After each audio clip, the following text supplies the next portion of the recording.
I'm just gonna let this music play for a little bit, okay?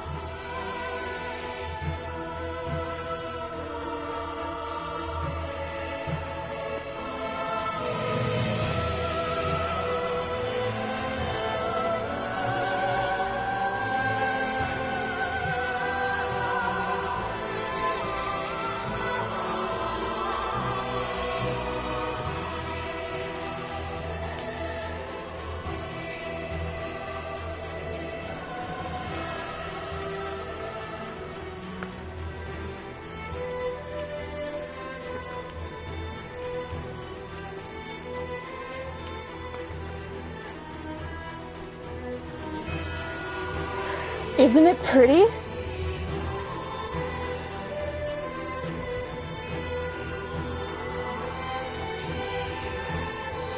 Tim! Hey!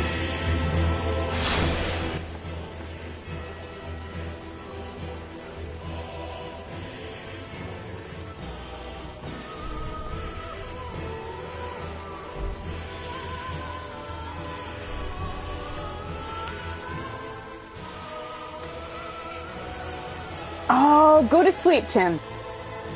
If it makes you feel any better, this is going to be on my YouTube. You can watch it whenever you have the time. Please put yourself first, okay?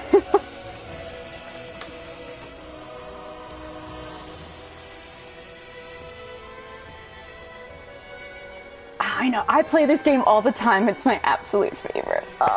And I'm going to do Persona 5 Joker cosplay build, since I did Shiho and then I did Akechi and Bloodborne, which I still have to finish, I know. And we're gonna do Joker. So prepare for like 40 minutes of character creation as I try desperately to remake his face. It's probably not gonna go well.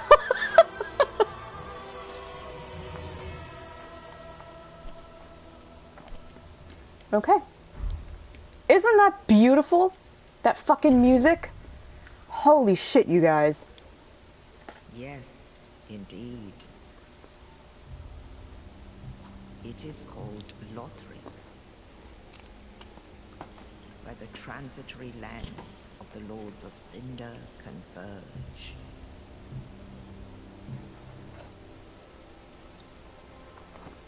In venturing north, pilgrims discover the truth of the old words. The fire fades, and the lords go without thrones.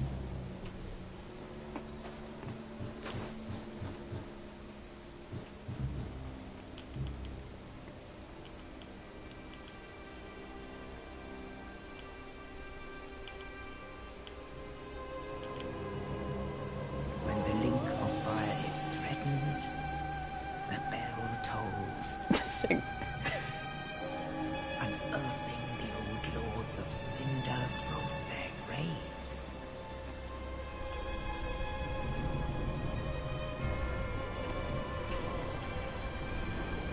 Aldrich, saint of the deep.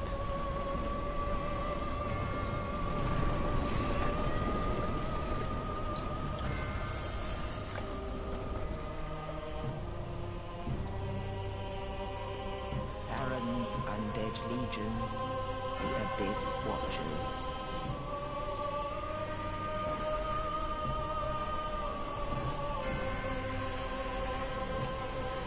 You guys ready? And the reclusive lord of the profaned capital.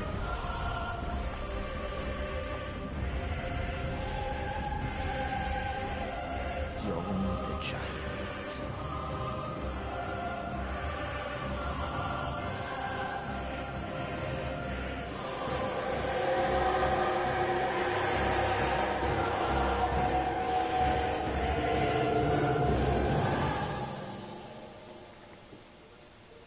Only in truth,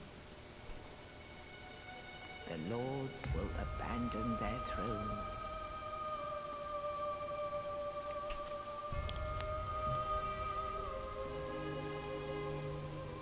And the unkindled will rise.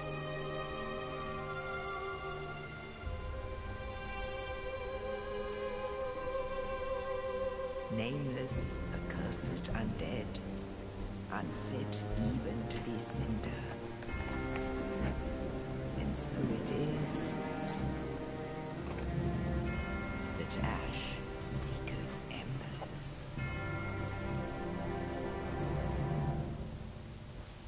How's that for a fucking intro, you guys? How's that for a motherfucking intro to the game? Now, a few things. One, the first words of that intro. Yes, indeed. Those are the same beginning words of Dark Souls 1 when it cuts to the Undead Asylum. 2, the woman speaking is the exact same woman who spoke in the beginning of Dark Souls 1. This is my favorite Souls game too, Tim. Oh my god, oh my god. High five. I'm high-fiving my screen right now. High five. 3, the first area that we saw when the pilgrims are marching across the sand and the ash, that looks exactly like the kiln of the first flame, right? That's deliberately so. And then the Lords of Cinder. Not only... And Gwyn was called a Lord of Cinder. So not only are we so far in the future that there are multiple Lords of Cinder, this is saying that when the fire fades, the Lords basically will be unearthed from their grave. So you need multiple Lords of Cinder to link the first flame. Instead of just one, things have now advanced to the point of being so fucked up that you need multiple ones to help. At least, I think it's like 6. Yeah, it's about 6. And that should give you an idea of how messed up things are. But then the lady says, and she introduces them, there's Aldrich, Saint of the Deep. There's Farron's Undead Legion, the Abyss Watchers, which you should be thinking about Arturius. And 3, then there was Yorm the Giant, which we do have to fight him, by the way. It's very fun. There's 2 more. One we will meet soon, and the other we have to convince to become a Lord of Cinder. And she tells us, well, in truth, even though they're brought back from their graves, which I'll get to in a second, they will refuse to link the fire. They refuse to pick up that responsibility again. So we need to bring them back to their thrones, quote unquote. We need to make them become a Lord of Cinder again. And so she says, nameless, accursed undead, not fit even to be cinder. I'm sorry, that was in Dark Souls 1. She calls us, the unkindled will rise. That's what we are in this game. We're not the chosen undead. We are unkindles. Which is a very specific thing that the game will explain pretty shortly. The reason why Lords of Cinder are coming back is because the fire is fading and things are so desperate that it brings back heroes from a previous age to do it all over again. So they can't even rest in peace. They're just dragged back to the world anytime it's needed to be the fire needs to be relit again. And they've reached a point where they're like, fuck this, I don't want to do it anymore. And the woman who was kneeling and putting her crown on, that's our firekeeper.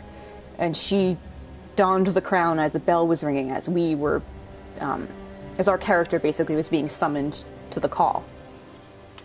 So, yes. I remember being so stoked seeing the promos whenever I played your baby. Oh, I understand. Honestly, these games are intimidating. I completely understand. Procrastinating habit has gone too far. Sing, go do your work. Keep me on in the background. Go do your work, okay? Let's see if I could fit his full name. Oh, the thing's kind of cut. Oh, that's weird. It's cut off on my screen, but it's not cut off for you guys. Weird. Ah, Mamma Mia, it does fit. I mean, I could do Akira Kurusu, but I like Ren. We're gonna go with Ren, okay? I'm not gonna be online, so no one's gonna see it, so who fucking cares? Talking about the game, procrastinating on starting the Age of Time. Oh my god, Sing, you have psychic abilities. This game, by the way, Dark Souls 1 only has 2 endings. This game has at least 4? 4 or 5? I think 4. So, yes.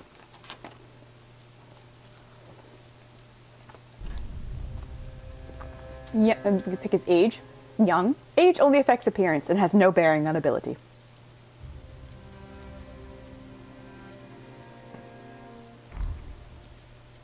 And what class are we going to choose for him? I don't actually... I have kind of an idea of what I want him to be, but I will also listen to suggestions. A knight.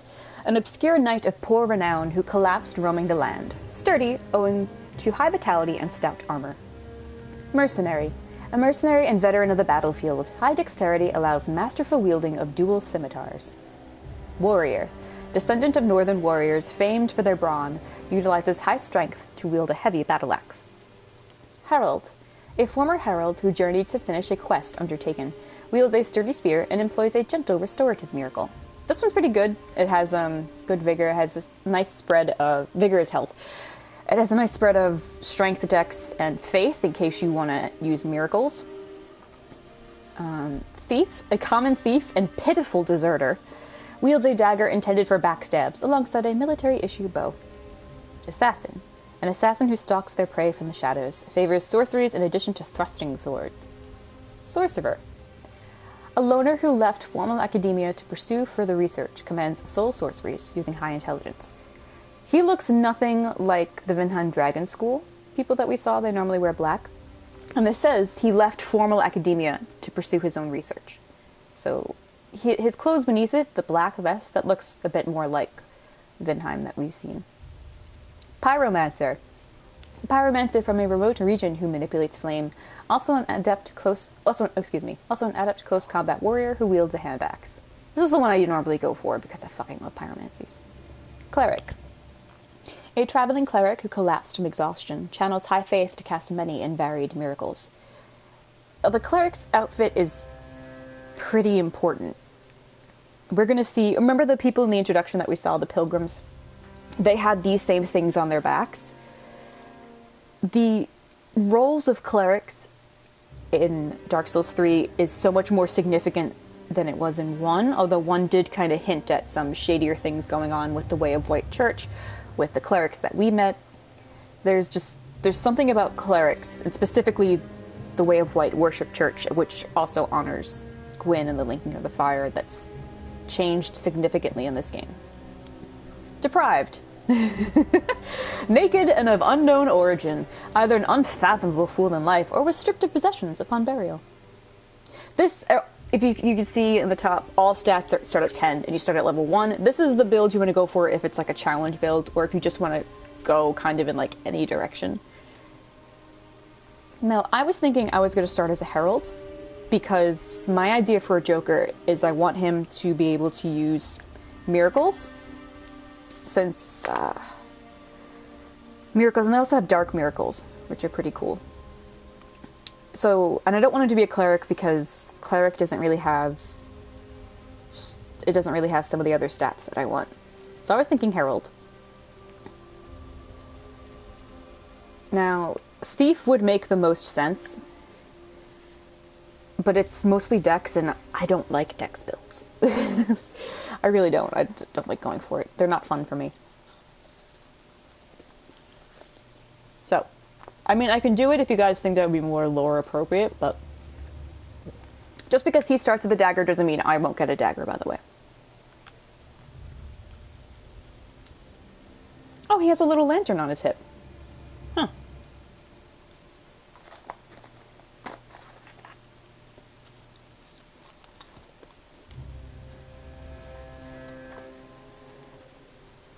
Also, this outfit looks so cozy. Yeah, I'm going to go with Herald. Burial gift. We can choose a life ring, which is, it raises our max HP, not by much. A divine blessing. Warm, blessed holy water. This was a Guinevere item in Dark Souls 1. Now it's just called a divine blessing. Hidden blessing. Restores FP. That's new in this game. To cast magic, you don't have to have like a limited number of spells, you just have mana, basically. Which, think of it like SP in Persona 5. Black Firebomb. Firebomb charged with a special black powder, an uncouth gift for the departed. Fire Gem. Material used to upgrade to fire weapons. More appropriate for a warrior than pretty trinkets. This kind of encourages you to pick up that gem. Sovereignless soul. The sovereignless soul of one who slept beside you. So apparently we weren't buried alone. We have the soul of someone who is buried with us. Rusted gold coin. Burial item for good fortune after death. Greatly increases item discovery for a short while. Cracked red eye orb. It's an online play item, and you can only use it once, and that's how you invade other people. And young white branch. Branch of a young white birch, perhaps an offering of peace. Can be used to blend into environment, but only once. We're going to go with this, because this is really useful. Face presets. This is where it's going to take for fucking ever, so, you know, settle the fuck in. I'm going to eat my cheeseburger and figure this shit out.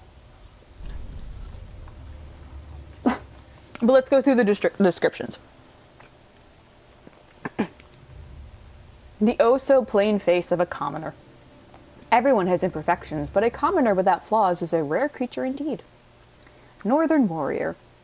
The face of a warrior, as if hewn from rock. It's been long whispered in jest, northerners are born weathered and old.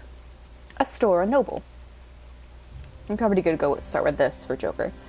The features of a true blue blood. Blue of eye and fair of hair. His hair is not fair. A little reminder of Astora's former glory. So, at this point in time, Astora, which is where Solaire is from, which is where Andre is from, Astora is basically either no more or it's significantly diminished. Dragon Academy student. Intelligent face with fine lines, often ribbed for looking like apprentice. I guess because they have like a weak chin or something? Kareem novice. No, I don't know why they look like that. The face of a cheerless cleric of Kareem. Novice is used as something of a derogatory term for men of the cloth.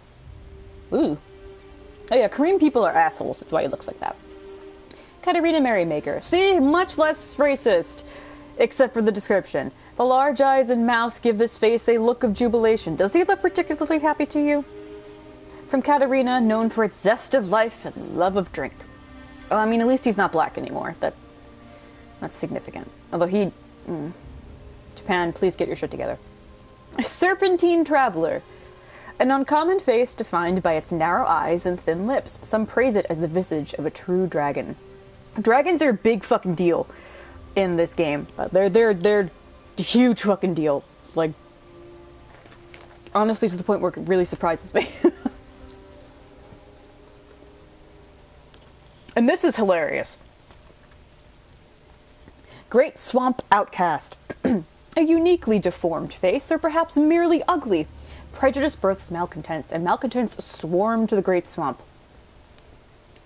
It basically says if you're born looking weird and funny and people make fun of you, you gotta go to the Great Swamp, you're gonna be a pyromancer, and you're gonna burn shit down. This is kind of creepy. Londor's Shadow of Death. Londor? Anorlando? That's actually not true. A lifeless face, almost that of a hollow. Londor is a realm of those hollow and old. Hollows, as you know, are undead who lose their sense of self completely. And Londor is where hollows live. And it seems to suggest that something has happened to hollows now where they can actually run a country instead of just being mindless monsters. They've reached a state of cognizance. Irithilian. The features of the old gods, as if born from legend. They say children born like this are fated to be taken to the Boreal Valley. Irithil is a made-up word taken from Tolkien Elvish that means, I believe, something about, like, moon worship or love of the moon, something like that. Like, Anorlando meant something about for the sun. Irithil is for the moon. Who do we know that was in Irithil that was associated with the moon?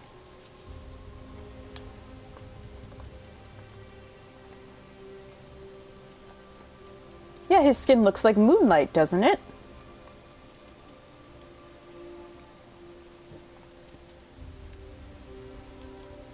Yep. Mm-hmm.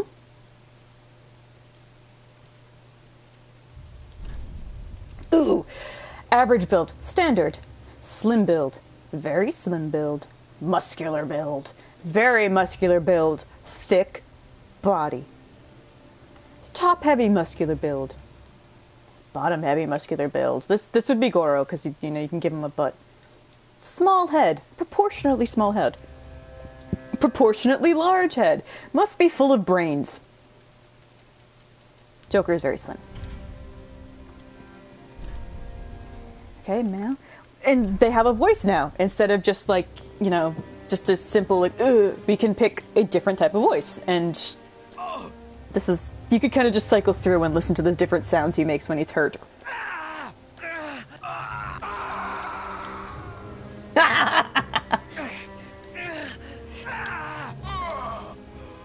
Interesting effort noises, wouldn't you say?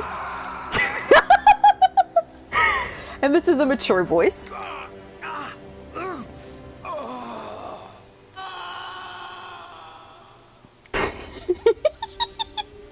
And this is the old man voice.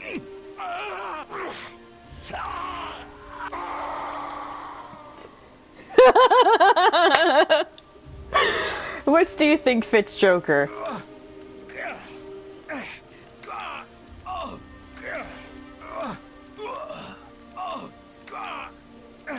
Isn't it funny?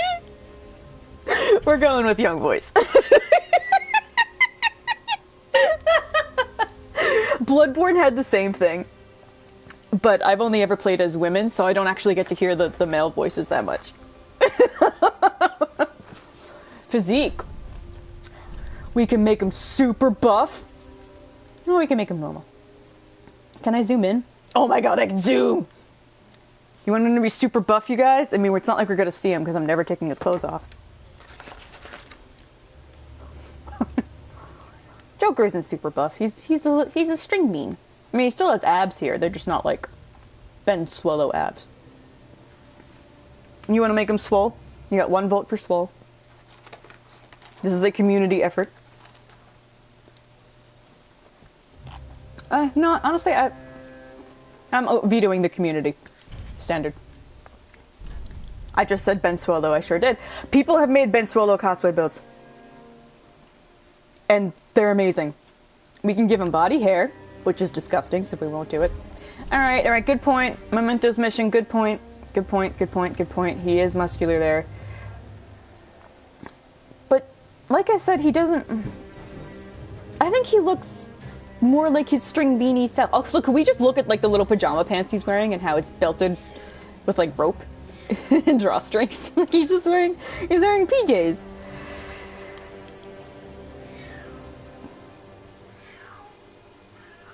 Mew, stop! My cats are just yelling at me. And like I said, we're not gonna see it because I'm not going shirtless, so standard. Yeah, he's still pretty. You can see the abs. He's good. He's good. He has to be comfy before he kicked the bucket. You're completely right. Build detail. This is where we can get fucking ridiculous. Alright. I'm gonna see if I can find a video for a character that looks like his body type, and then go with because the build detail, you can get down to the nitty-gritty with this. So I'm gonna do that. You guys can talk and do stuff amongst yourselves. Yeah, his legs have to be really... Well, let's see what that looks like. Oh no, that just makes his legs thick. Honestly, his legs are pretty thin. His arms are also pretty thin. This makes him have a wide abdomen. He goes square. Ah, that's really more of his body type, actually. Pretty thin abdomen. Yeah, okay. And his head is that normal size. Base skin color. This is weird because, like, Dark Souls 3's concept of color just boggles my mind. Oh my god, cat, stop yelling, please. Please. Please. Yeah, he's lanky. That's how I describe him. Okay, like I said, I'm really gonna buckle down, do this. I'm honestly gonna take my microphone out so you guys won't hear me chewing, because I think that's kind of gross. So, talk amongst yourselves. You can laugh as you watch me go through all these details and make a monster face. It's probably going to take, like I said, about 5 or 10 minutes, maybe even a little longer. So I'll be back in a tiny bit.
Okay, I didn't actually start my sandwich, but this is the base I'm gonna work with. I'm gonna adjust the nose a little bit because I'm not too...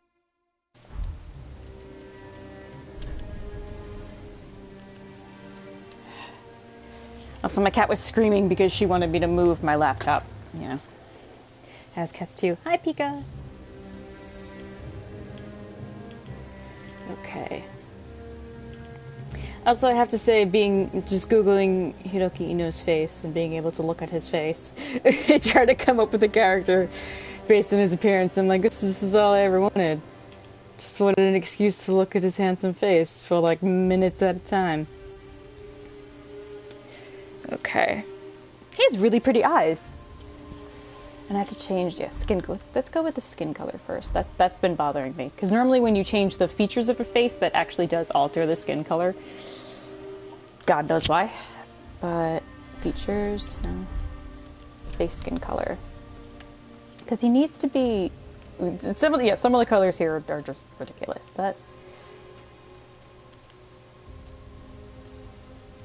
I think it would be this, but a little lighter. Can we go a little lighter than that? You can make some really crazy colors, by the way. You could make someone like... You can honestly walk around as someone who's entirely blue. Like, that is totally a... You see? Like, you could be this. You could be green, you know. Why not? I don't think I should fuck with that one, honestly. Just gonna leave it at that. Oh, this is what I didn't mess with. Okay, I see.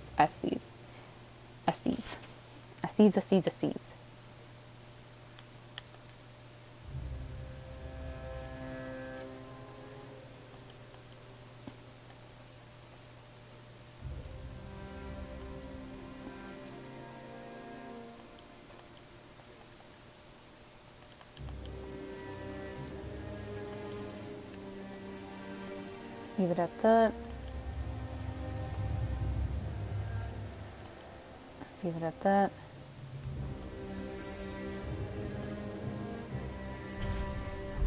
Okay.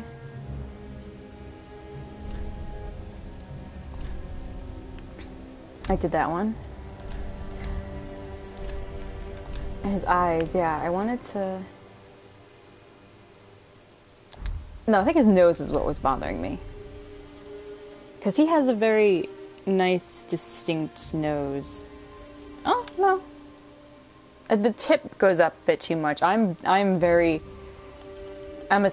annoying person when it comes to, like, to noses.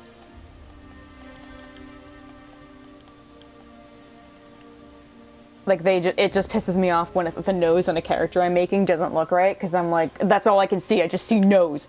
And I don't know why I'm, like, really belaboring on this so much, because he's going to be wearing armor for most of the time, you guys. You're not going to see his face.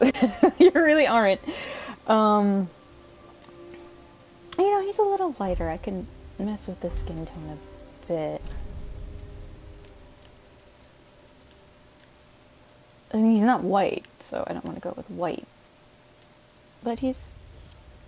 Yeah, okay. Leave it at that. And see what I mean? Like, you can get very, very, very detailed. It's crazy. Okay, his eyes, they are narrowly spaced. God, he's so pretty, I'm really annoyed. I'm just staring at this handsome lad.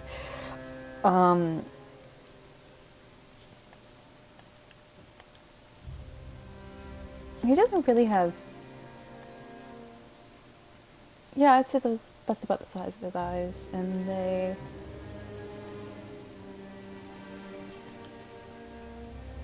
Okay. My position there?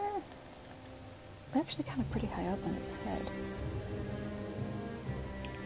I just want to, like, push his bangs out of his face and be like, sir, I have to look at your face. Like, just move. Or just push his hair back and just be like, okay, I just need to see. Alright, he's got a lower forehead. I take my character creation very fucking seriously, you guys. Yeah, his eyes are pretty high up. Okay. Yeah, okay. Okay, okay.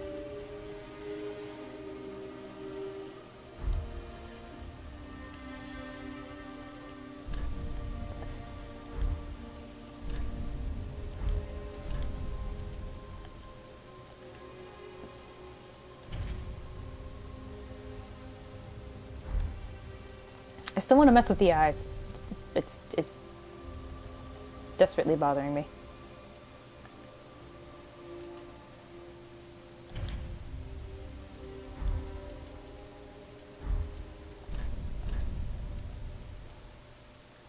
Yeah, that fits it better. And I know it's not going to be perfect because he has a perfect face. I think maybe make his jaw a little... I'm almost done, I promise you guys, I'm almost done. And then we can actually see the fucking game! Yay!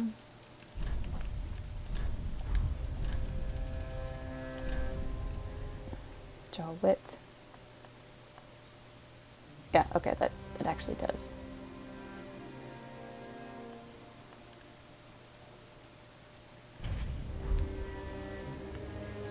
Alright. Is the best I can do, considering Joker's an anime character. And I'm sticking to it. Like I said, you're not going to see his friggin' face anyway. Ooh, cosmetics, I forgot. I can make him pretty.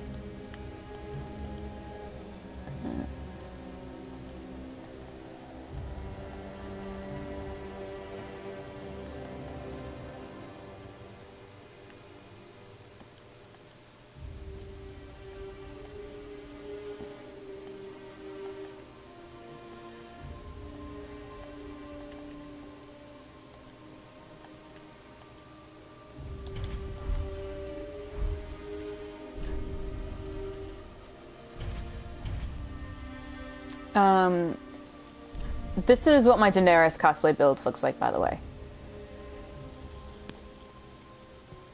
It looks, honestly, just fucking like her. It's crazy. And then I made some monsters, but yeah. This is Daenerys. And this is as good as I can get Joker for the time being. I'll have to fuck with it a little bit more. Like, really, really, really get into the detail of it.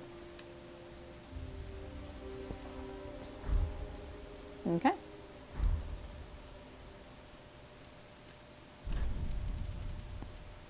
Yeah. Okay. Finally. Cheeseburger's cold now.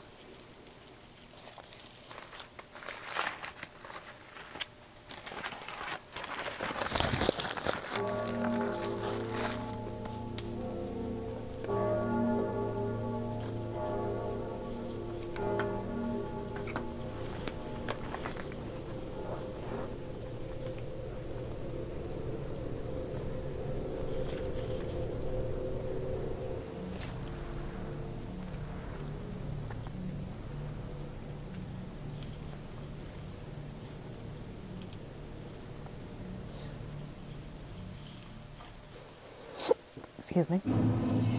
Cemetery of Ash. Okay. Few things. One, remember how the bells of awakening, or the hiccups, oops, were really important in Dark Souls 1. I have the hiccups now, so I'm so sorry, you guys. The bell that tolled now actually woke us from our grave. We are in a cemetery of ash. This is our grave.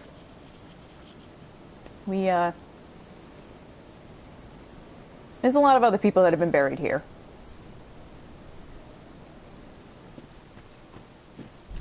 Control camera. All right. These are all just developer notes.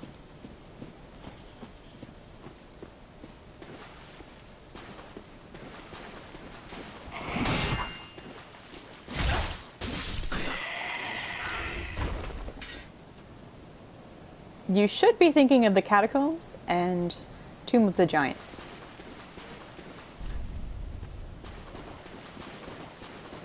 And let's take in like the little details, like the movement of his cloak. Oh, God, this game is so pretty. Soul of a deserted corpse.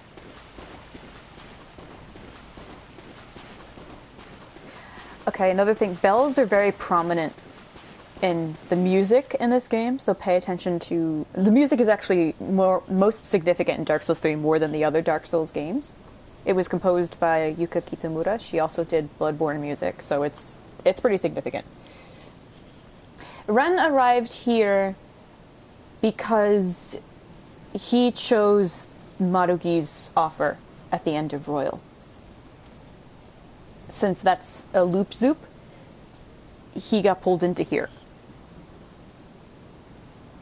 And it's his job to break out, let's say, and discover the truth.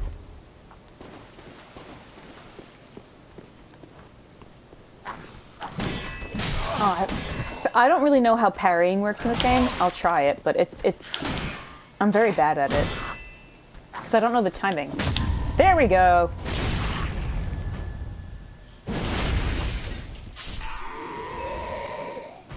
Bye! This looks like a Lord vessel, doesn't it? And that looks like Oscar.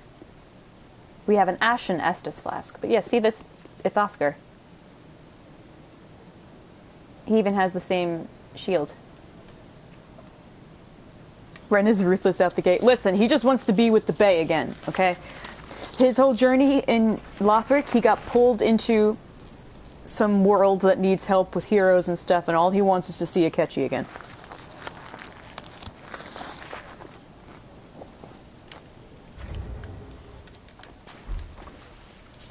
Okay, let's look at what we just picked up. Don't mind me chewing. Estus flask.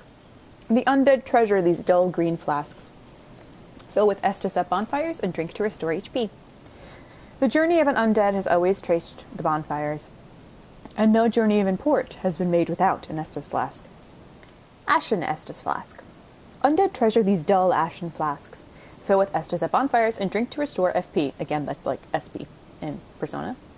Quite befitting of an unkindled, an ashen Estus turns a bonfire's heat cold. Young white branch. This is the gift that we chose. Branch of a white birch received from somebody. Apparently this was once a token of friendship.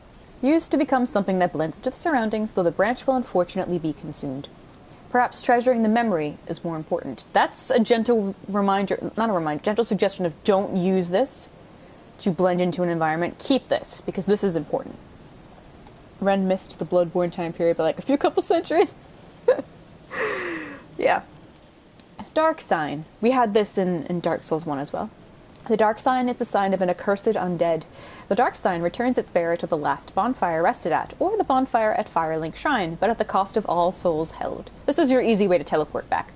Carriers of the Dark Sign are reborn after death and eventually lose their minds, turning hollow. And so it is they are driven from their homelands. This is a soul we picked up. Look how tiny these souls are, by the way. Soul found in a deserted corpse. Not on, in. Used to acquire souls.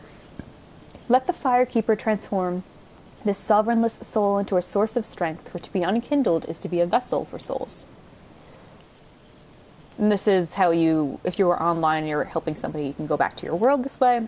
And this is if you disappear too much from the people's worlds and stuff gets fucked up, you use this to help reconnect everything. What else? Nope, sorry. Oh, we have one miracle. If you look really closely, the miracle we have, it's a page torn from a book about the gods. Heal Aid. Miracle imparted as charity to those of little faith. A show of tolerance from the Way of Light. Slightly restores HP. To use miracles, equip a talisman or sacred chime and attune a miracle at a bonfire. The miracles in this game are really cool. I can't wait to show you guys that. They're great. They're great. They're the closest I can think to get to Hama and Igao, I guess. Like the light and dark miracles are the closest I can think of that get to that. Some sorceries too. There are dark sorceries, so I do have to pay attention to my intelligence, but yeah. Spear. Common short spear that allows attacking with shield up. Spear attacks are centered on thrusting, but can inflict high damage when timed to the end of an enemy's swing. Skill. Oh, this is a new thing. If you two-hand your weapon, you have a special skill if you hit a certain button. So that's just a very dramatic thrust. All weapons have some sort of special ability to them. Like in Bloodborne, how you could transform a weapon and do a bunch of cool shit. This one, every single and some of them are fucking amazing. Wait till you see some boss weapons. I might actually do that. I may show off what some of the boss weapons look like, because you can do some crazy fucking moves. You can actually use boss move sets on enemies. It's nuts. Oh! Excuse me, I'm talking here. You jerk. Alright, asshole. I have an arrow sticking out of me. That's great. That's good. It's not the first time I've been shot.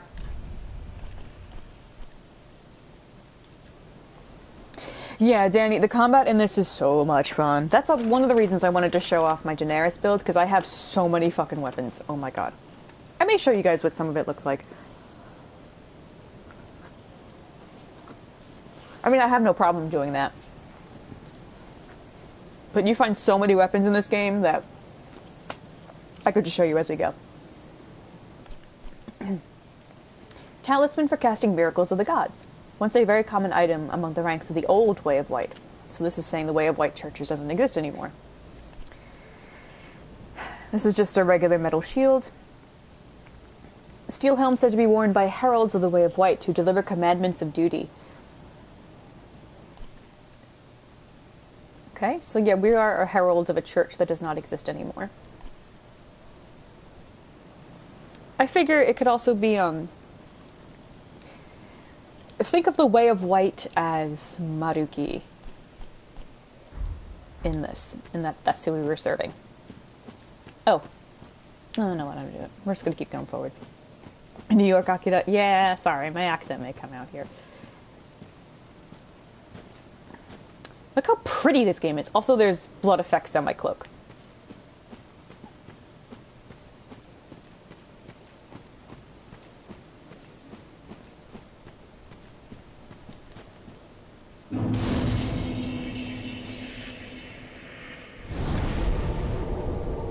Rest. We got a gesture. Rest.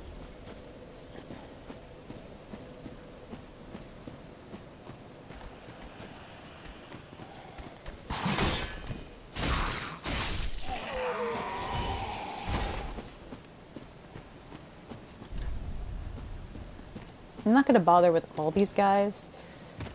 Damn. And plunging attack! Fucking ruthless. Yay.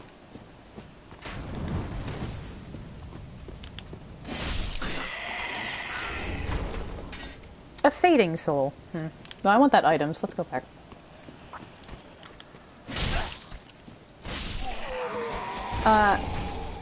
It's hard to tell, but all these guys that I'm fighting here, they're all clerics. So a bunch of holy dudes have gone completely hollow in a cemetery and are not having a good day. And their blood is completely black for some reason. Blood is not doing too well in this day and age. It's almost like things are dying. Damn it. Oh well. Okay. In fact, let me... That's what a miracle looks like. Little, runes appear on the ground around you and halos. Okay. That looks like Nito's coffin.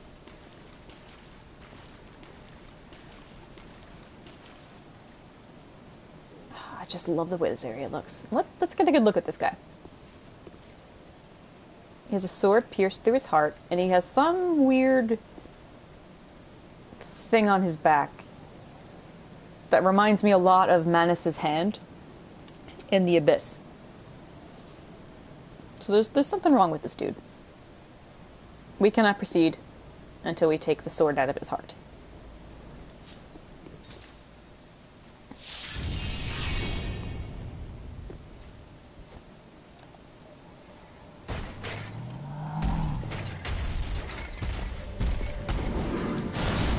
Eudex means judge, by the way.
or air, rather, of fire destroyed. And our ember has been restored. We received a coiled sword. This is what it means when your ember is restored. See the little outlines of flame around him? This is what you're human now. And the effect of that is embers very gently waft off your skin.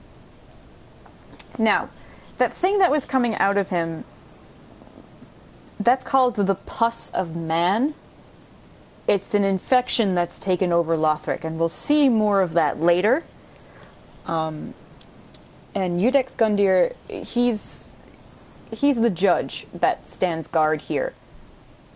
For whoever comes out of the Cemetery of Ash, they have to go through him in order to continue on their quest.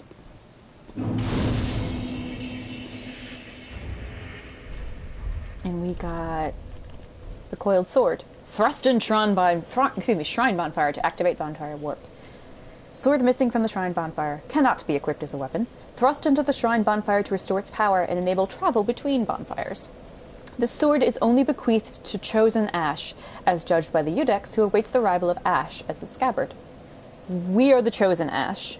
The Ash meaning we are we are the unkindled. We are someone who failed to link the flame and were brought back from the ashes of our body and are now returned as chosen cinder to try again. That's why when the ember is restored, we're closer to what we were in life.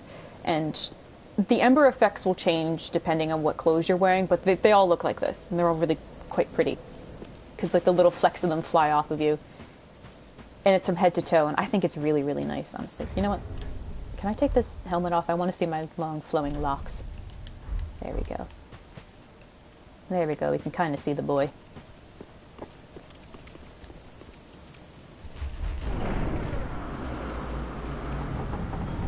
Oh, so get used to pretty music. This game has tons of it.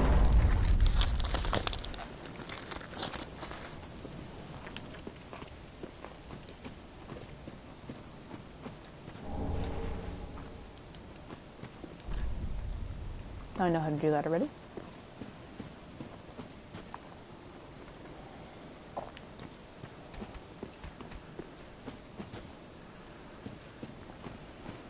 There's some items and stuff I can get around here, but I just want to get to our destination. Although I really like the way this place looks. It's just crooked graves on top of graves on top of graves on top of roots. And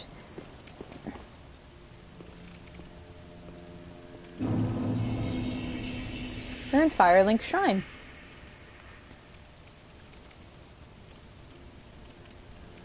Looks pretty different from when we last saw it. Looks like it's been rebuilt, honestly.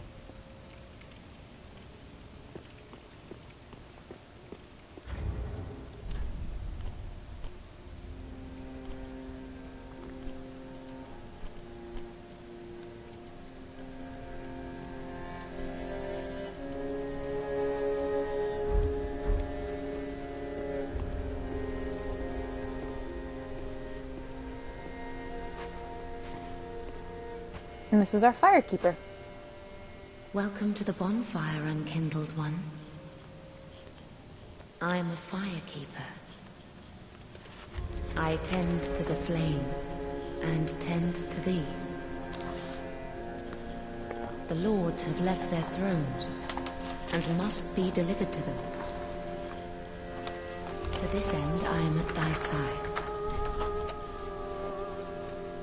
Ashen one, to be unkindled is to be a vessel for souls. Sovereignless souls will become thy strength. I will show thee how. Ashen one, bring me souls plucked from their vessels. Ah yes, those bloodstains, that's where people died. I will explain that in a second, Dee. Alright. She says something really cool when you level up. It's almost like a little spell. So I'm gonna look it up. It's kind of hard to hear her over the music though, so. Those three Firekeeper Gent.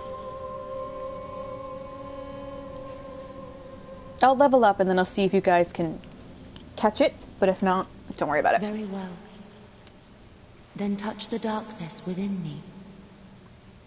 Take nourishment from these sovereignless souls.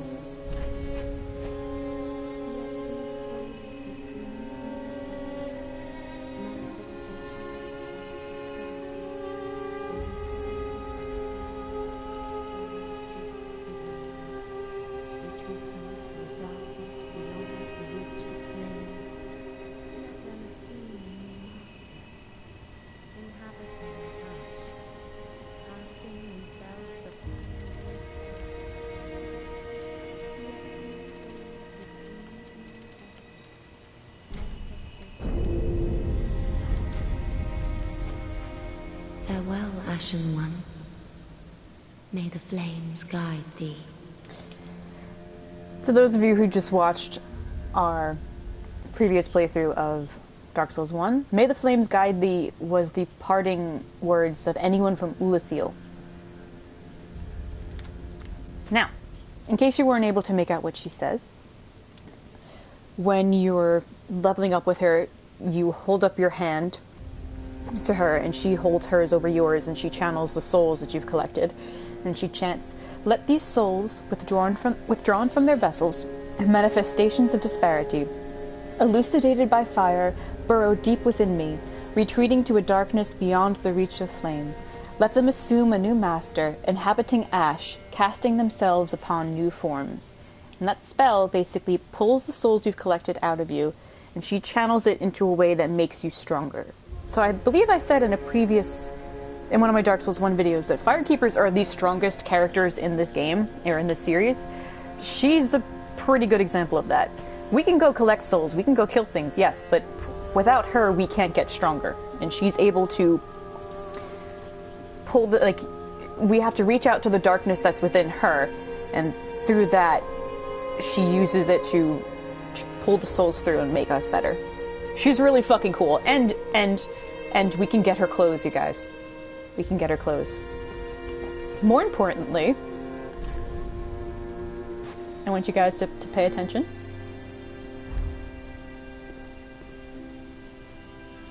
We can do gestures at her.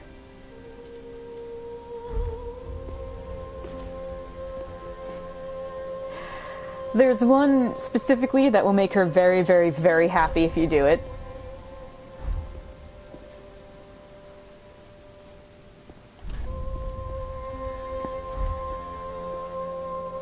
She doesn't react to that one. But yeah, there's one, we will get it soon, and I'm definitely going to come here and show you guys, because it's adorable. Isn't it cute? Okay, these bloodstains, I'm online, I forgot to go offline. These bloodstains, what people normally do here is, if they don't want to be online, because you always get embered, you always go back to human, and thus activate online activity.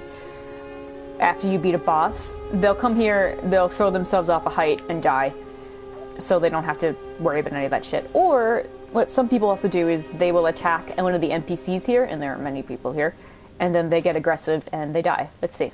Yeah, that guy was fighting someone. And he died.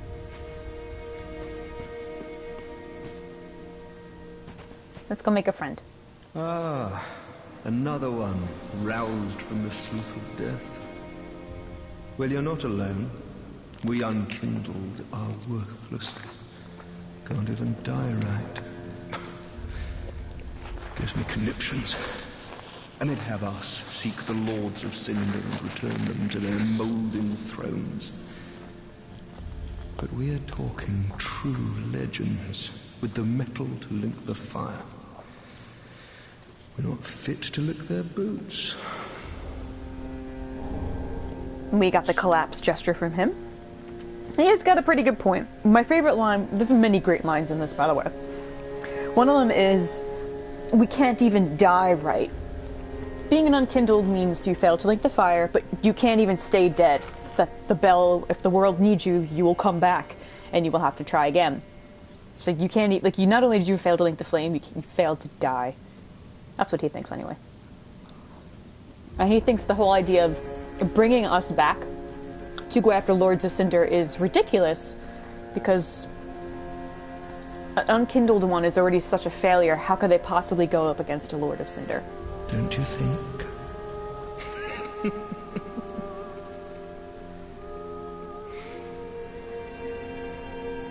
What a sick joke. Asking us to seek the Lords of Cinder and return them to their mouldering thrones. We're talking true legends, those who would link the fire. We're not fit to lick their boots.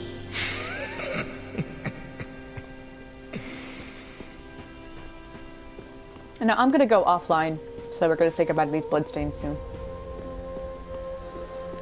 Let's go look around and make some more friends.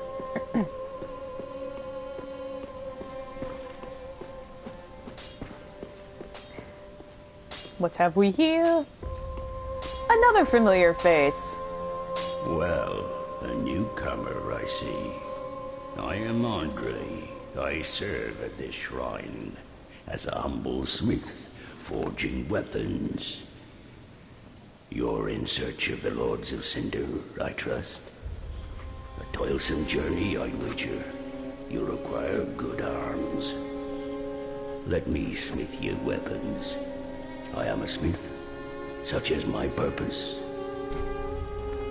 Andre's back.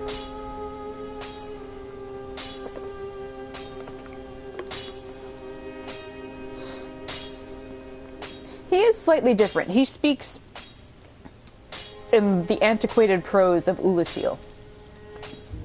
Now with him, he can do the same thing with the weapons, and he also allows us to... Allotting Estus means, okay, do you want to have 4 regular heals and no SP heals? I'm going to keep saying SP, because I feel like you guys would be more familiar with that.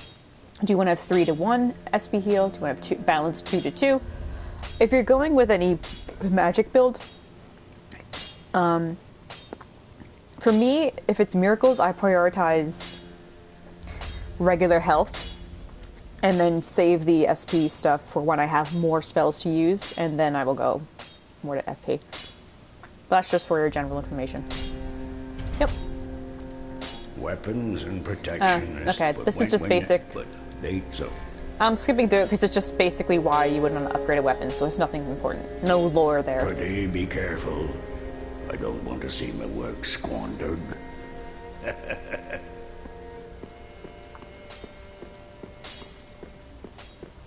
And we have a new grandma! A pleasure to make thine acquaintance, Ashen One. I am but a humble handmaid of the shrine. Weapons, armor, trinkets, and spells. I've lots of little things to ease the burden of a weary traveler. And yes, I'm undead too, but not so charitable as to give my goods away. Ashen One, fetch souls and bring them to me. As is thy wont? No?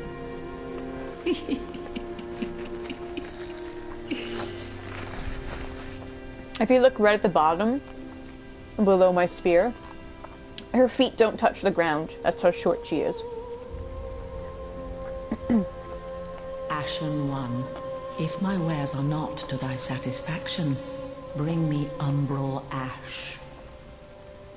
With ash, I'll fashion new wares. Is it not our sorry fate to sup on death?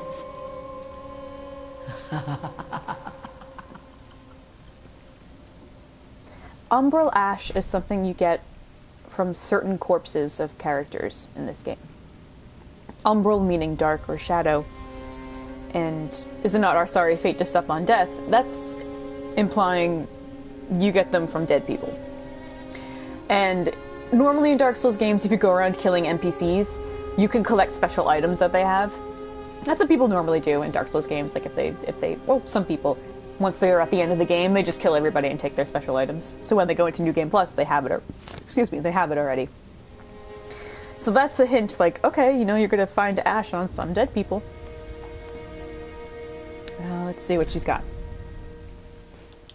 Ember. This was humanity. And it even looks like humanity. It's just surrounded in flame. Or cinders, really. No unkindled could ever truly claim the embers that burn within a champion's bosom, which is precisely what makes their yearning for warmth so keen. Gain the strength of flame and increased max HP until death. With the strength of fire, the summoning signs of unkindled become visible. Means you can summon people from online. And seekers of embers can be summoned to join in cooperation. But beware, the embers may also attract invaders. It's just you're going to be online. No lore here. No lore there. You'd be surprised at how some items have, like, pretty intense descriptions on them. This one's not really new, but this one, this is how you get summoned in to help people. Remember how Solaire said, time is convoluted in Lordran? Well, the explanation here is the nature of Lothric is murky, unclear.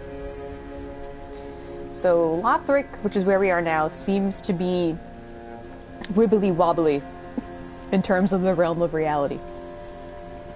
That's not really special or important.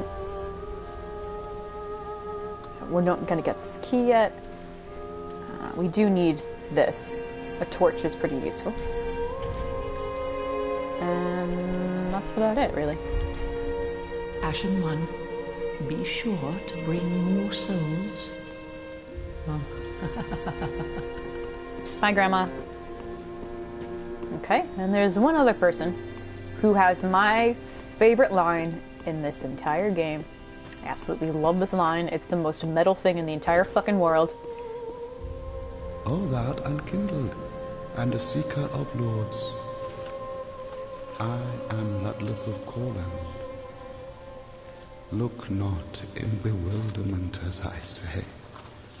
I linked the fire long ago, becoming the Lord of Cinder. If substantiation be thy want, set thine eyes upon my charred corpse. This sad cadaver, no need to be coy. Have a closer look. So he's the only Lord of Cinder who willingly came back to his throne. And he's letting you know, yeah, this is what a Lord of Cinder looks like after they're made. My charred corpse. It's like, you can just look on it, it's okay. Don't worry about it. Knowest thou of our purpose? 5 thrones will take 5 lords as kindling for the linking of the fire. The fast-fading flame must be licked to preserve this world. A reenactment of the first linking of the fire. So it is, I became a Lord of Cinder. I may be but small, but I will die a colossus. That line. That line is amazing.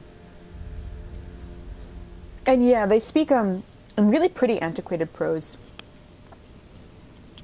which from Dark Souls 1 was only used by the people of Ulasil. So the fact that the vernacular is back, the farewell parting greeting of "May the flames guide thee" is back. It's either the culture of Ulasil or something about Ulasil traditions came back, or time's getting a little strange. Knowest thou of our purpose? Okay, same thing, but seriously, this line is so good. But I will die a colossus. So fucking good. Treat the firekeeper not with discourtesy. She is much like thee. Prisoners both, kept to link the fire. That's his hint that the firekeeper is pretty important to me on a personal level, and I should regard her as such. And before we do any of that,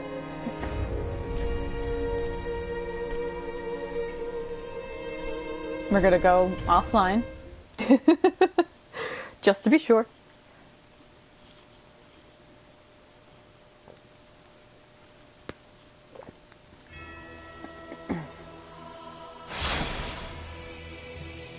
Ah, the bell.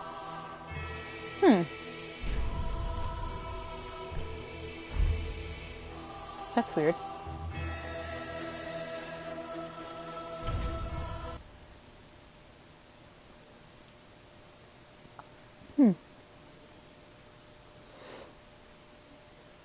I shouldn't be able to see those bloodstains at all. Okay. Better? Yeah. Okay.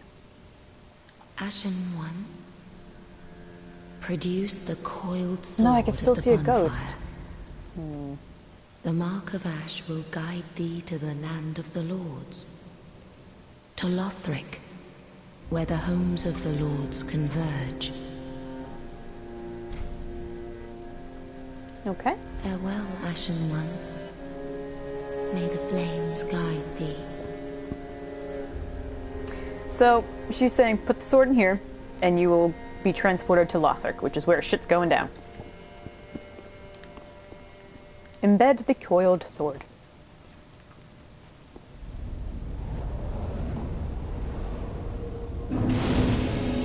Bonfire lit!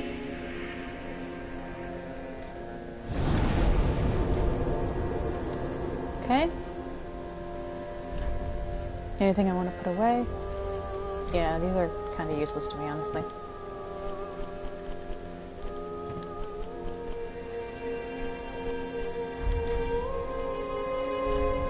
Don't have any more spells. Okay. High Wall of Lothric.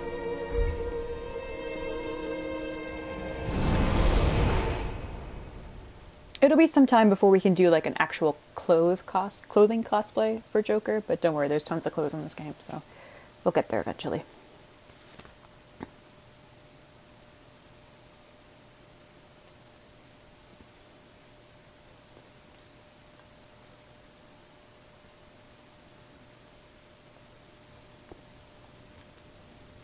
Okay.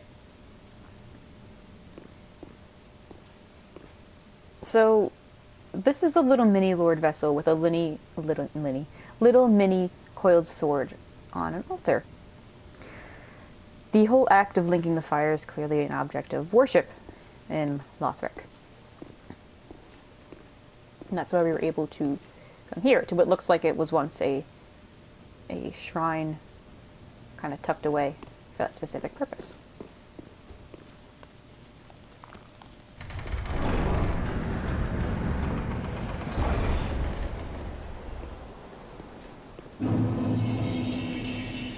High Wall of Lothric. What often happens in Miyazaki games are the first thing you see in an area is going to be like your final destination. So this thing we're looking at, that's the end of the game right there. And this area is huge. It's fucking huge. Hi Lala, thanks for joining us. Whee! It's massive. Like, Dark Souls 1 was pretty limited, but the areas in this game, holy shit, they're so huge. It's crazy.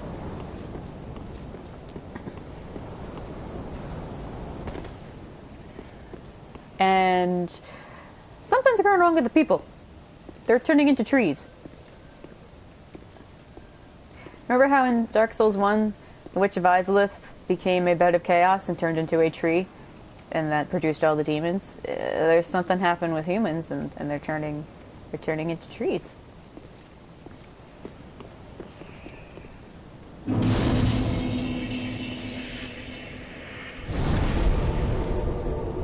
You joined near the ending. Yep, end of the game, you guys.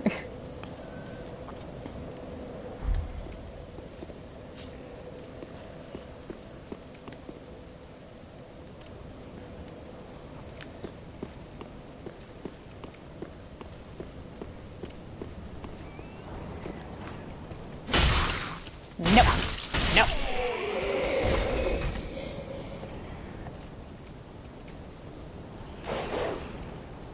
Now come over here, puppy. You're scaring them, you asshole. Yeah, come over here, puppy. Yeah, come on. Stupid dog. I'm mean to this thing because I hate dogs in Souls games. Now, I'm really quite upset that he attacked like that, because look, now they're scared. These little guys over here, they won't hurt you. They're just there to worship the little tree people. Like, they're minding their own business, and now they're scared. And they're shaking, which makes me really sad.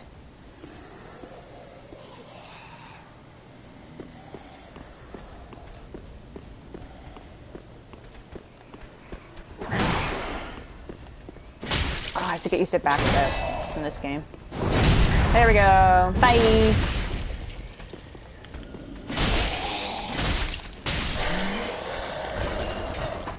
Bye!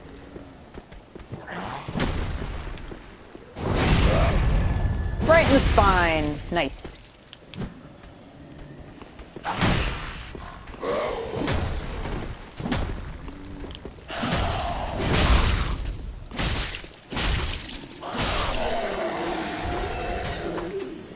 Jerk.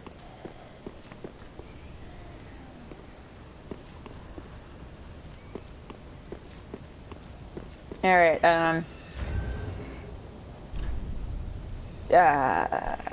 turn down your sound a tiny bit. You know how in Bloodborne, like, everything yells?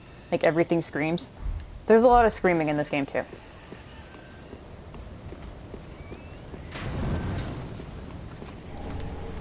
Specifically, that guy.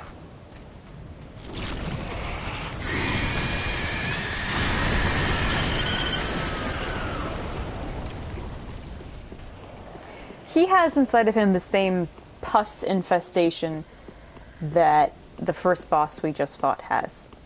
Yeah. You can kill him. He's weak to fire and I don't have fire available, so I'm not gonna fuck with him. Not yet, anyway. Sorry, Star. There's a lot, like, this game honestly is closer to Bloodborne in some of its, intense dramatic effects. And it's dark fantasy in the sense of horror fantasy. And look, these guys are chilling. They're having a good time.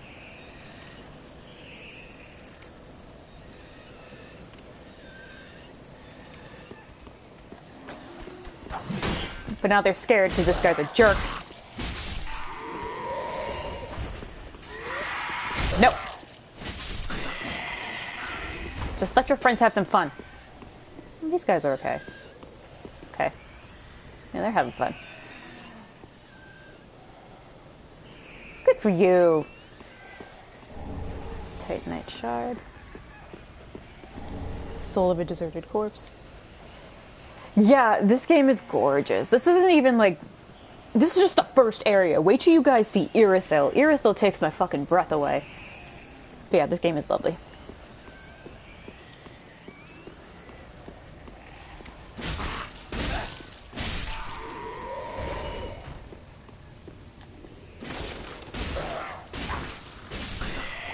I love the idea of Joker having a spear because he just like constantly pokes to annoy people. Like, hey, hey, hey, hey.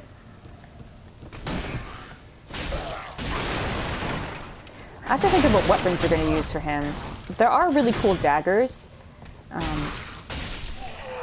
There's like twin blades and... I could go for daggers, actually. There's definitely some cool daggers, and they're very small and fast. I've never actually used them before, so that'll be interesting. Yeah, spears, because especially the spear, you can hold the shield up and attack at the same time. It's called turtle stabbing.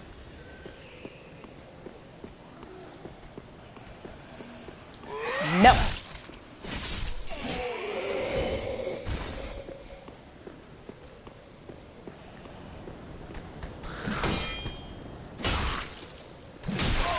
Ow! That's right in my beautiful face. Go.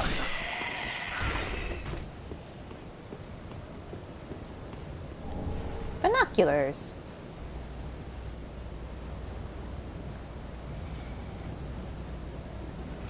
We're not going to use those yet, because there are really cool things I do want to show off, but not at the moment. Actually, wait. That area down below, we're going to go there. Druids are clerics. We do see a bunch of clerics. We go to that area too. Way in the distance, I don't know if you could see, on top of the white clouds, there's a small, hard to see castle. We go there. Basically, you can see almost the entire zone of each realm that you go to. You can see from here.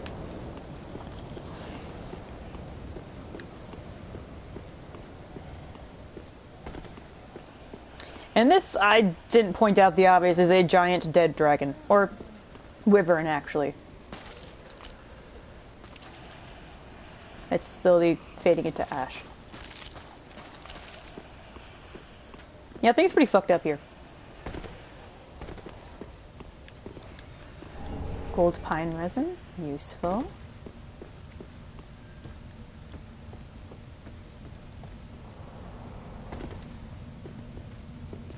Yeah, Lala, I think you'll like this game a lot in terms of inspiration. It's just there's so much in this game. Like it really is more like Bloodborne in terms of the art design or the thought given to each little detail. Like Dark Souls 1 had this too, but like the shield, there's twin dragons on it. And yes, that's true. But then if you look at the detail in the armor, there's an undershirt beneath it. There's the armor itself, which is then tied together, and you could see there's a little white sash tied here, and there's dents in the armor. It's just really cool. There's just tiny, tiny, tiny details to make it all feel so much more real, I guess.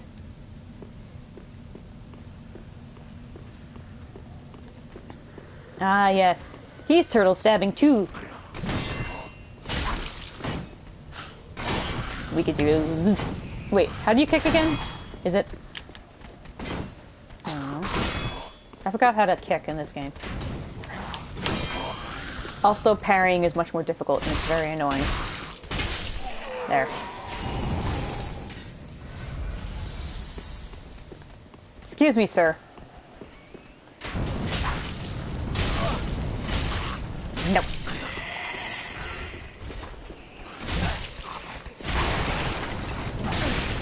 Oh, wait, one of them...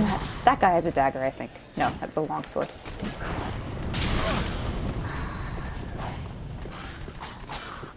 I love the sounds they make when they chase you, too. They're just like... Heh, heh, heh. They're like, I'm gonna probably die here, but that's fine. Yeah! Yeah, I got, because I didn't have any stamina. That's fine. First death! Hey, Dave! Don't worry, we literally just started. You only missed... I did character creation for probably like 40 minutes. You missed literally nothing. It's totally fine.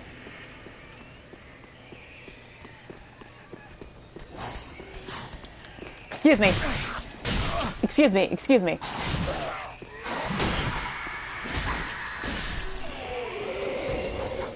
Great, now one of these guys is gonna get up. You just woke up everybody.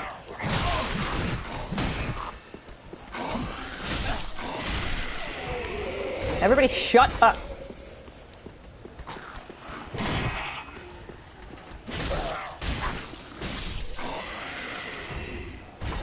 So fucking rude.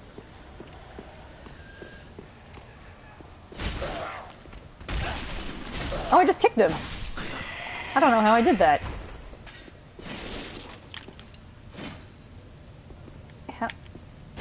Oh, okay,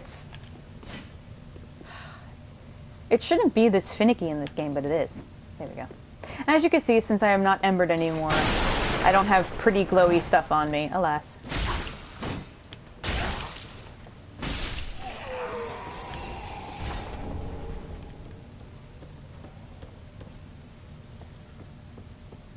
Looking cool, Joker.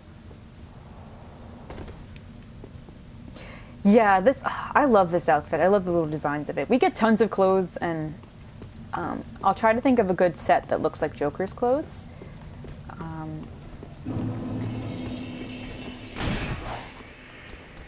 It's kind of tricky. Bloodborne obviously has the better ones, but I'm determined to figure it out.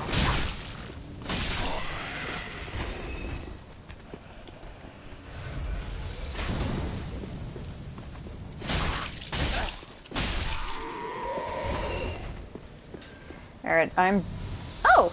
That's another thing. When you kill enemies, and say you only have 2 out of 3 Estus flasks, or Estus drinks left, sometimes you will randomly get your Estus refilled by killing enemies, which is an incentive to keep fighting, even if you're low on health, because you never know, the next enemy you kill may give you a charge. Hi now. Oh, it'll come back. Don't worry. I mean, at this point in this game, you can get embers so easily. I have like over 200 on my Daenerys build because when you help people on bosses, you get an extra ember. You can buy them. You can find them all over the place. It may actually show off what co-op is like for a little bit. Okay, we're gonna. Oh, he has a dagger on his waist. Okay, we're gonna stop. We're gonna stop dragging our feetsies.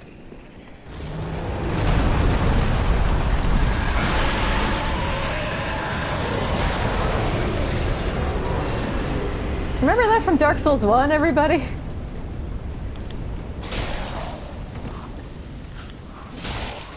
And there's a bunch of items there. There's a claymore, I believe, over there somewhere. If you feel like going there and getting set on fire. I don't, because this is not a great sword build, as much as I would like it to be. Oh.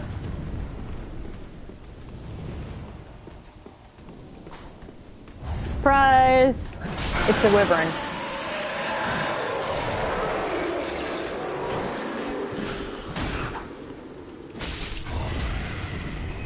I'm not used to the parry timing here. Claymores in the path of flame, yup.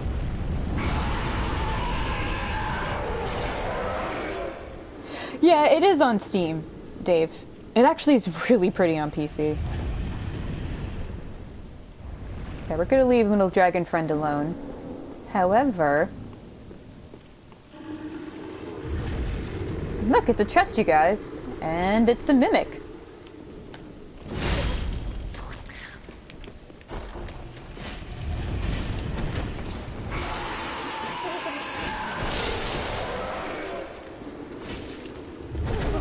Oh, he's got me.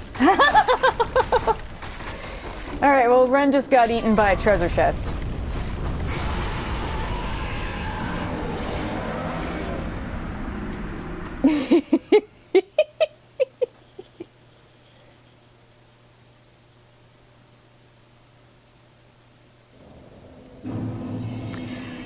I don't think I will actually kill that mimic, because he does have an axe that's kind of useful in the upcoming boss fight, but I'm not particularly fussed about it. And normally what I do when I fight that guy is I cheese the mimic, like I fight him from up top, but I'm not... Excuse me.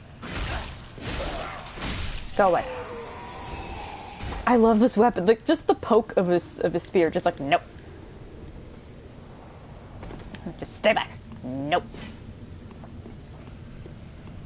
That's why they never let him open one alone. And oh my god! Good point. That's a really good point. Excuse me. Excuse me, Mr. Dragon. Excuse me. Excuse me. Excuse me. Excuse me. Excuse me. Excuse me. Excuse me. Thank you. Everything is literally on fire.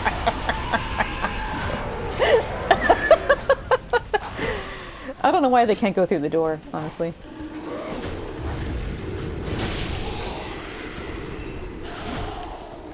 His axe is actually a really good weapon. Maybe he'll drop it.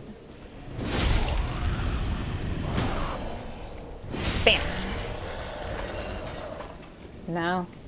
Bother. It's yeah, Lothric's not doing too well. I mean, the world is in a pretty dire state because, you missed it, Lala, but our character is someone who failed to link the fire. Linking the fire was the whole reason that Dark Souls 1 existed.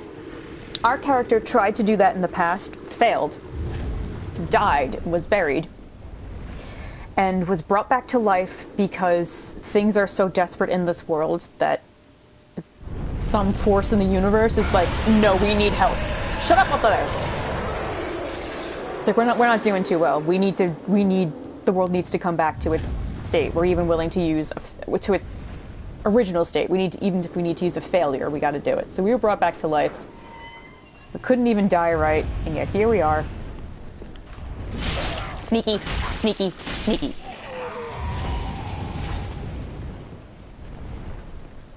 I'm just gonna show off how to fight this guy. He's so cool.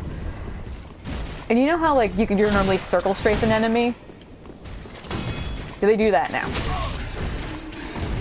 If you try to circle strafe them, he hits you with the sword. And he's just like, no, I don't think so. He's pretty tough, though, so I'm gonna ignore him. Excuse me. Excuse me. Excuse me. Excuse me. Excuse me. Excuse me, everybody. Live and let live. Oh god. Oh god, they're not letting me use this bonfire. Oh god, because everyone's here. Oh god. Excuse me, I need your dagger. Please die. Please die. Please die. And I got an Estus charge.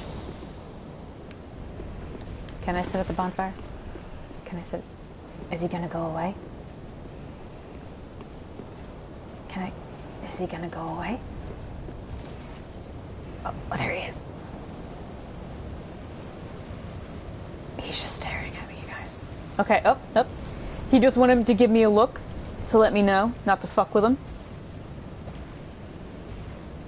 Doesn't want me to fuck with him. Oh, speaking of angel, are you psychic? Because angels are in this game. And I'm not fucking joking. Angels are in this game. You won't see them for a while, but they're in this game. And yay, welcome back, Star. Okay.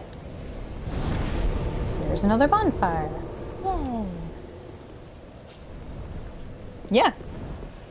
That's one of the reasons why I chose to go as a herald and have a miracle build. Titanite shard. And these are more treeple, as it were. That's the dragon. Or the wyvern, excuse me. Wyvern's, you know. He's just enjoying himself. Or herself. Just chilling. Just hanging out.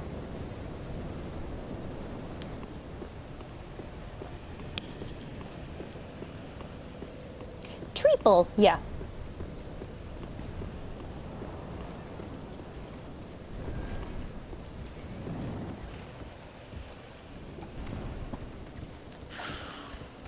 Hello.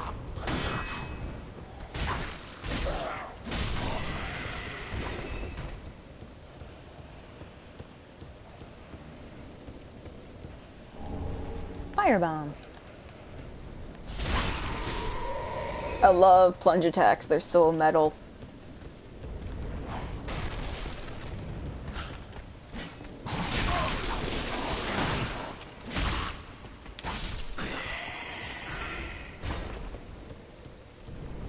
Yeah, there's someone below us, but I'm not gonna fuck with him. Ren has become Sir McPokey. Just, yeah. I feel like that's just an aspect of his character. Is that he would just be that kind of like me. Just poking authority, poking God in the eye, or shooting him in the face. And he's gotta be this way till I get a good dagger.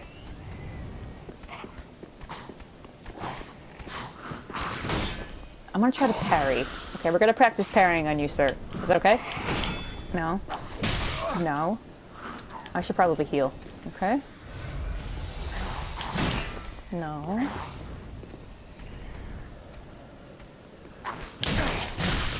No, I don't know the parry timing in this. Oh well. Show me your true form as he did a plunge attack. Yeah, that... Yeah. Yeah, that does sound like... And look, these guys are happy. I mean, they're a little scared of me, but look, they're having fun with the dragon. Excuse me. Excuse me, don't crash the party. Your friends are trying to relax over here. Don't be a dick.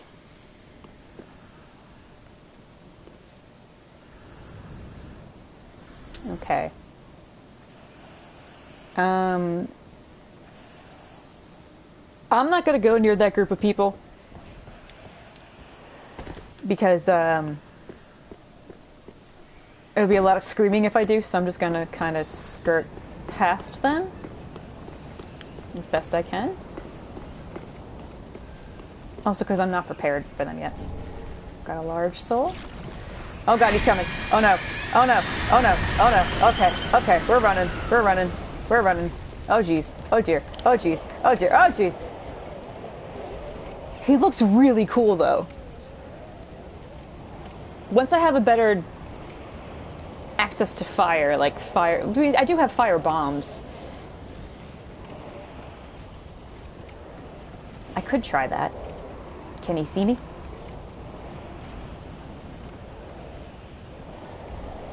I mean, I really don't lose anything if... Oh! I was literally just about to say I lose nothing if I die, and then I walked right off the cliff. I really won't lose anything if I die because the bonfire's right there. So yeah, we're gonna use we're gonna use a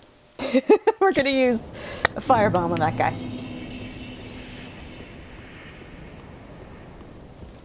Most of my deaths in this game will be me falling off of things because I actually have pretty bad depth perception.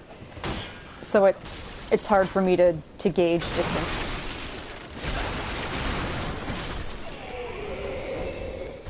But that I was just not paying attention, so. Oh, the sunlight. Hello. Ow!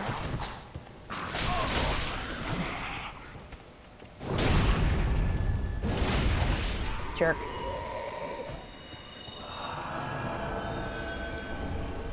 Throwing knives. Ooh, those are fun.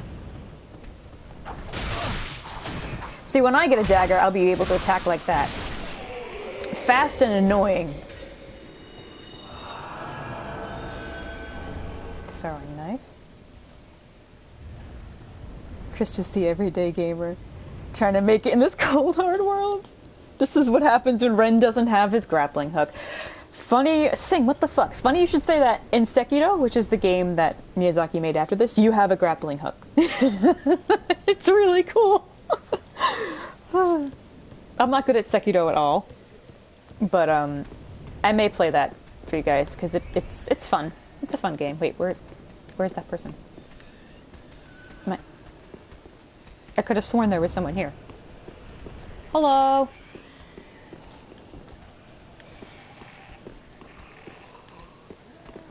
Oh, I love the sounds they make. Their breathing is so detailed.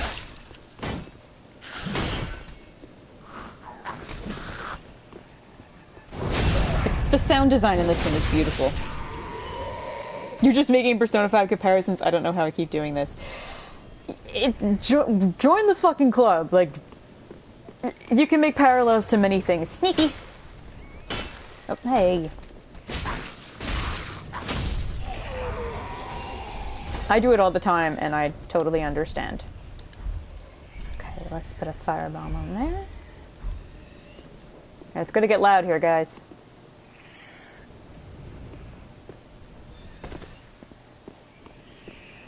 I do feel bad, though, because that guy's gonna freak out and kill all those dudes there.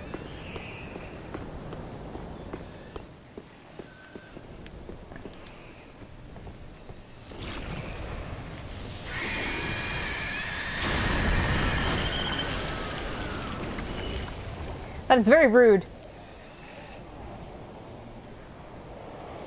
Can I, like, throw a knife at him? There is this infection happening in Lothric called the Pus of Man. This guy is infected by that.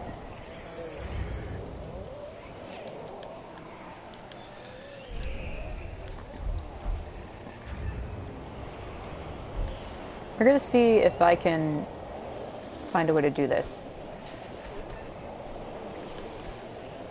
without locking on. Because I don't want to go up anywhere near him. There we go, come on.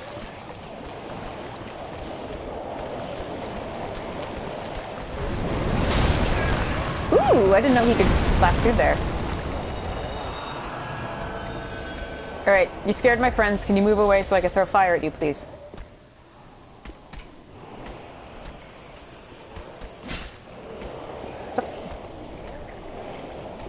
Just kidding. Nope, you saw nothing. You saw nothing.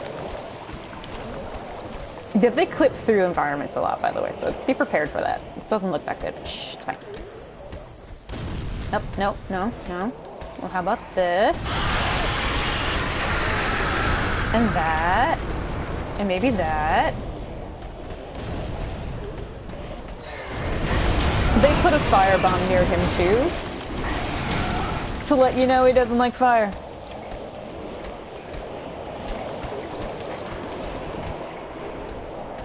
Oh, don't worry, I'll explain what he is. Notice that he's just like oozing black, like Arturius was. Nope, it's fine, it's fine, it's fine. He's very perceptive. And that he has like red glowy serpentine things in him. And red eyes normally signifies the abyss. No, it's fine. You don't see anything. We're playing like red light, green light, 1, 2, 3.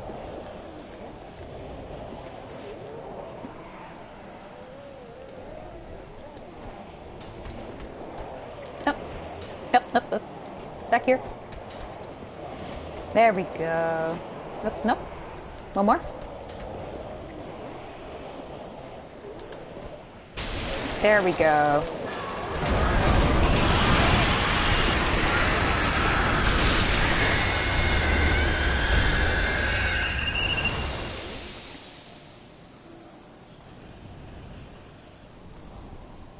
The abyss got very bad. It got very, very, very, very bad. The world that's happening, the state of the world and what's happening in it right now, it's very dire. It's very fucked up. Titanite shard, and we got an ember. So, just for you, Lala.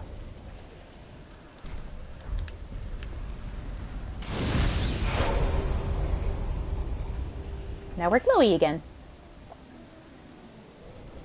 Yeah. So.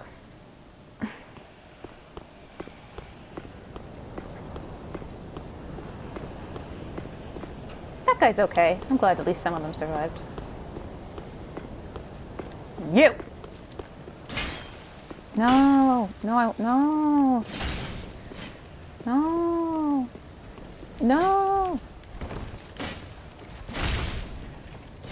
Hey, stop it!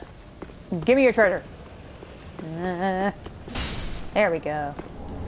And I have a raw gem. Yay, that's for upgrades. This place is fucking huge! Also, a different thing in this from Dark Souls 1 is enemies patrol now. In Bloodborne, most of them patrolled. The chaos. Yeah, this, ow! Jerk.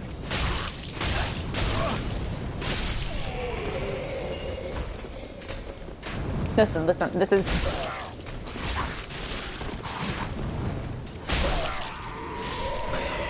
Oh, I didn't explain the Pus of Man. The Pus of Man is a very specific, terrifying infection that's happening in Lothric.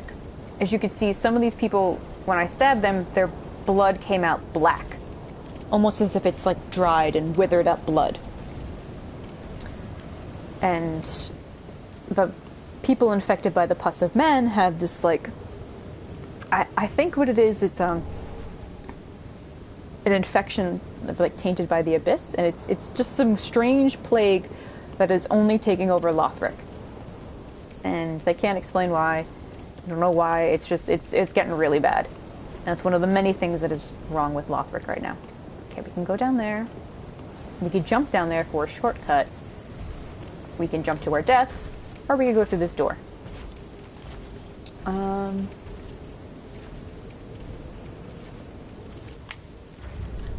I'm pretty good on health. Yeah? Yeah, I'm okay.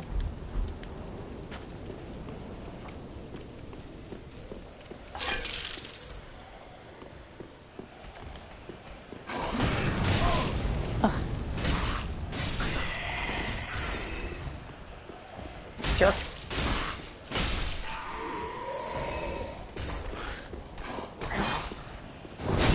He was just trying to backstab. Titanite shard. I keep hoping one of them will drop a dagger. Oh, right, the spear, yeah. I'm gonna be totally honest with you now. I'm just running the fuck away from this guy. Because look at him, he could totally, well, I could try, but look, he could shield bash me, and that, like, goes completely through my stamina. Like, he's got me cornered. And I don't know how to parry in this game. He's just so much more impressive than me. I could try to circle around him. Oh! I just did.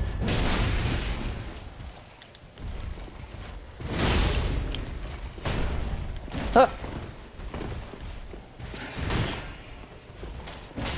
Ow! I love that move, though. I love that they know that if you try to circle strafe them, what that is, and they're just like, I don't think so. And they just slap you. Like, that's my fave.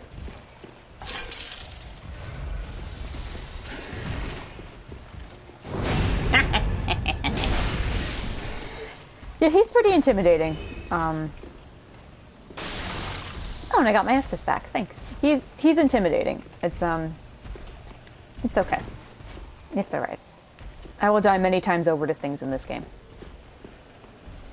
This is the banner of Lothric. There's a lot of really little details that are quite pretty in this game. Like all these books that are piled up, books that are on the floor, the little things like there's rope, there's jars, extra little supplies. You really get the sense that this space was used and lived in. Soul of a deserted corpse.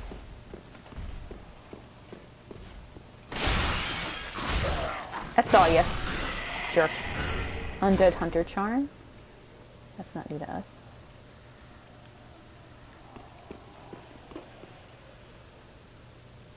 The owner of the place must be a nerd. Blue Jay! Hey, Blue Jay! It's just me, instead of... Soraya's busy. Well, Soraya's been busy. She actually, has a job that she loves. Secrets!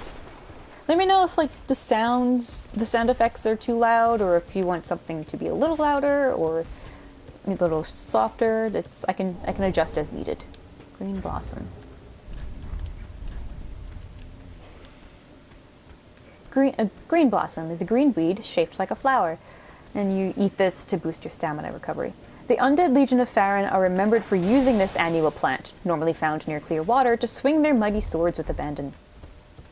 That's the first mention outside of the intro of the Undead Legion of Farron. Sounds pretty good. Okay.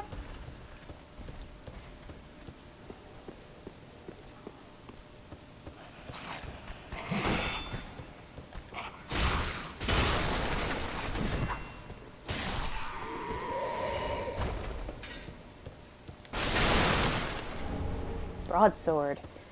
No. We're gonna be pokey stabby weapons.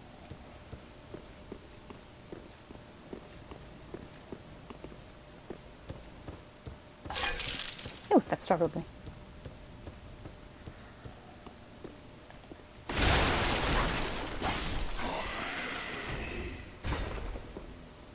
This is not a mimic. Silver Eagle Kite Shield. Is this better than what I got? Kite shields? No, it's actually worse. Any lore? No. Oh, this is from Dark Souls 1, though. Oh, yeah, this is what the Hollows normally have.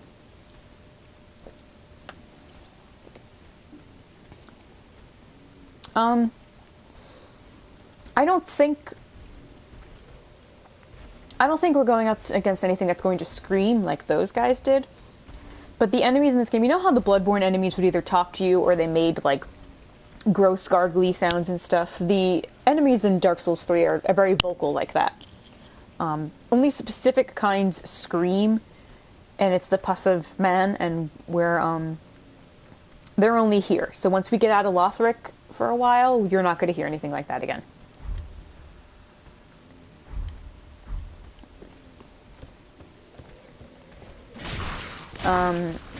Up. Hey! Hey, that's my job. Alright, yeah, he's trying to light me on fire.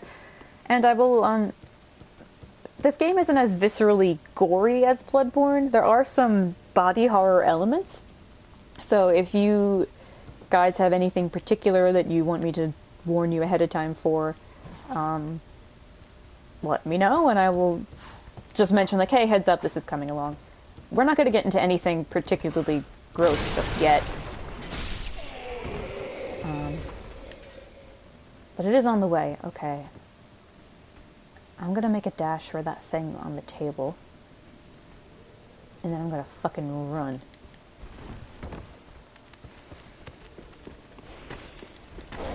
Estus shard, good, perfect, I need that. Out of my way, out of my way, out of my way, out of my way, out of my way, out of my way, out of my way. Out of the way, out of the way. Bye, bye, bye, bye, bye, bye, bye, bye. Oh my god, oh my god, oh my god.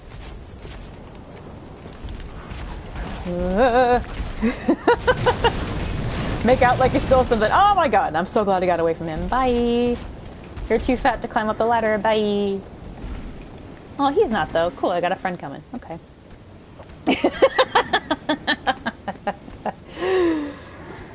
Joker made out like a thief. Ayy. And he's also kind of covered in blood, you know, whatever.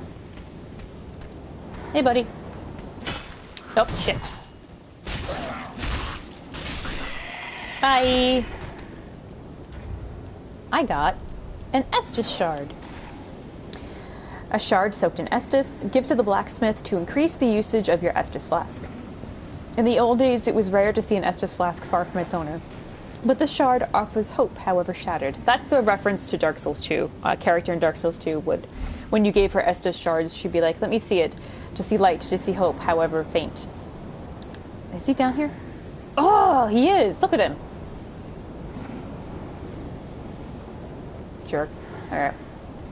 Well, while he's waiting for us to go down there, as if he thinks we're going to go down there, we're going to be super sneaky. And we're going to go down here.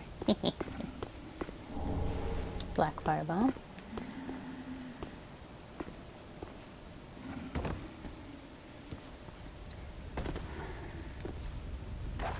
Up, puppy. Got another ember. Hey, puppy. Up. You okay, puppy? There you go. This is one of my favorite areas of the game. Because it's all just statues of headless knights who are like pinned down by banners or swords, and it's essentially just getting across the idea of sacrifice. Sacrifice being a huge, important deal in Lothric, another ember. And not even just in Lothric, but in the whole linking of the fire in general. So you kind of get the idea that all these knights of Lothric kind of ritualistically killed themselves for Lothric. And it's not even just what they did, it's in the architecture. Like, let's see. That is a statue representation of Prince Lothric holding a sword. Obviously, there's just this idea of nobility and dedication to the blade and offering yourself to something greater that Lothric is pretty big on. Rolls away from your problem. And then there's these statues with the heads, the knights holding their heads in their hands.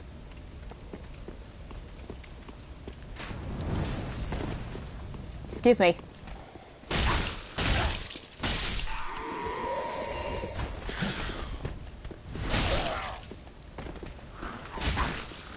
Bam.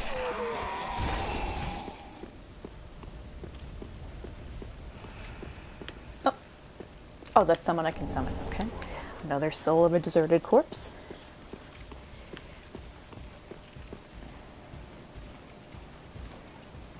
And you have these dudes on patrol. Oh my god, my cat's laying right in front of the TV, so I can't see how many souls I have. And the icons, it's about 3,200.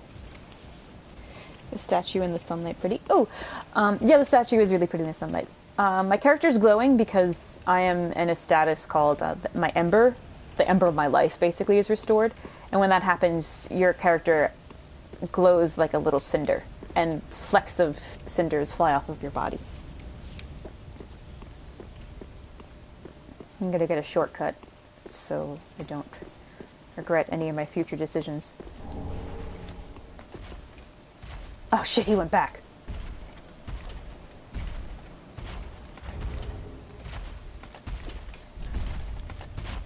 I kind of want to be cheeky, as I feel that that's something Ren would do. I just wasted it. Oh no, he knows where I am. Shit, I didn't even think I'm not that far from him. Alright, never mind. Never mind. Never mind. Sorry, sir. Sorry, it was just a joke. Just a joke. Excuse me. Excuse me, everybody. Excuse me. Excuse me. No, no, no, no, no. Bye. Up, up, up. Up, he was stupid and they fell down. Bye.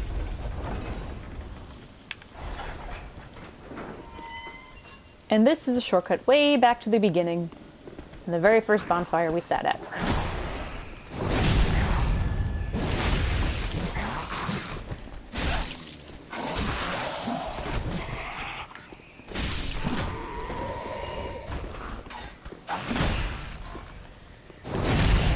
Right in the spine.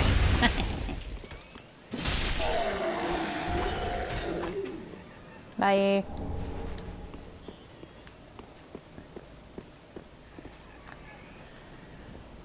Yeah, I'm gonna sit at that bonfire. I'm not doing too well. God damn it, puppy!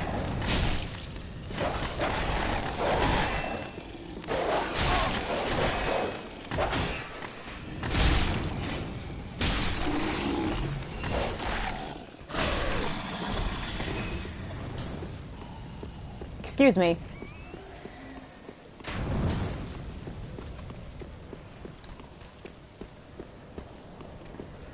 I'm just gonna kill you out of spite now. That's what Joker would do.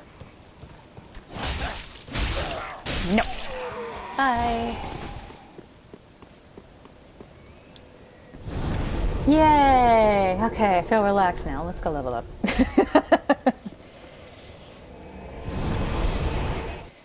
Statue just gives you an image of hope, but at the same time the color in the nights give me an aura of grim hopelessness. Yeah, that's Lala, that's a very good thing to take from this. And you could find really gorgeous Dark Souls 3 desktop backgrounds. I actually have one of Lothric Castle, or just Lothric in general, as my desktop right now.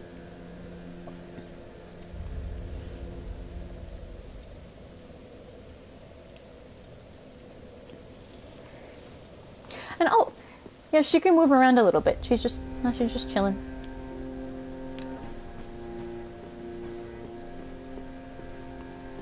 Ah, well met, Grandma! Ashen One. How may I be of service? Do you have a dagger? You do have a dagger, short sword, scimitar. Kinda want a dagger.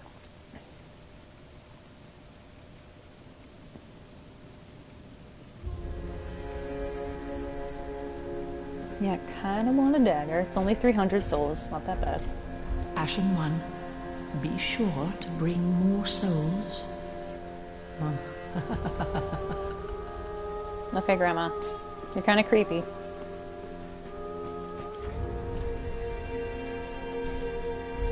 Oh. And even, you guys may not have noticed, but even when I collect souls, or I crush a soul item, in Dark Souls 1 it used to be this loud sound, and there's this gush of light, and this, it's just these tiny, tiny little flecks, almost like it's dust. So that lets you know, not only is the state of the world being affected by the fading of the flame, it's the actual life essence of everything is now very weak and diminished. Things are going very, very, very poorly.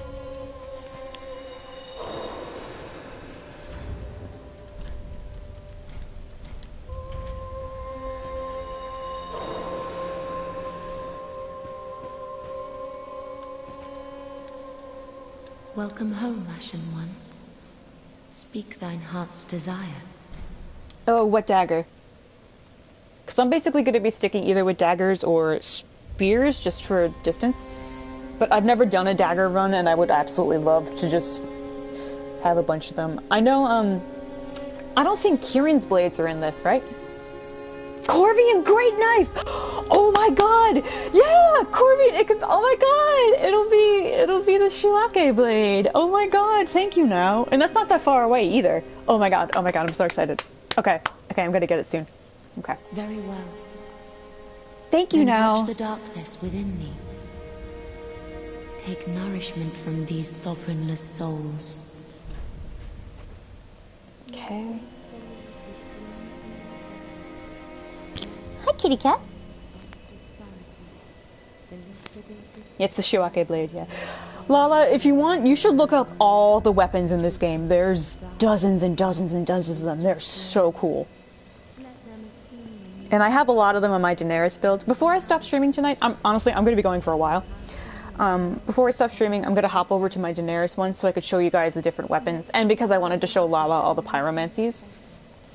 Because I have tons, and I think she would really like those.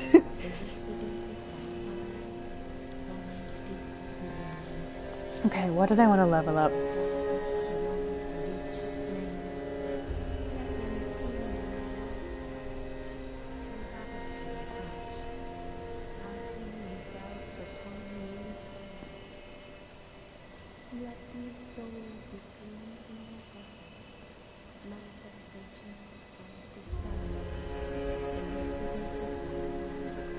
I'm at 12 attunements so I could have more spells soon.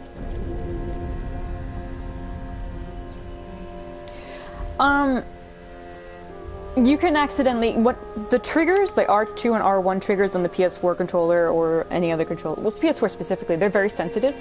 So you can accidentally hit an NPC and not mean to do it and actually hit them hard enough to make them angry at you, and then they will attack you. And then you would have no choice but to kill them or run away, and I can't remember what you can do to make them forgive you, but you could do something. Farewell, Ashen One. May the flames guide thee. You know, Blue Jay, that's fair. I mean, we do go around lighting bonfires, and we do go around lighting ourselves on fire, so, you know, that's pretty fair. Hey, Raven! You accidentally lightning bolted the blacksmith? Yeah. Yeah, that happens. Well met. 'Tis good to see ye in good health. What needs smithing this day?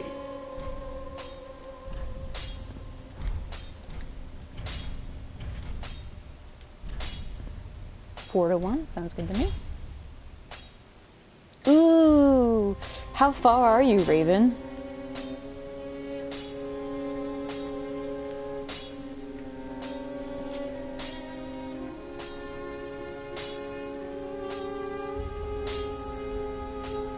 Oh, German Blue Jay?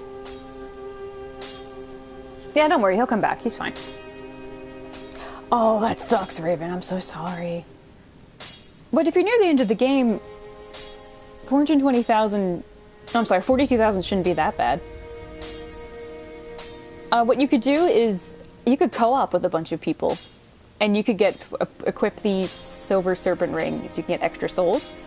And just co-op with people and help that. Or just go around farming, which sounds really shitty and boring, but you can do that, make him forgive you, and then he'll talk to you again. Although I'm terribly sorry. I'm sorry that happened.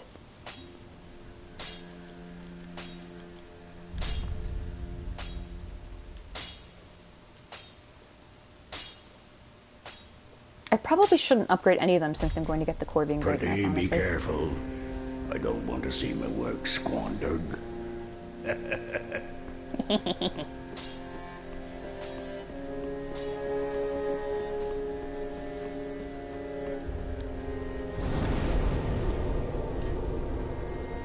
I'm gonna go in here because we made the shortcut. No, I don't. Wish I did, but no, I don't.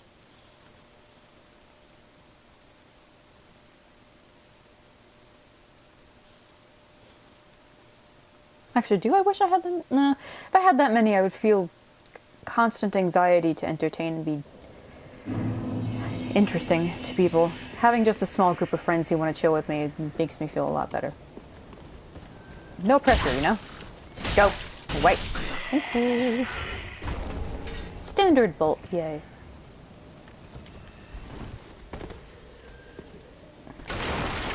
Never see it coming. Oh, okay, well, they see me coming. I'm probably gonna die. Alright, bye. Up, up, up, up, up. Magic pixel of health. Up, up. Yeah. I don't know how I survived that.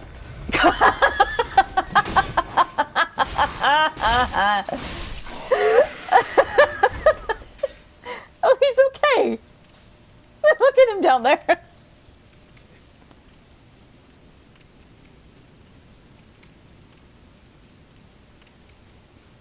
He's just so mad. Look at him.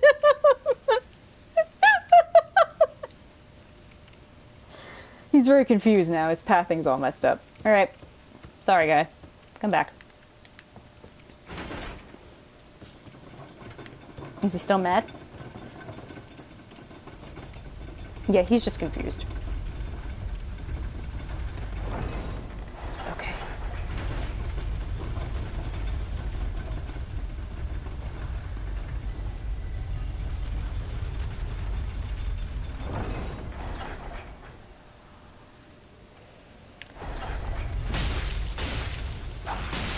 Bye.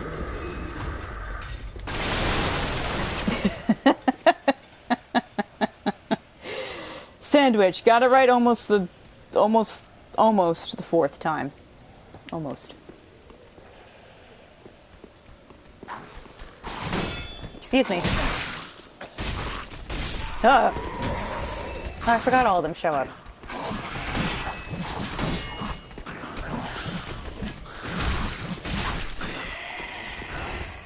You could hear the weight behind the weapons as they swing it. I don't even care if they get me because it just sounds so cool. I love the sound design in this game.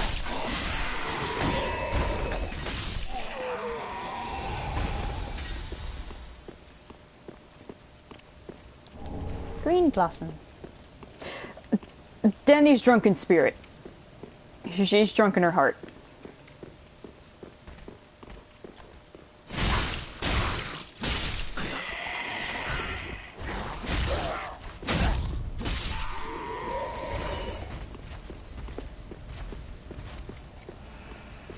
Alright. Before I summon him, I'm going to run past these people. Excuse me. No. Excuse me. Pardon me, sirs. Pardon me. I have some other place to be and it's not here with you. Bye. Dumbasses. And I am going to go back to the bonfire so I can actually have more healing. Oh yeah, the armor ASMR you can get from enemies. You can kind of get it from me. I'll be quiet so you can hear.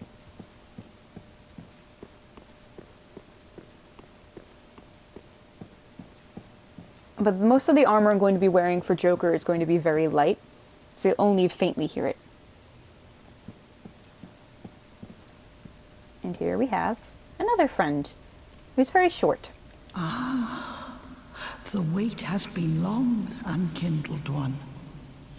I am Emma, High Priestess of Lothric Castle. Allow me to speak frankly. You will not find the Lords of Cinder here. They have left, gone, to their journey homes converging at the base of this castle. Head to the bottom of the high wall, forge on through the great gate, and raise this banner to proceed. Yep, she's a friend. This farewell gift is for you. It is the insignia of an old covenant. If you fear trespassers, dark spirits drawn by the embers, then etch this upon your heart, and the old Concord will beckon noble blue sentinels to hunt these foul spirits. We have blue. Unkindled one, head to the high wall's base. Go through the great gate and raise this banner to proceed. But beware, the dog keeps a close eye on things. The vile watchdog of the Boreal Valley. So, we were told by our firekeeper friend, go to Lothric on your journey to find the Lords of Cinder and bring them back to their thrones. And she says, I'll be brief, you won't find a Lord of Cinder here. What you need to do is go back the way you came, take the road straight ahead, and go on your journey because they went back to, the Lords of Cinder went back to their homes. But she says they're churning homes at the base of Lothric Castle. What's happening in this world is kind of like a contraction. Think of, you know how things expand when they're warm and contract when they're cold? the world itself is condensing to a smaller and smaller point. So all the separated realms, like different kingdoms across vast space, are all coming very, very, very close together, and they're converging around Lothric. So we're able to go to each place where a Lord of Cinder is from, and not have to travel, you know, weeks and weeks to get there. They're all just smushed together here. So she says, just go do that. You don't have to come here. There's nothing here for you, which is a little suspicious. And she gave us this, a small Lothric banner, hold up outside the main castle gate to be taken. It is a perfect circle, which is what the dark sign looks like, which is interesting. Small banner held by Lothric messengers. Hold up outside the main castle gate to be greeted by an escort. When the high wall appeared, the path to the undead settlement was blocked, and the messengers came bearing this banner. They were sent out with a duty, but had no way of returning. And she also gave us, let's see, this. You know how Solaire was in the Warriors of Sunlight Covenant? Covenants in this game are like, do you want to do online stuff? Do you want to help people on bosses? Or do you want to be automatically pulled into someone's world to help them against a mean person? Things like that. Way of Blue, this one is, you keep it equipped. If you ever get invaded, someone will come into your world to help you. A cop. Basically, that you have this on and a cop comes along and just protects you. It's kind of funny. Way of Blue. It's also a crescent moon. You should be thinking of Gwendolyn, our boy Gwendolyn. Way of Blue. Pale blue sheepskin parchment featuring an illustration of the moon, symbol of an ancient accord. The blades of the dark moon. Members of the Way of Blue are the beneficiaries of an ancient accord. When a dark spirit threatens them, a blue spirit will grant them assistance and help to root out the invader. Summoning takes place automatically while this is equipped. Alright. I don't think I have any homeward bones, which may be a problem. Nope, I do not. Okay. Okay, we're gonna have to either do a suicide run. Yeah, I can probably do a suicide run. If I get tagged, I get tagged, you know, which... nothing I can do about that. I do want to pause to look around, because this area is really pretty. Excuse me, excuse me, excuse me, excuse me, excuse me. I should have rolled it, not ran it. Pardon me, excuse me. Coming back in a second, excuse me. Yeah, Emma gets to be in 2 games.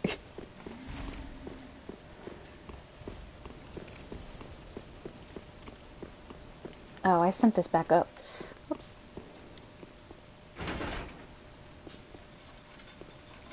Also, look at our boys. Covered in blood and looks like he rolled around in the dirt. Or yeah, our right arm is actually entirely covered in black blood. Left one's fine.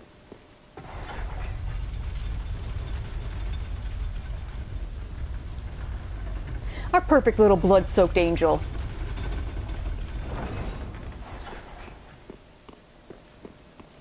Oh, I didn't kill any of the dogs up here. I'm going to regret this decision. Excuse me.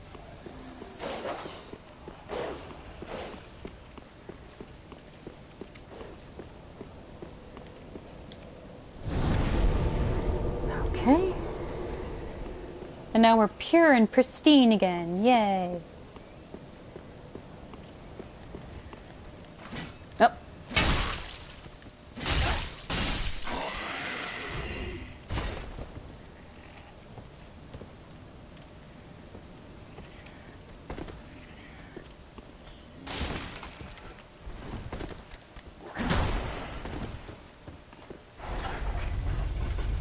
Don't follow me down here. Occupado.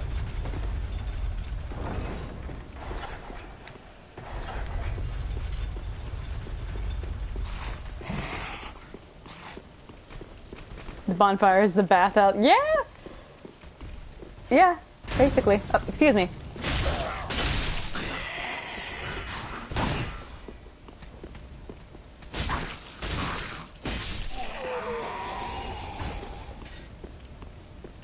I've said it before, but I will always say it again. I love the sound design in this game.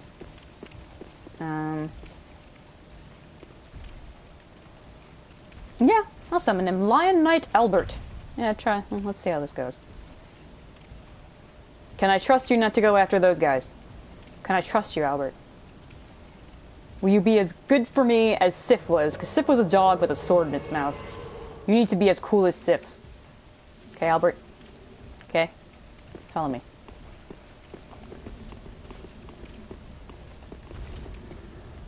Come on. I don't know if he'll jump down, actually, now that I think of it. Yay! Because sometimes, even though they're tethered to you... Oh, look at him go. Okay. Alright, Albert, what you doing?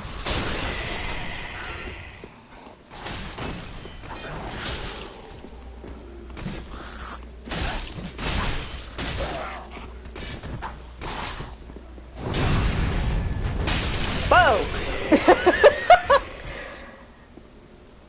That's cool.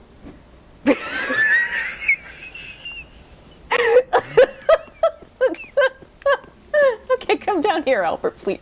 Just come down here. Okay, for those of you who may have missed it, this game, like Bloodborne, allows you to do special things with your weapon. You know how Bloodborne you can transform a weapon and use a special thing? In Dark Souls 3, you can two-hand your weapon and it has a special attack. His greatsword, when he stomps his foot and uses it, it boosts up his poise, which means he can just charge through attacks and not really get hurt by anything. With me, I have a long shoulder thrusting spear and does extra damage. Also, these are the pilgrims we saw in the beginning. They were clearly coming here for something. They were all looking that way and then they died. This guy was just reaching out for something. And yeah, this place is pretty, but we'll be coming back, so don't worry. Say goodbye to it now, Albert.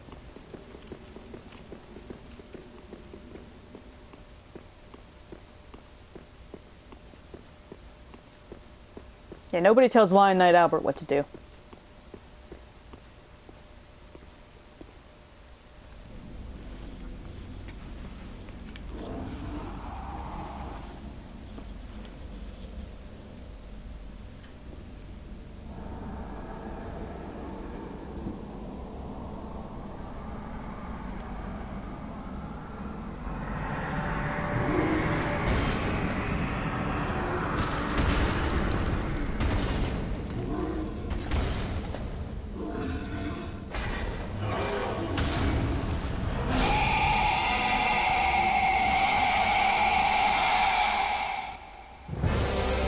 This is the watchdog that Emma warned us about.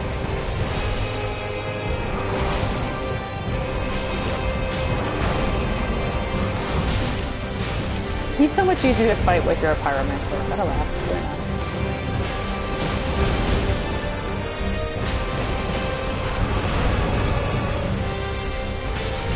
Just put one in the butt.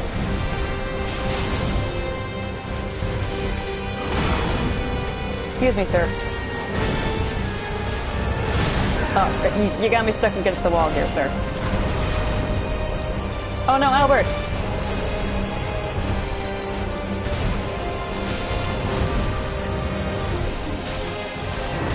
I'm just going under his stomach, poking him in the gut. Uh-oh. Uh-oh. Uh-oh.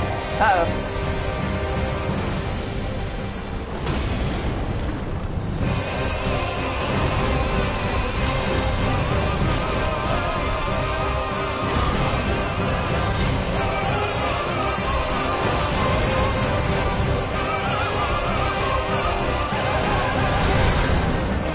Excuse me.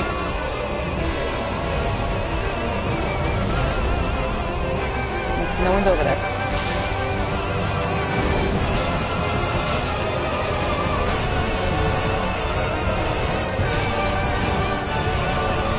I'm so glad he's just running into a wall for some reason.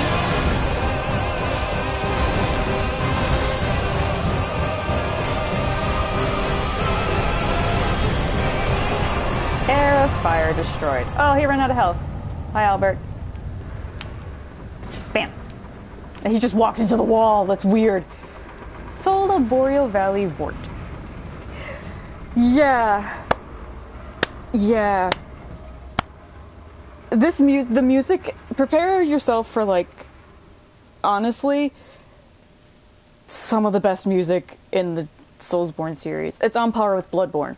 But this one, it goes so hard for no reason. You're just like, oh, okay, whatever. And it's just some crazy knight dude dragging his fucking frozen mace around, just trying to smack you. That was the watchdog, by the way. He keeps a close eye on things.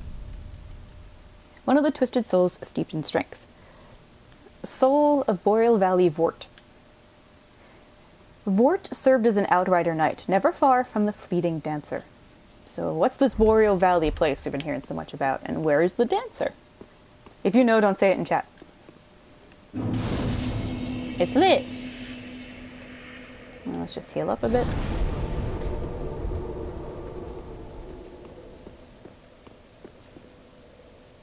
Yeah. Yeah, I could see it, D. That's a good point. On par with Bloodborne, yeah, absolutely, Lala. The music in this, one of the Bloodborne composers did most of the music for this. She was the main music director, I believe, and she also obviously did songs for this. A lot of them. You could tell if there's a lot of violins in the song, it's her composition. Peer over the cliff and hold up the banner. And this gives you a look at all the places we're going to go. Most of the places, anyway. Like that over there, we're going to go there. That down there, we're going to go there. That as well. And way off in the distance, you can see what looks like an entire Anor Londo-esque, let's say, city that we're going to travel to. And then way, way, way, way out there, this is also a place we can go to.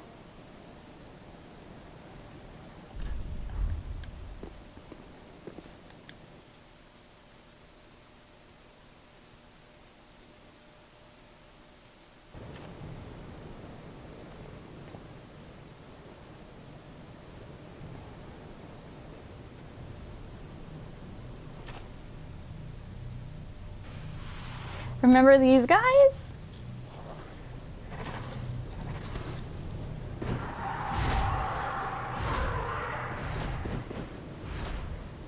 Get two of them to lift us and one of them to direct traffic. They're buddies.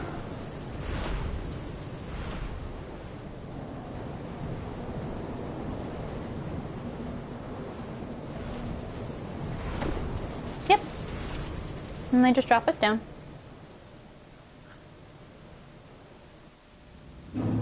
Undead settlement. The birds are there for scale.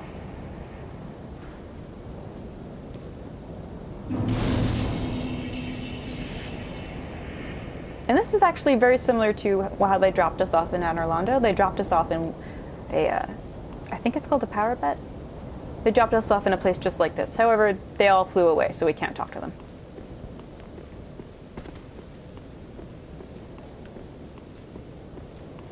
I'm so glad you guys are enjoying this.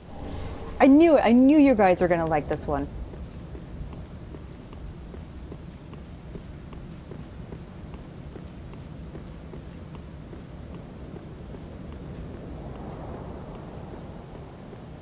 The Undead Settlement is kind of like the Undead Burg from Dark Souls 1. Instead of the Undead Burg being this small, clustered,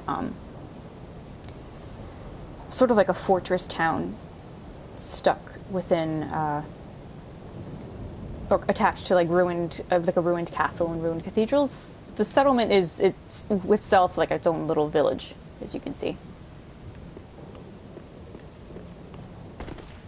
A settlement below Lothric Castle. That's where we just were.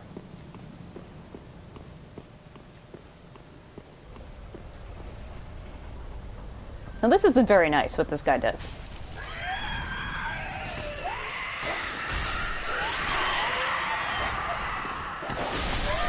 We're gonna let the dogs do their thing though, and then we're gonna go kill the guy who did that. But you know, we have to go make a friend. You guys want to go make a friend?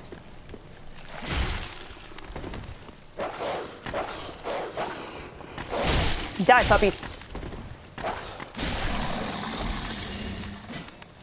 Get out here. Bam. Alluring skull. That you could throw it on the ground and some enemies will run towards it. There's more of those pilgrim people. Although these guys didn't make it to Lothric Castle. Because the bridge broke. Please, grant me death. Undo my shackles.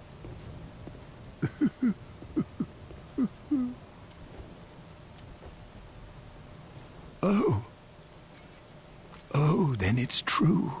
A champion of Ash as I live and breathe. To be in your presence is a great honor. I am Yol of Londor, a pilgrim, as you can see, only somehow I failed to die as was ordained. Well, perhaps my calling lies elsewhere. Say, champion of Ash, how does the idea of taking me into your service strike you? I was once a sorcerer. Surely I can be of use. Sure. Oh, I am honored, truly. I should be dead, yet you have granted me purpose anew. I, Yol of Londor, do solemnly swear myself to you. I really like all the NPCs you can make friends with and bring back to Firelink with you, because they say a lot of things like that. He was weeping on the ground, although there's some stuff about him that I'll mention later that, you know, it's interesting. He's very relieved to see you. It's like, well, you've granted me purpose anew. And he's very, very relieved and very flattered that we would agree for him to help us. So now we sent him back to Firelink, and instead of him being alone here, weeping, he'll be back home with us. Homeward bone.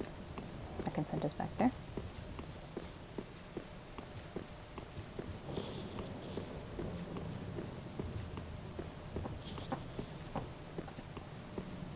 Alright, murder puppies, it's time to get murdered. No, come on.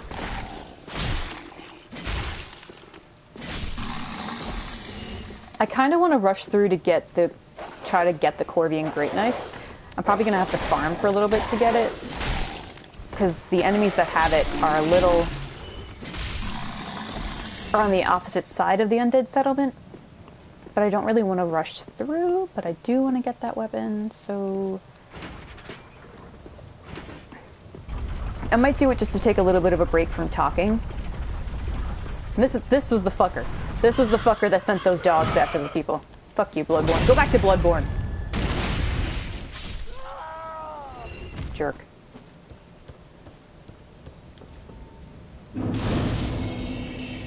This place is also it's very Bloodborne, but it's like Bloodborne in the daytime. And there's a dude up there doing some shit.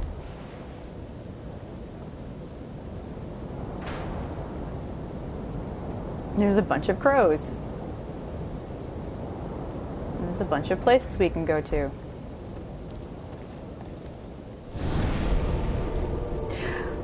I was actually able to get the scythe pretty easily, but I had the, what did I have? I don't know, I just got lucky, I guess. Right. Alright, those people are dying again, so let's just go back to Firelink. I don't know if I like listening to them die. It's very rude.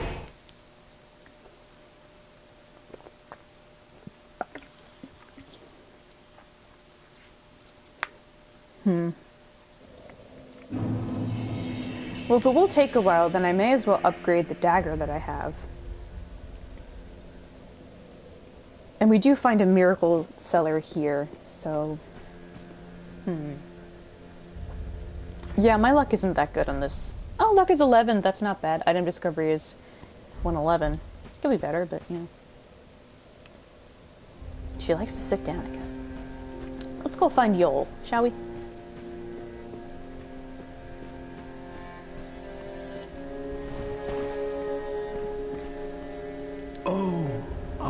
champion of Ash, welcome home.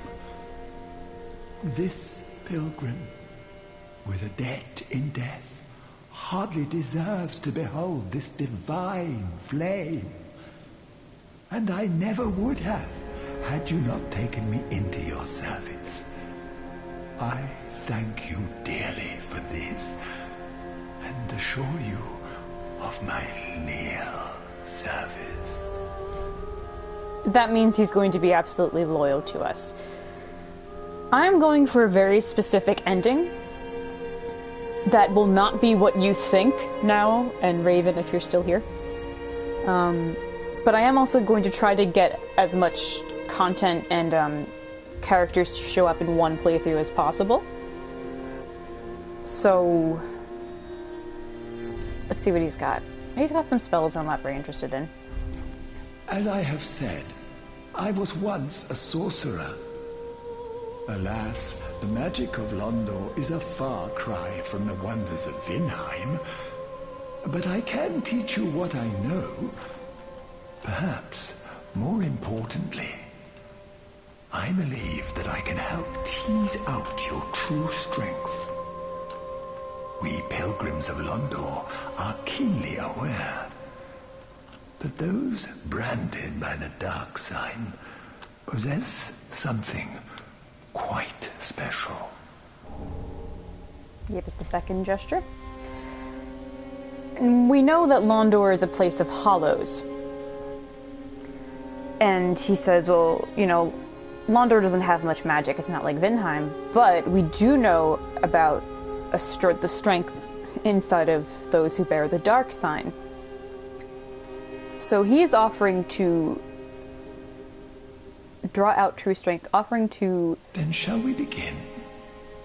Hold on. Bearer of the dark sign, let your true strength shine. This is like leveling up with the Firekeeper. It's hard to see what his hands are doing. I think his hands are over ours, actually. He's letting us level up with him without the use of souls by channeling magic, I believe, into our dark sign. The dark sign is something all undead have branched onto their flesh. And so Londor magicians or Londor sorcerers have figured out a way to make you stronger by accessing your dark sign. There is a downside to it, I will say that. And even if I choose to do this, does not mean I'm stuck into one of the endings it opens up. I just want to show you guys as much as I can in one playthrough. So, I can get one level. It's technically like a free level. Like I don't lose any souls for doing it. I would like to get a tubin up because I'm going to need more slots for them. So. Be safe, champion of Ash. Thank you.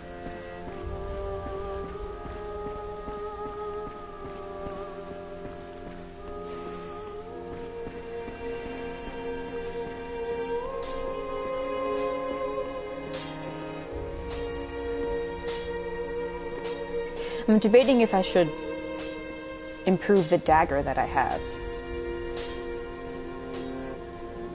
Welcome back, Raven.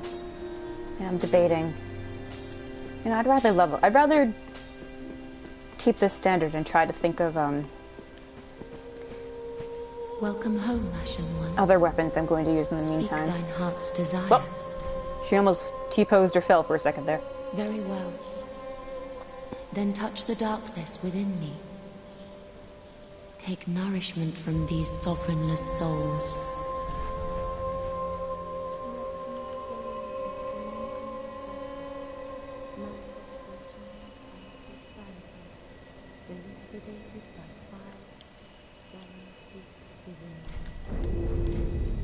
Farewell, Ashen One.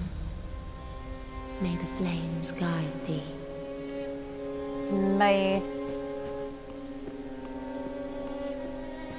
Is our friend up there? Aha!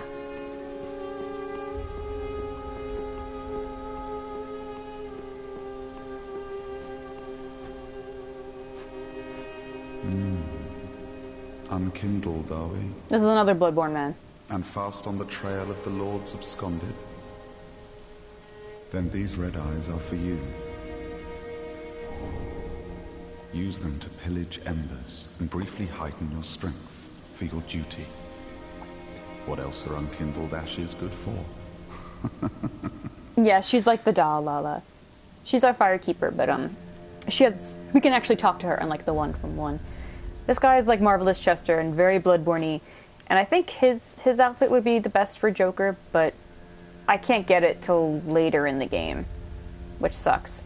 So I'm gonna have to think of like alternate Joker-y clothes. He's the guy who basically, you want to invade people, here you go. You use this to invade people because you're an asshole, blah blah blah blah blah.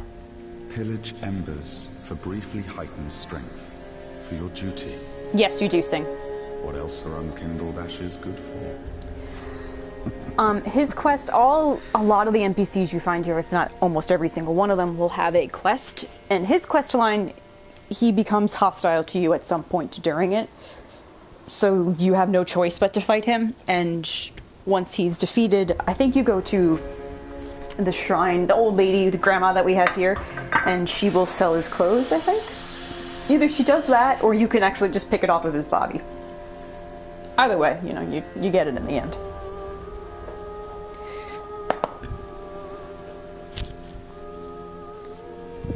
Hold on. Gotta get a glass of water. And I gotta stand up and stretch a little bit, because I have been sitting for many hours.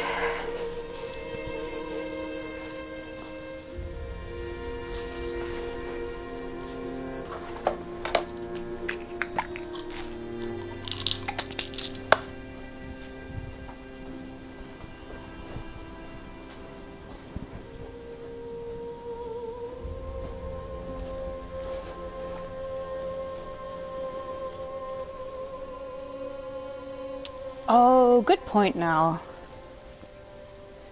Yeah.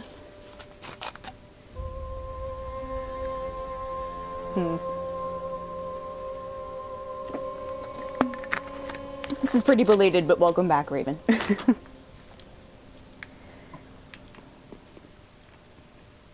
Weirdo.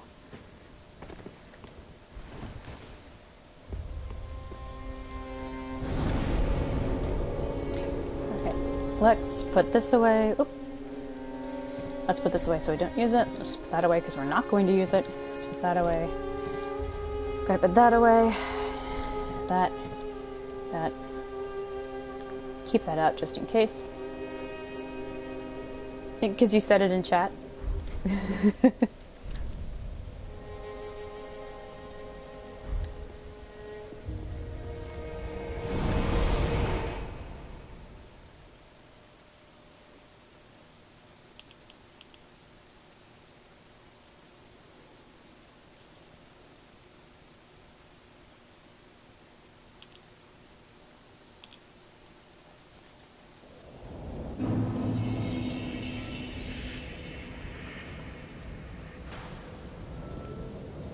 Now, I'm not going to really comment much until we get to some place I think is really significant, because much like Bloodborne, actually probably even more than Bloodborne, the sound design in Dark Souls 3 is very atmospheric and is so immersive that I'd rather let you guys sit and hear it and then just kind of be pulled into it like me.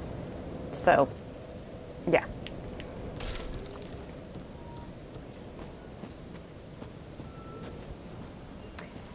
Things aren't going too well here. There's a lot of bodies strung up.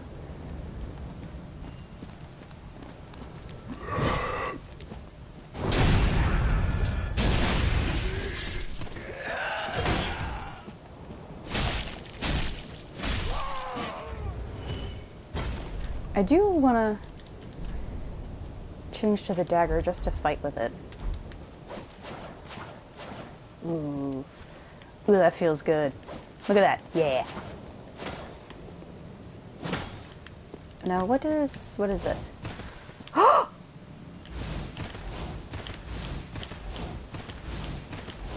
Oh, right. Yeah, I could circle quickly behind them and stab them in the back. Bro. That's gonna be so much fun.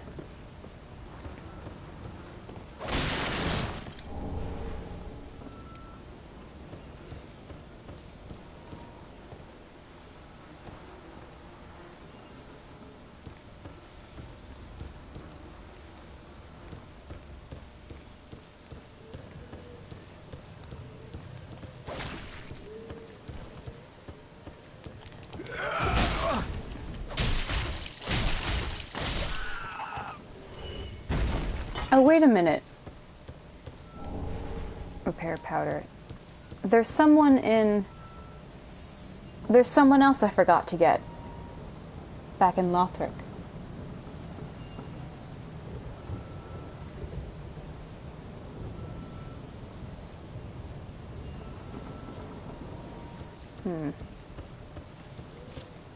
Yeah, I did forget some things in Lothric, so...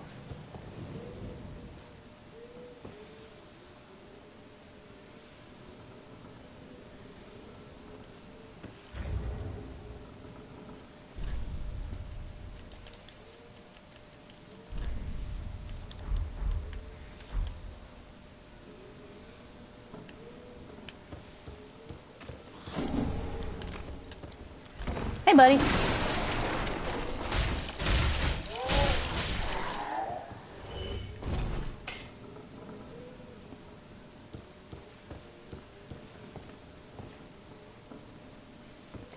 Oh, I think I ran right past something I wanted to show you guys. Or that may be a little further on. Nope, I ran right past it. You know how you guys said you wanted to be a treacle?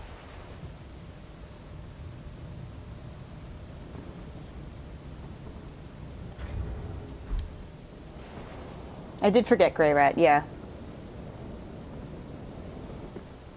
I always do forget him. So we're actually gonna... I do want to get him.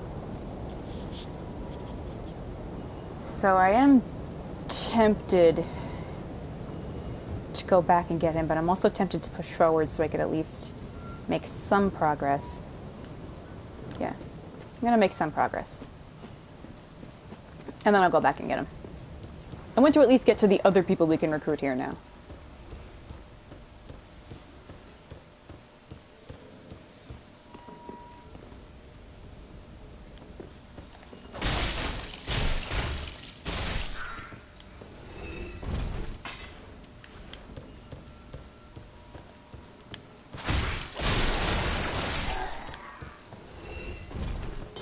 I think I like fighting with the dagger more.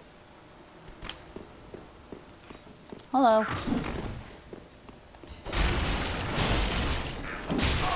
Ouch.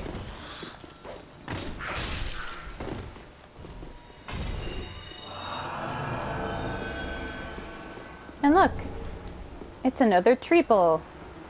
And piles of bodies. And bodies in cages. And more treeple. And what looks like a torture rack. And more treeple. Something weird was happening here. I don't know if I like it. The dagger is very messy, yes. Let's look at the stuff I've been picking up. Charcoal pine bundle. Applies fire to your right hand weapon. Does not last for long. This is basically you just smack it on a blade and it, or whatever, and it gets set on fire. And you do fire damage. And not only are there treeple and torture things, people be strung up on poles. And on wheels. And on poles again. Or hung from a tree. Something really awful is going on. I don't like it. There's also a lot of people here. I'm gonna go pick up what I knocked over. Loretta's bone. That's a secret tool that will help us later. And we're just gonna let them be for the time being. We're just gonna let them do their thing, you know? I hear the pitter-patter of little feet. Oh, he doesn't know what to do. Oh, look at him, he's gritzing. Uh-oh. Uh-oh. Uh-oh, okay. I'll leave him to that too. Oh, I should probably put my shield back on, yeah? There we go.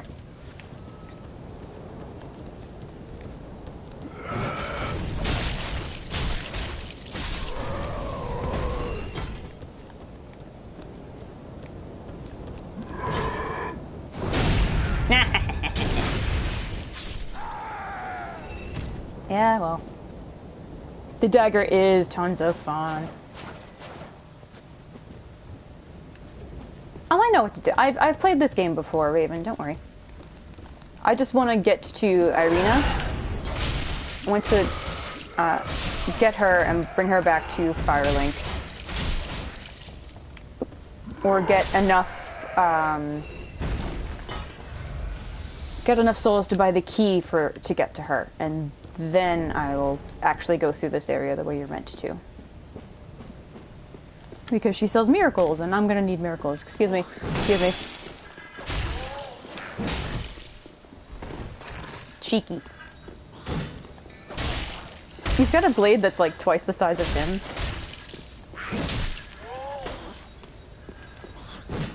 I like them. I think they're cute. And they have like cute little hats. Oh, they're just like little sneaky gremlins.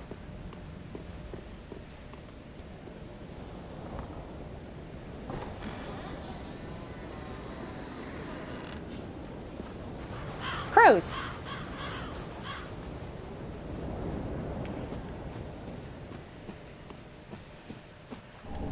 Caduceus round shield. Someone's throwing stuff at us from the roof. My plan was go along, get some bonfires along the way, then go back to Lothric, get Grey Rat, and then take my time going through.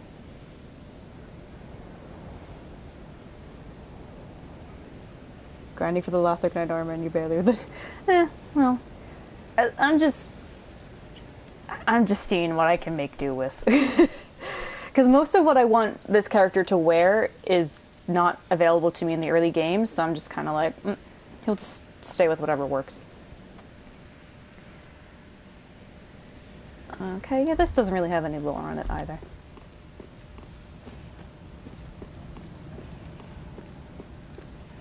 Secrets! And death, perhaps. Nope, nope, nope, nope, nope. I win, I win, I win, I win. Oh, somebody died. Haha.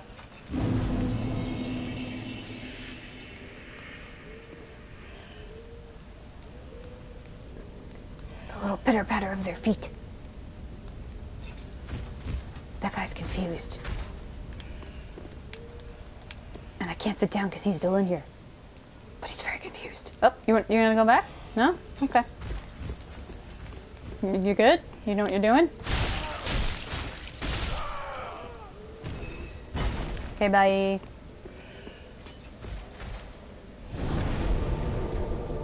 Clip underside. There's tons of bonfires in this game, as opposed to one where you had to really walk a path of attrition to get any shortcuts or back to where you need to be. And there's bonfires every couple of feet.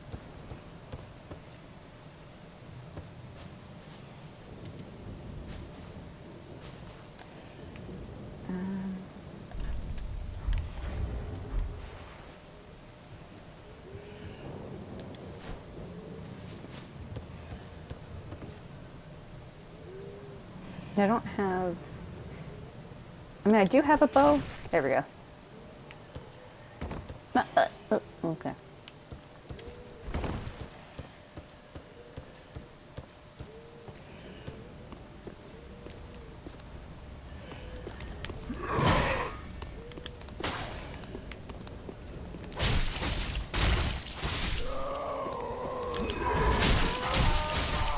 Bye. Man, this dagger is tons of fun. I normally go for like hard-hitting stuff, but there's something so rewarding about just having this stuff. Oh no, oh, down he goes. There's something so rewarding about having a tiny weapon that you just hack and slash people with. Now I know why Joker uses it.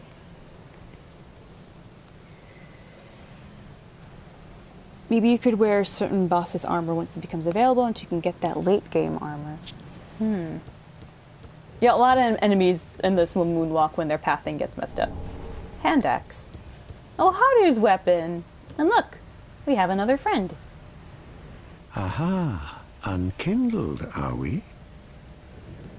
Welcome to my abode.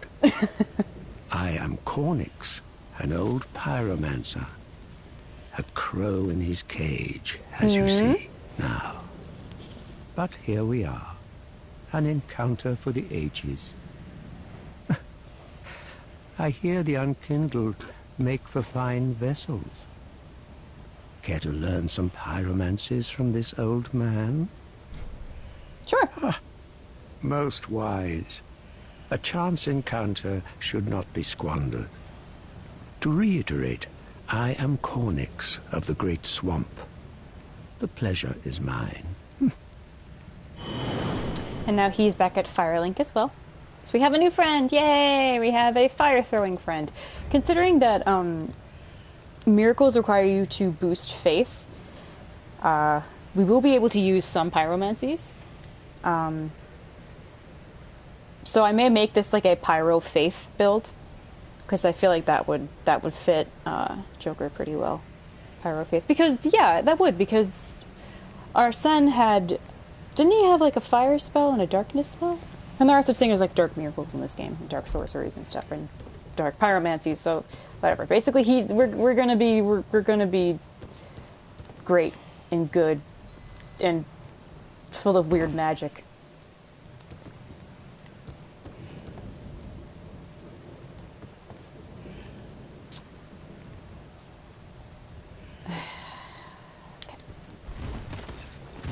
Hello! He really wants us to try the soup. Ouchies. No thank you. No thank you. No thank you.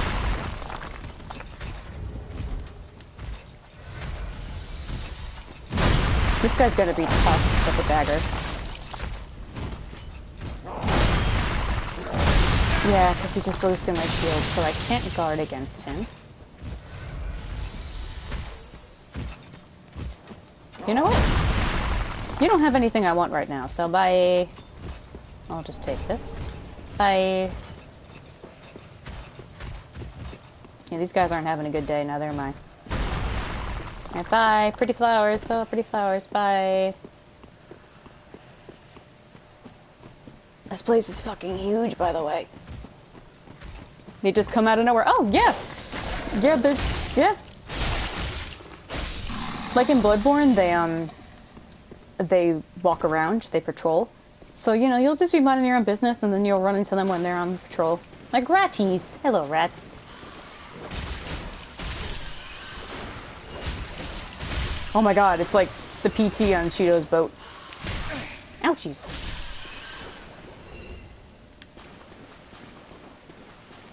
His soup's too heavy on the palate. Ayy!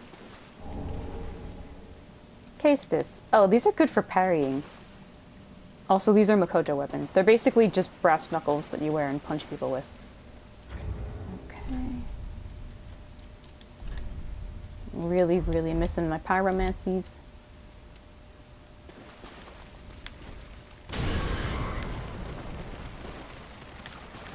Nope, hello. Did not mean to unequip my dagger. Don't know why I did that, actually. Excuse me.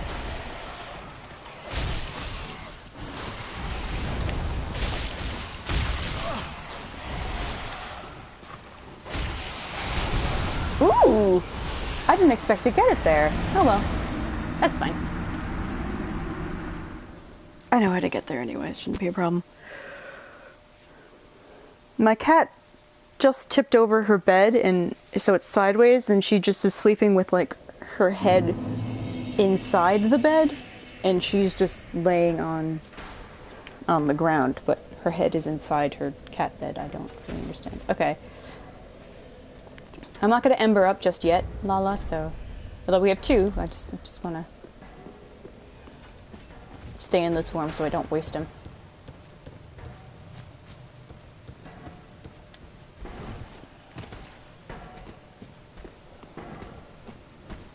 That noise is coming from that lady.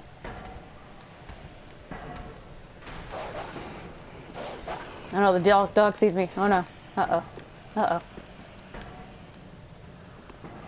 It's those goddamn puppies, I tell you. Dogs are the worst in these games. Miyazaki must love cats. Actually, Actually, that makes a lot of sense, because cats in these games are usually very helpful. There are, like, some weird evil ones, but most cats I can remember are your friends.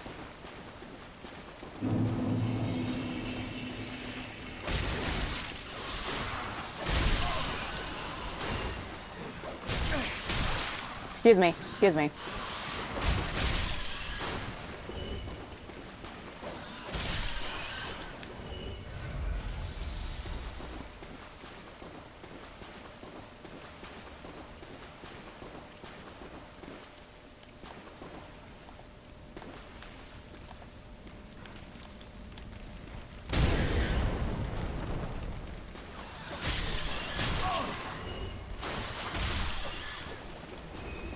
Alright. Come here, king rat.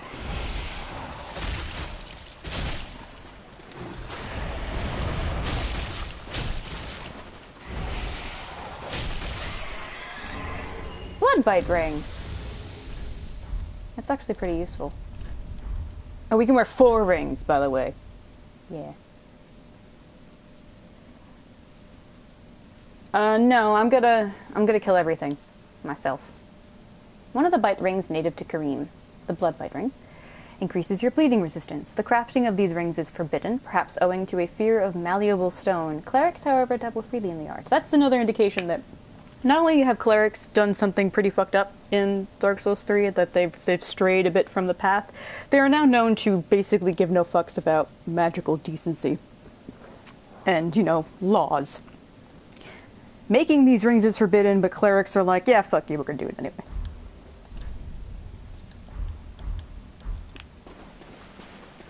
And I just increased my bleed resistance. So anything that does an attack that would normally make me bleed now has to try harder to do that. No, I always think there's an item there.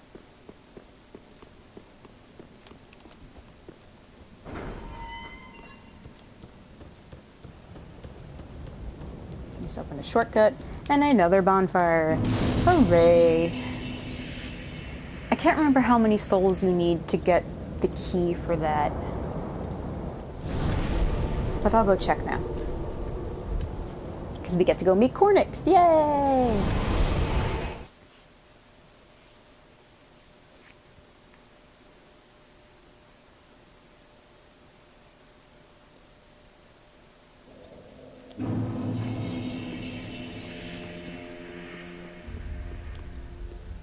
Ah, well met, Ashen One. How may I be of service?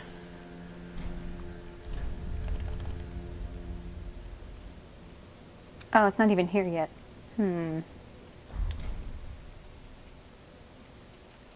Ashen One, be sure to bring more souls. Sorry, Grandma, I thought you'd have a key I need. Oh, I know what I have to give her. I know. And look, now Cornix is here. Surrounded by a bunch of dead birds. Hello. Ah, there you are, unkindled one. I wish to express my gratitude for trusting a lowly pyromancer and allowing me to gaze upon this majestic flame. As promised, I will impart pyromancies to you. But first, you'll need a flame of your own. Thank you. Careful you don't burn yourself with it. I really like Cornix. He's very, very sweet. And he sells Pyromancer outfit. That's about it. He sells Fireball, Fire Surge, Great Combustion, and Flashed Sweat. I don't think I'll be... Oh, I could buy Fireball. Just to show off what's... Oh, and I can get this too. Why not? To learn pyromancies, you must vow to become my pupil. I know, but such is the way of the world. Respect your elders and so on. And pyromancy, of course, is no exception. I really like him.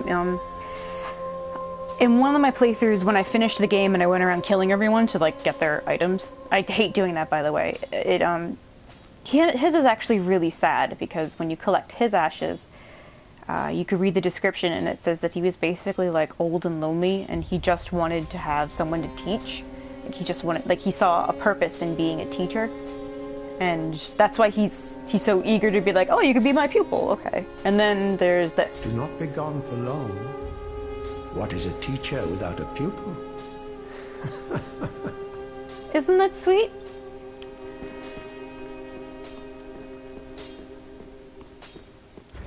You know, I probably should be wearing my helmet. There's no reason not to wear it. It gives me so much more defense.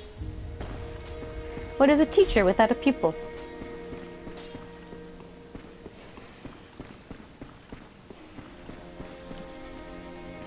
Oh, our champion of Ash. Hello. Welcome back. I would do anything for my master. Just say the word. Okay, y'all. Oh, you can't level up yet. Yeah, because I think you need to beat... It's either you beat bosses or considering how many times you die. Okay. It might be worth getting this. But I'm not gonna do sorcery. So I'm thinking out loud, don't mind me, you guys. Be safe, champion of Ash.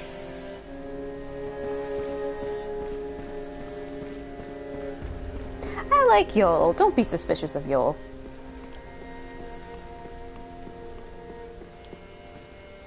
What a sick joke. Asking us to seek the Lords of Cinder and return them to their moulding thrones. We're talking true legends, those who would link the fire. We're not fit to lick their boots. Still on about that? Alright then.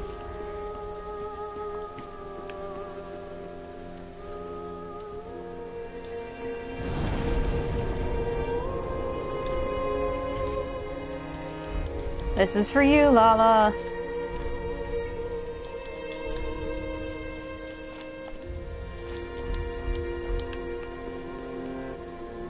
This is pyromancy. I gotta make sure I'm not gonna throw it at anybody. Since I don't have a spell equipped right now, he doesn't know what to do with it. But when you do have one, bam. And then you do that, which is just like a little burst in your hand. Pyromancies in this game get really fucking cool, so look forward to some weird shit. Dilapidated bridge, cliff underside. Oh right, I wanted to go back to Lothric Castle to get my buddy.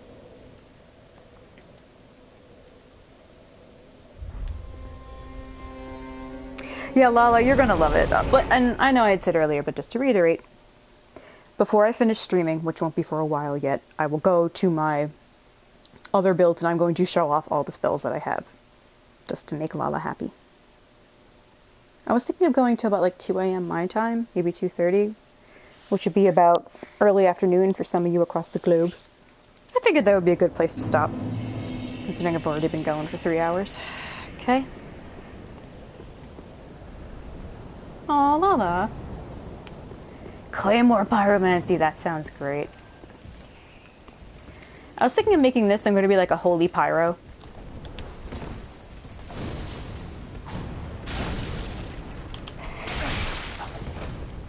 We're getting a shank fight here. Up, up. Ooh, I'm gonna die.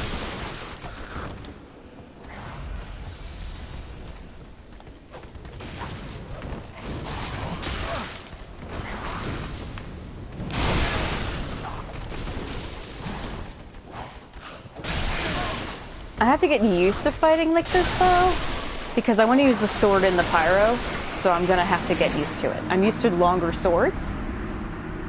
Yeah, I'm used to longer swords, so they keep them at a distance, and then I use flames on them. So don't worry, I'll figure it out. A legend? Oh, that's a bit nice and a bit much. So, well, thank you. But you know what? Not too proud to not wear a shield. Anyway, that's 67. we go. Jerk.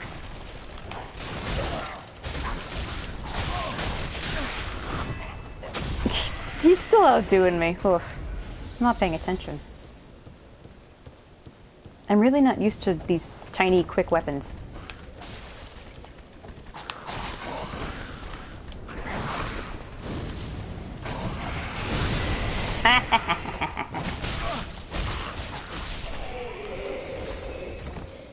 Jerk.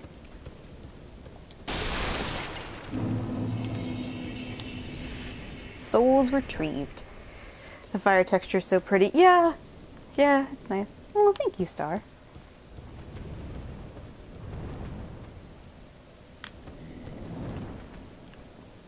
Whomst? Oh.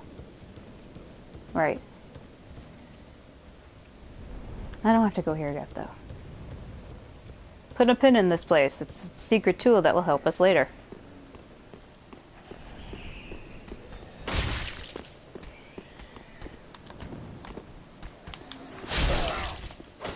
Haha.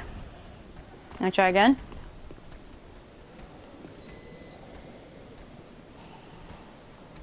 Wanna try again? No?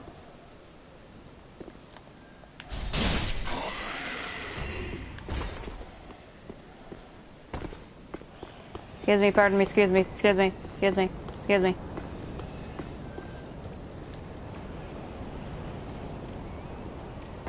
Oh shit, I gotta be here. Ah!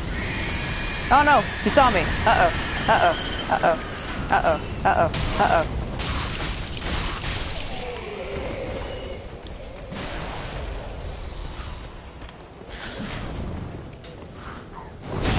Right in the butt. Boop.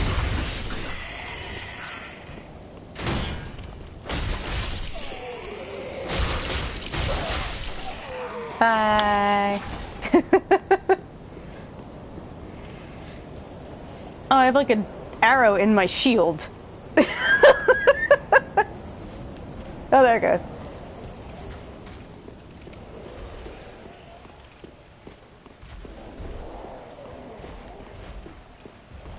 No, hello. Ooh, why did I turn around? Hello, hello, hello, hello. How are you? Oh god. Oh, phew. I should have this on my weapon hand.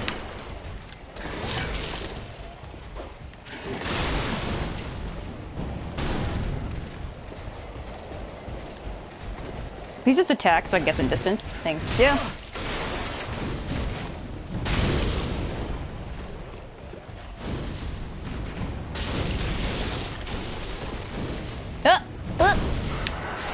Whew.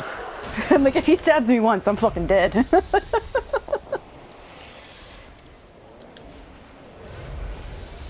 Yeah, he's a fast boy.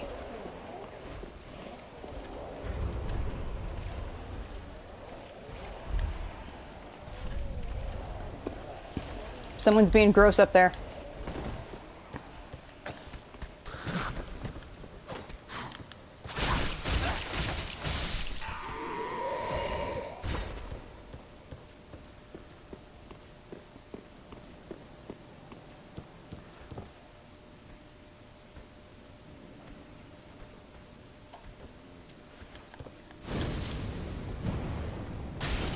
Come here, please.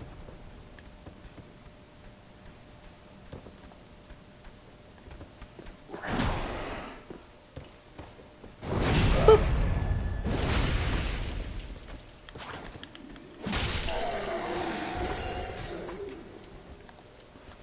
Come here, please. Oh, no, you're dead. Okay, don't come here then. Okay. See you in a little bit, Lala. At least I hope so. If not, don't worry about it. Oh, puppy! Boop, boop.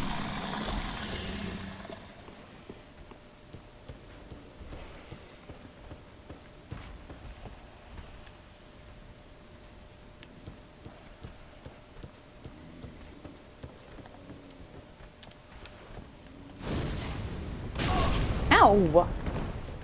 Oh, right. That guy. I always forget about him.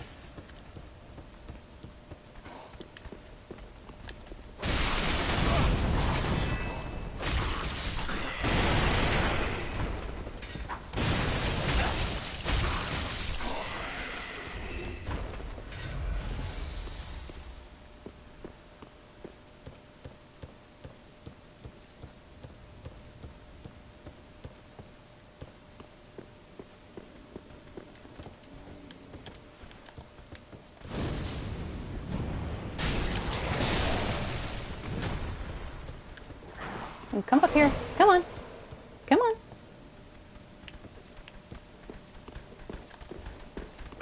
Oh jeez.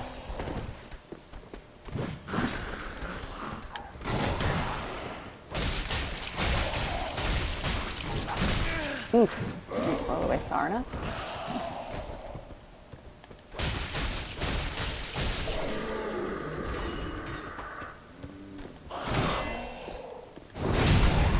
We're in the kiddies.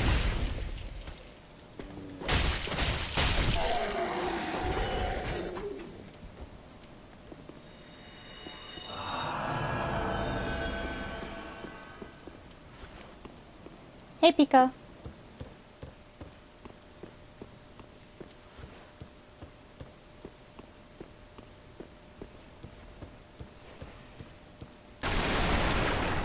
Titanite shard. It couldn't hurt to upgrade this dagger, honestly. Maybe stuck with it for a bit. Hi, puppy. No, puppy's clipping through the wall. Silky. Key to a cell holding thieves and the like. There is no shortage of brash thieves in Lothric, and these particular thieves likely scaled the wall from the undead settlement. But they are only willing to practice their thievery on the high wall, for their fear of Lothric Castle, rumored to devour men, keeps them clear of its grounds.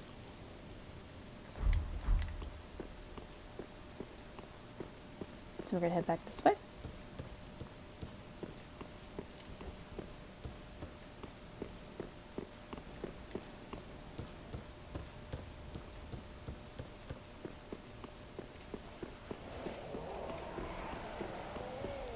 Yes, Skelly Dog. Actually, I don't want to go up past that guy, so we're going to be big babies. And we're going to use this. And teleport to the last bonfire we were at.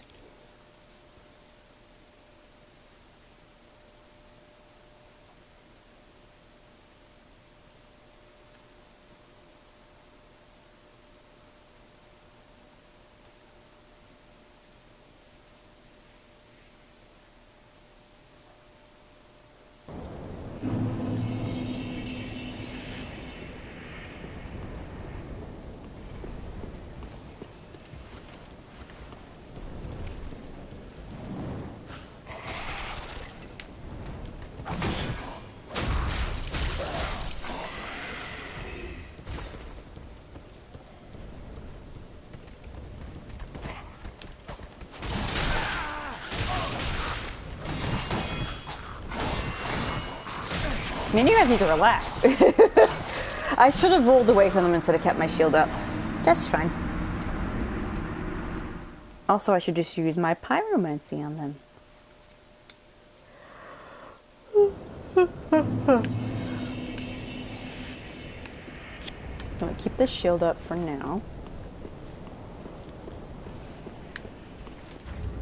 And realistically, what I should do is put that on here.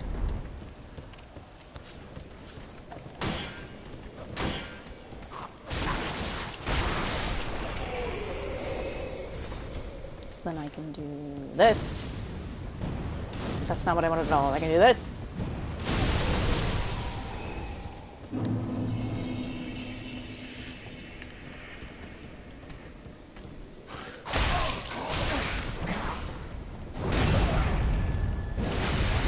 Bye.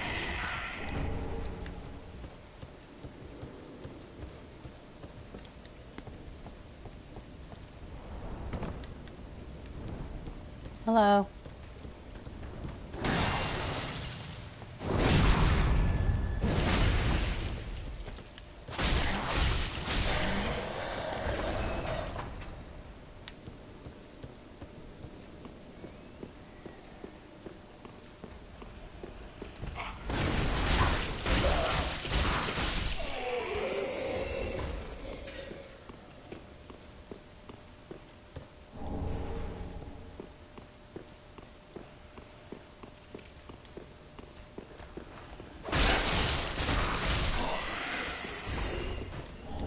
Mailbreaker. Oh, that would probably be pretty good to use. And another dagger.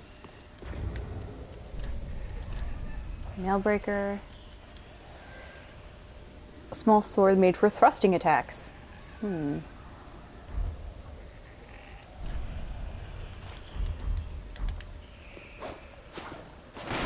Oh, this is actually not bad. Yeah. Hello, Sarah.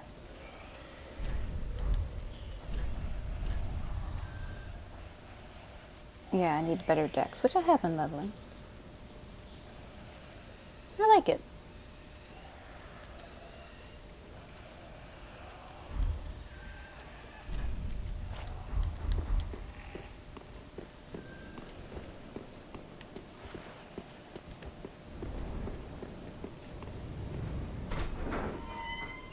We have a new friend. If any of you have played Dragon Age, you're 1 and 2, you're probably going to recognize his voice. Ah. You're no jailer, are you?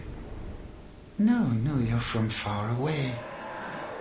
And judging by the bell, you must be some of that unkindled ash. Remarkable. If that's true, then I have a favor to ask. Below the high wall is a musty little town. Not the home of any lord, just a very old settlement of undead. An old woman, Loretta, lives there. Please, give her this ring. I'm not asking for charity. In fact, if you do this for me, I'll be sure to repay you in kind. I may be a petty thief, but I've more wits than most royalty. What do you say then, huh? Sure. Very well. I humbly place my faith in you. I am Grey Rat of the undead settlement, and I promise to assist you.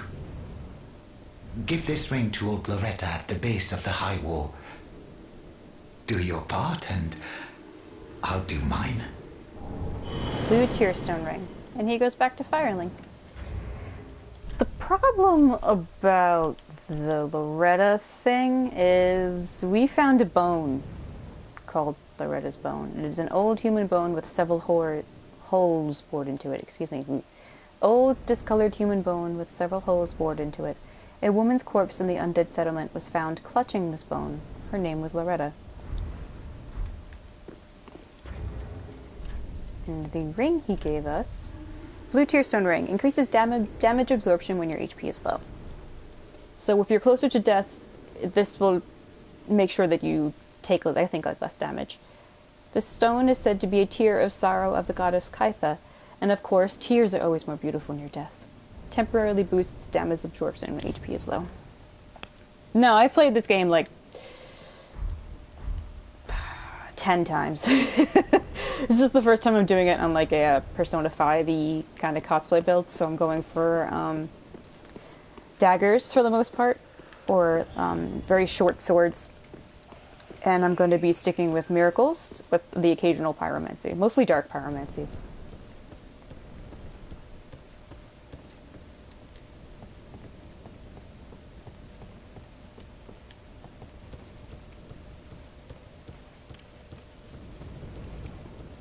And we still have to kill that mimic that's over there.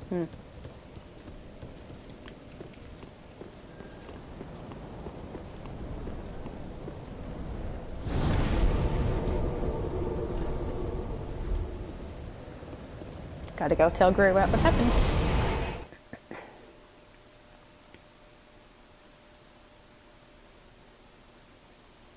Yeah, this is my favorite Dark Souls game, to be completely honest with you. I like them all. They all have their strengths, but 3 is my absolute favorite.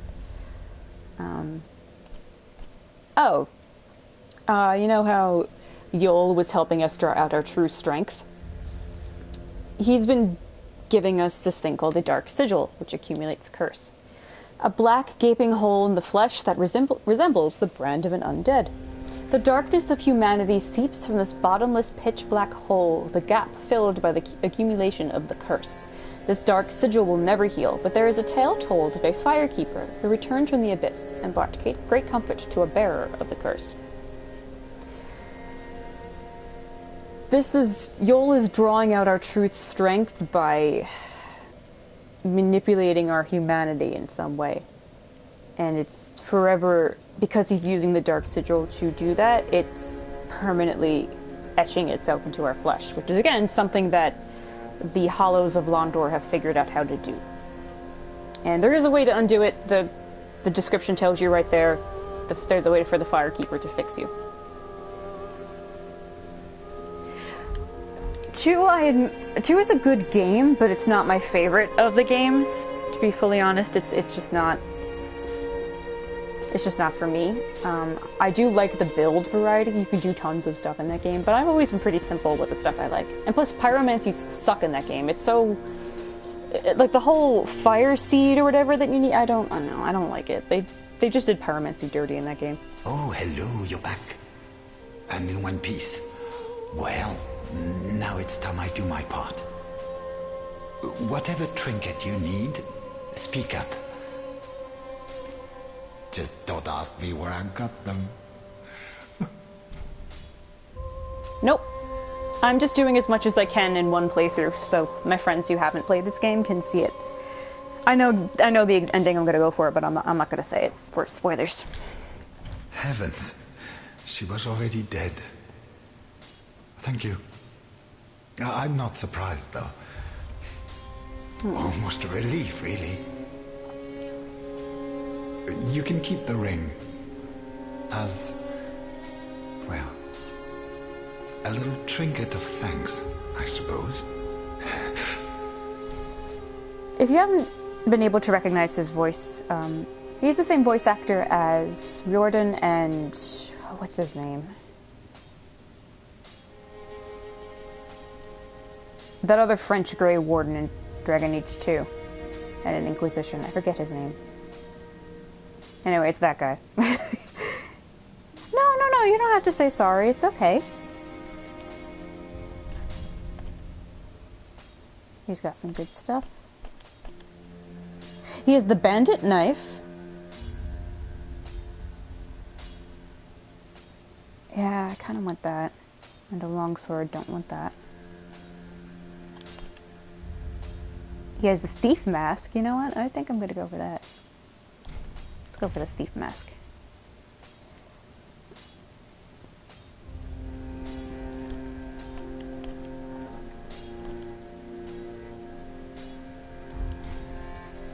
Oh, and I forgot I can sell stuff to him. Alright, well, oh no, I'm gonna need those. Okay. I don't need that, because it's extra. Never gonna use a broadsword. Never gonna use this axe. Never gonna use the partisan. I can tell you that for free.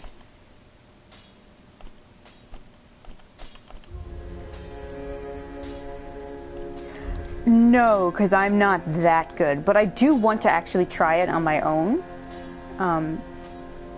I've only just recently branched out from trying out different build runs into going to challenge runs. Weirdly enough, when Persona 5 Royal comes out, I'm going to be doing a challenge run. I'm probably going to play like the hardest difficulty and try to only limit myself to one persona. And then only... yeah.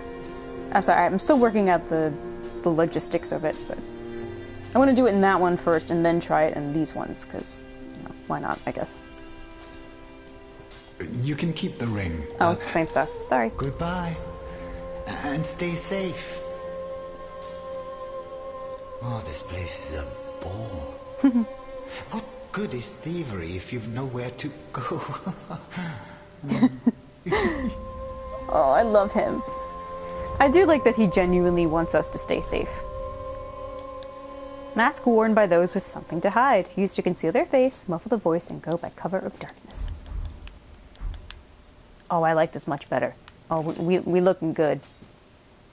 We styling, boys. Ah, well met. 'tis good to see ye in good health. What needs smithing this day? Yeah, let's get this up a little bit. Oh, let's get that up too, why not? Prithee, be careful. I don't want to see my work squandered.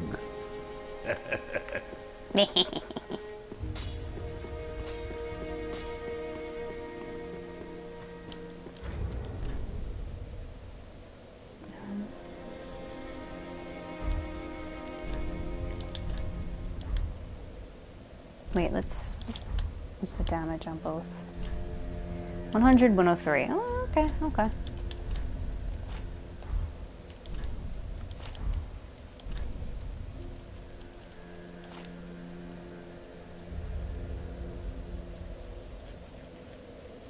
Oh. Thanks so much, Sarah. It was nice to meet you. Thanks for hanging out.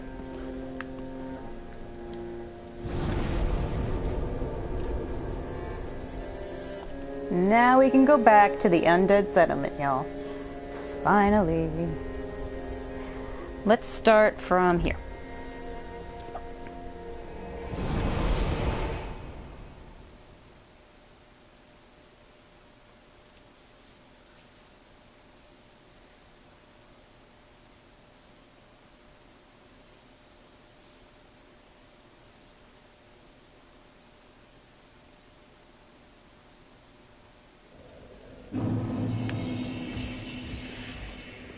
Oh, this is actually not where I wanted to start from. Shit. Oh well. Oh no, not oh well. Don't be stubborn. Go teleport.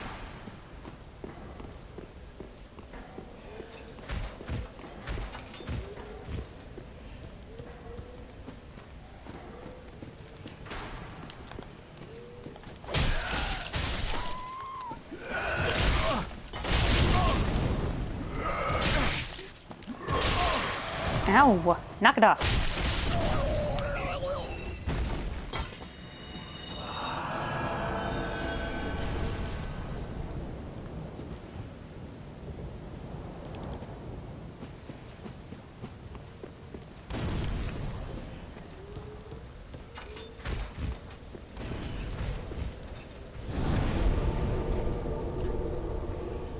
That's the one I wanted.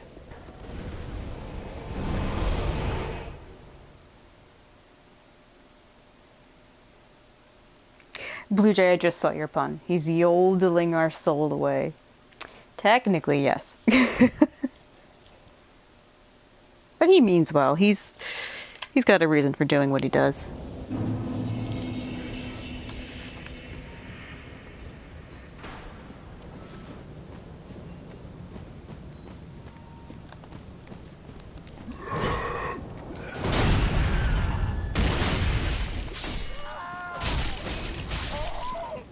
Go back to Bloodborne.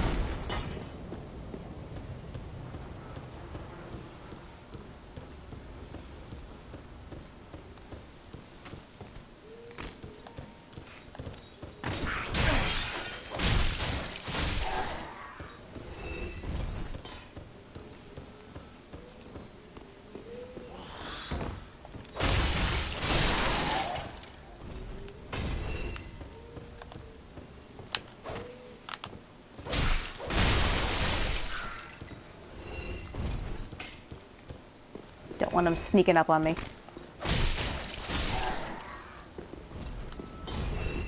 Bye. Ren is ruthless and will take no prisoners. I mean, maybe he will.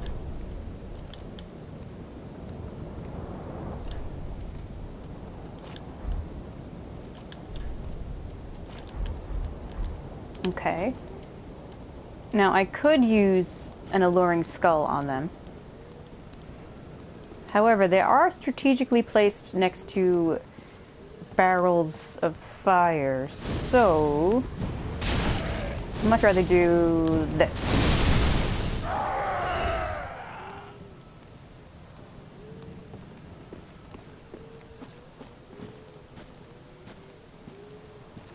I can always count on you for a pun or two, Blue Jay. And this.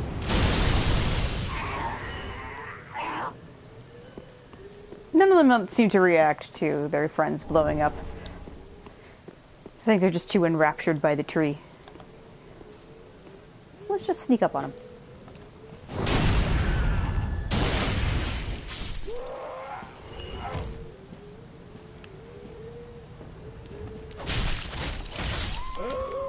Oh no, she saw us. Uh-oh. Uh-oh. Crazy granny saw us. Uh-oh. Oh no. Oh no. She's scary. Bye-bye. Bye-bye. I don't like her. She's the one over there making those gross noises. Go back to praying at the tree, Grandma.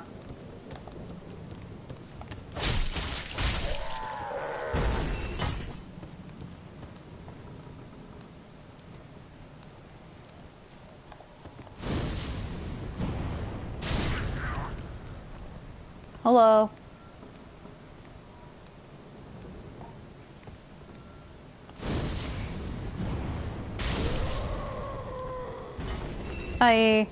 I'm just thinking, like, in terms of how viscerally upsetting all these Soulsborne places are, I think Ren has it worse than Goro. Goro's in Bloodborne, yeah, Bloodborne's a fucking terrifying place to be, but Ren's in a world that, like, is on its last gasping ember and tried repeatedly to be okay and just isn't. And what people have done to try to make things be okay is quite tragic. And then the culture and society they grew up around, all this horrible tragedy, is kind of terrifying in itself. Like they've made it some sort of rule of law out of abject misery. Also, she just beat me with a fucking 5-foot-long spike, so I'm getting away from her.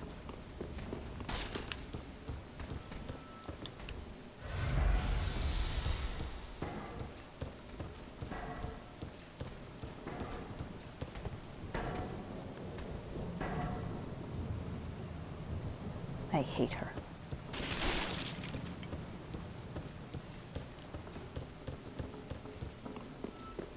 I find her terribly intimidating.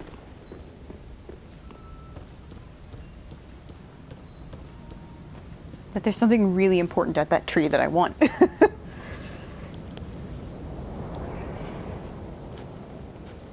I don't think I can backstab her. I can try, though. And if I fail, I'll just run away.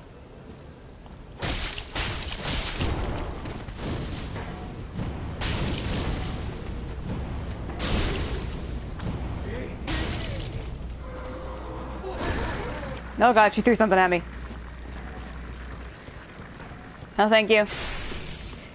She reminds... Oh god, she's running real fast. She reminds me of, the jokes made about how nuns in Catholic school are, like, cruel and horrible. Her name is an evangelist, by the way. So she's very deliberately meant to call to mind the idea of pretty brutal nun that'll beat you. Only this one will hit you with a fucking spiked mace.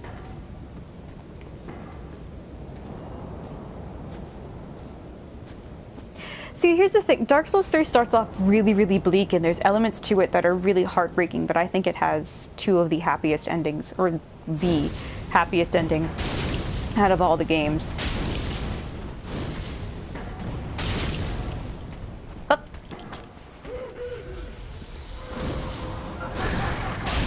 She's throwing bugs at us, so we bleed.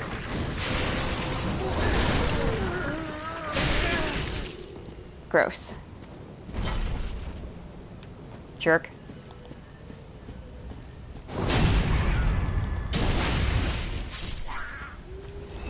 I mean, these guys are just minding their own business, but I don't trust them. Also, they're burning tons of people in effigy, so they're kind of weird. They gotta go. Ren doesn't like that. He don't trust like that.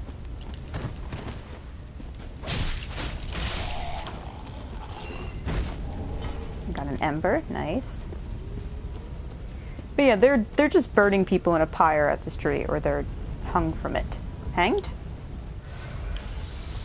They're displayed on the tree, let's say.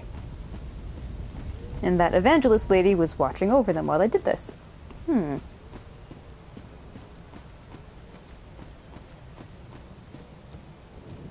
It's a dead... Oh god, there's more... Oh god! I never saw this.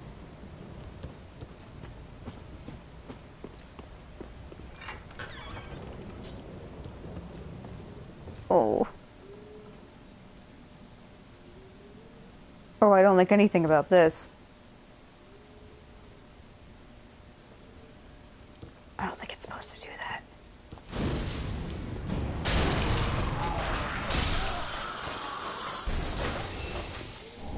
Charcoal pine resin.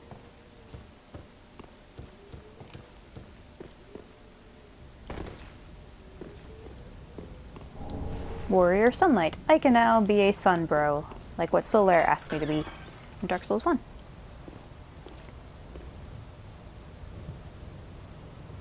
Thank you, Blue Jay. Estus soup. This heals us. Someone's going around making Estus soup.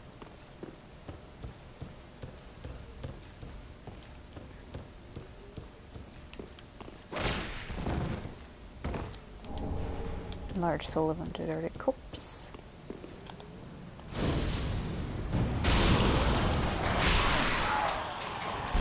These guys suck, by the way. These little cage dudes, they're very rude.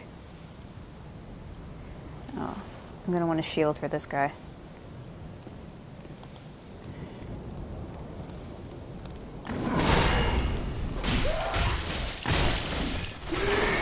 Oh, I ran out of stamina! Ah! That's why you conserve your stamina, kids. Excuse me, excuse me, excuse me, excuse me, excuse me. And failing that, you just run away. Hello.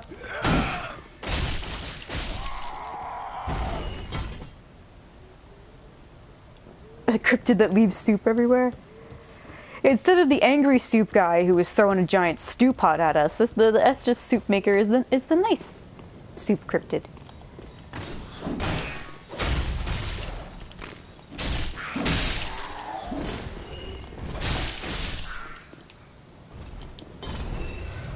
Can I go out here? No.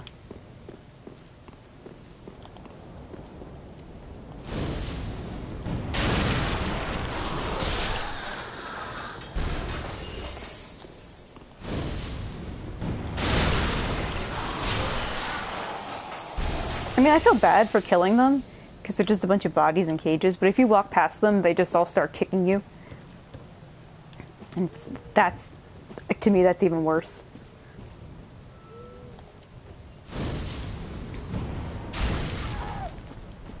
Ah! Hello.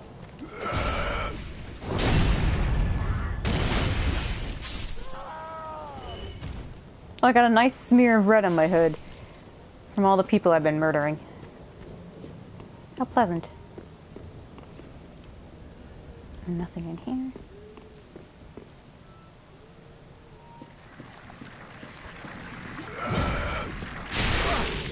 Ugh.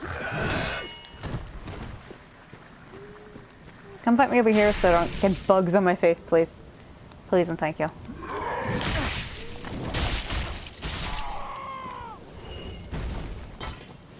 Oh, shit. Well, that's fine, because there's a bonfire right over there.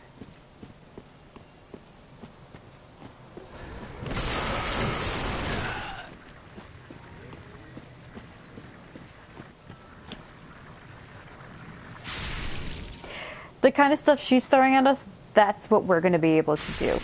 That's a dark miracle.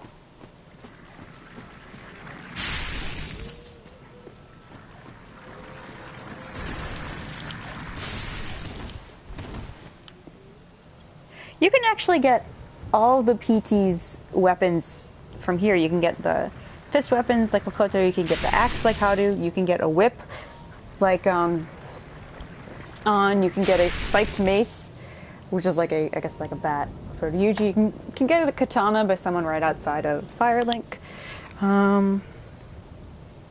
You can get like a saber falchion thing like what Mona has.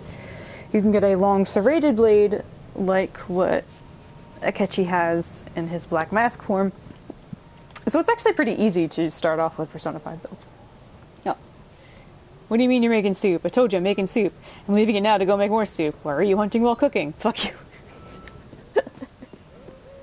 Soup maker. You'll be fed by the soup maker. Whip. So, yeah. And you can enchant that weapon so it's a fire whip. So it's even extra an. Extra an-ish, I should say. Titanite shard. This lady's just having the time of her life throwing weird shit at us. Woo!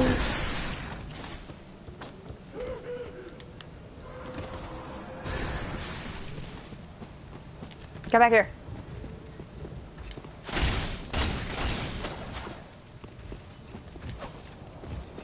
She's leading us right into danger. Yep. Excuse me. Excuse me. Excuse me. Excuse me.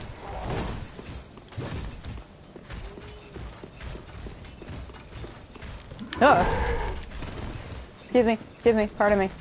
I got a bonfire to sit at. Bye. Bye. Bye, everybody. Bye. Bye. Bye. Bye.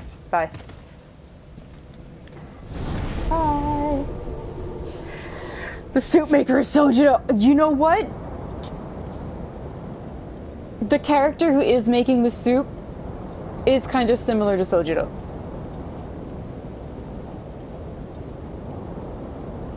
You will know very shortly. I'll be right back.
Hello, I'm back.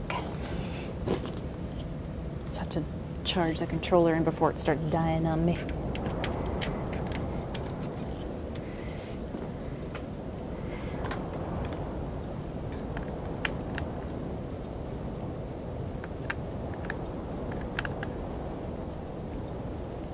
Now, in terms of lore, what we know so far, we were sent to go find the Lords of Cinder. Lothric was supposed to be the starting point. We were, however, told by a woman who works at the Lothric castle, no, there's no Lords of Cinder here, just go on a little trip to go find them. You know, it's fine. And here's the thing to help you along your way, in case you run into trouble, wear this sigil, and people will come help you if you need it on your journey. So now we've moved to the Undead Settlement, which is attached to two major Lords of Cinder locations. And while we're here, we see that the Undead Settlement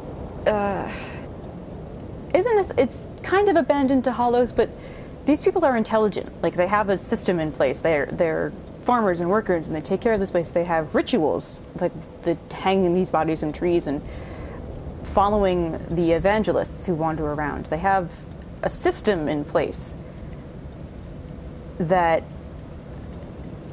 is very bizarre and very violent and is connected to a church, the evangelists, which then makes us think about the pilgrims, like the pilgrims of Londor that we saw, all those people with the little shells on their back, all those bodies, the one that type of Yol is. There's something involving churches and clerics that is going horribly wrong.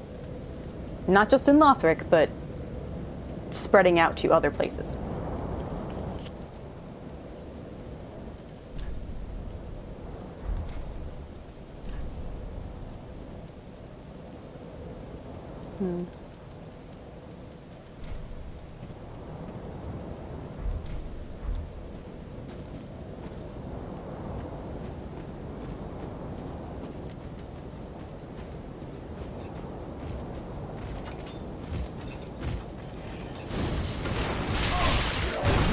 Sometimes you can get him to run right off the cliff.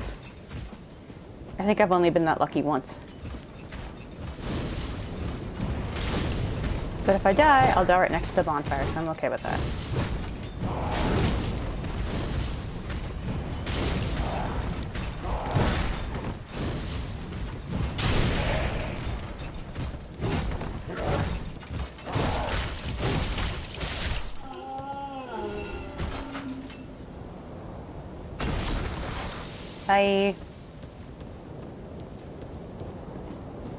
The B in Blue Jay does stand for big brain.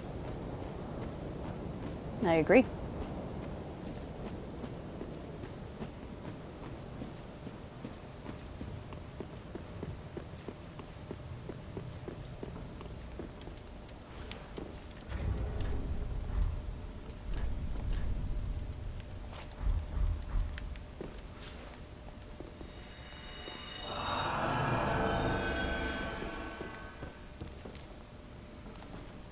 Hello, Mallet Man.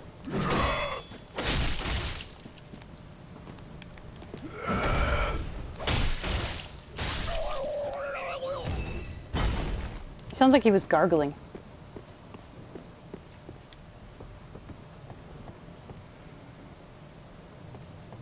Okay, she doesn't know we're here. Let's try not to fuck this up. I'm probably gonna fuck it up. Oh, there you go. I have no idea how she heard me.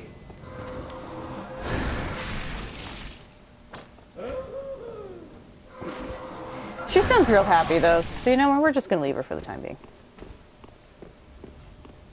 Bye, ma'am.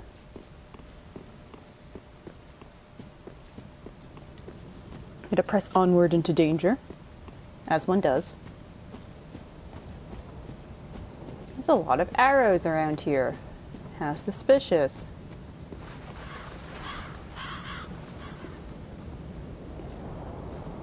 And a white birch tree. Oh, look at that. That looks like the tree with branches of stuff that we have. I wonder if they're related. It looks like someone's firing arrows at people who'd be coming after us. Huh. An ember.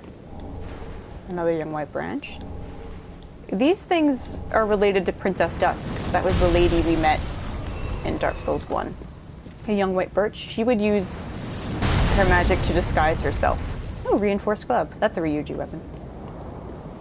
She would use the young white branches to disguise herself as objects. But there were also tokens of friendship, and that's why I picked that one as my starting gift, because if you have that young white branch as your starting gift, the guy who's shooting those arrows is friendly to you. So he will protect you. Oh my god, you asshole.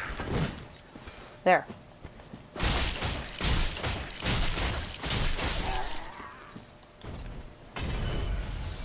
There you go. We have the cleric's hat and a blue wooden shield. He took an arrow to the body. An arrow to the body, an arrow to the knee. Garb worn by a cleric turned undead, unmistakable, vibrant blue robes. It is said that the blue-robed travelers were entrusted with a duty. They bore large covers on their backs to ensure that they would not become seed beds for spreading darkness. I'll put it on just to show you guys what it looks like.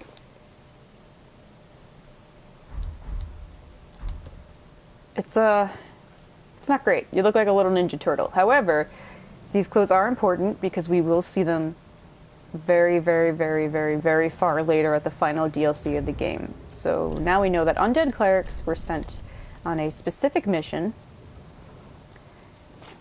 that is secret and known only to the clerics who were sent on them. And that the weird roly-poly stump thing on their backs is somehow supposed to protect them from a spreading darkness. And then we got one of the workers' shirts. Garb worn by inhabitants of the undead settlement. Official attire for the dissection and burial of undead. Interesting, you would bury the undead. Naturally, the ceremonial significance of such work is long forgotten. Indeed, no one could continue to entertain such horrors. This really intrigued me when I first played the game, because I'm like, why would you dissect and bury the undead? And then, my brain being what it was, I'm like, oh, what if that was their way of trying to figure out how to undo the curse? The undead curse? Like, how can we make it so that people can actually fully die and stay dead? It's like, well, maybe if we dissect them and bury the pieces in different, spots, then maybe that'll do it. As one does. Apparently that's not what was going on, but I like that idea. I like that idea a lot.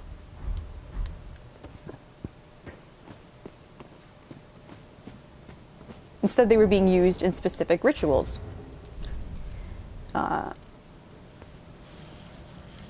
Similar to what the witches were doing in Bloodborne, the Witches of Hemwick, but in this, they're being used for two specific purposes. One is very ghastly and horrible, and the other is not that great either. But we just got Mortician's Ashes. Umbral ash of a resident of the undead settlement who made a living burying corpses. And I can bring that to Grandma at the shrine, and she will give us new things.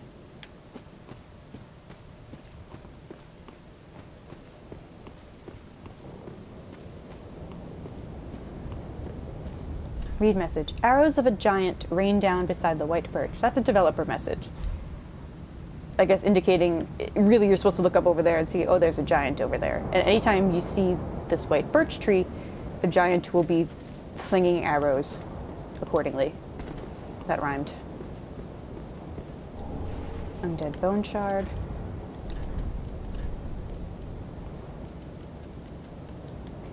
Burn in shrine bonfire to increase Estus recovery. Undead bones that yet burn. Cast it into the shrine bonfire to boost the recovery provided by the Estus flask. The bonfire cinders are the bones of the undead, or bones of undead, excuse me, and a bone that still burns is a fresh cinder indeed. Before feeding upon death, one must first pray to it. I think that's also a really fucking meta line. Before feeding on death, one must first pray to it. Like you say grace to death as you consume it.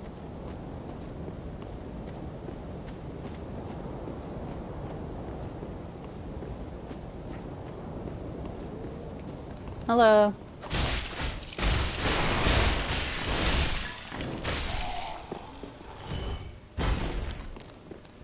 I'm so happy with the stagger rate of this dagger. It makes me so happy.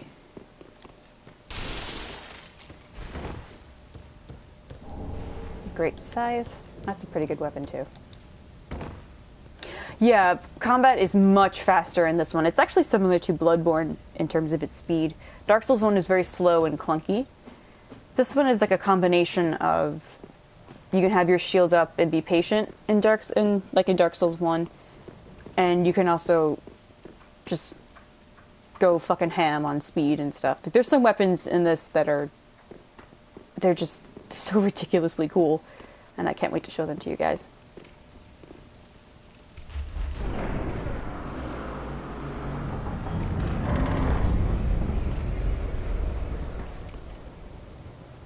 Okay, the evangelist lady is coming up here again. We don't want to fuck with her, so let's go in the bad frame rate room. And this is interesting. There's a statue here there's two statues that we're not going to see again till we go to a certain cathedral. They're hooded figures with something weird and horrible misshapen growing out of their backs, which should be making you think of the cleric gear that we just looked at. That said, they wear those things on their backs as protection so they don't become a seedbed for darkness. This looks like a representation of what happens when darkness starts growing out of you from your back. And it's put in a place that honestly looks like it could have and should have been a shrine of some kind. There's a tree there. There's a couple trees, actually. Yeah, there's several trees. And those people are praying to it. There's flowers everywhere. It's really quite a nice spot. We're not going to bother them. For now, anyway.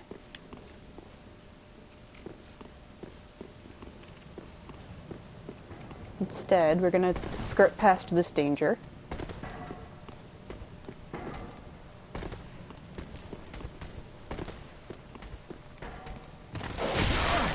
Excuse me.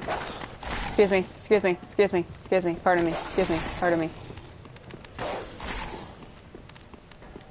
Oh, such low stamina.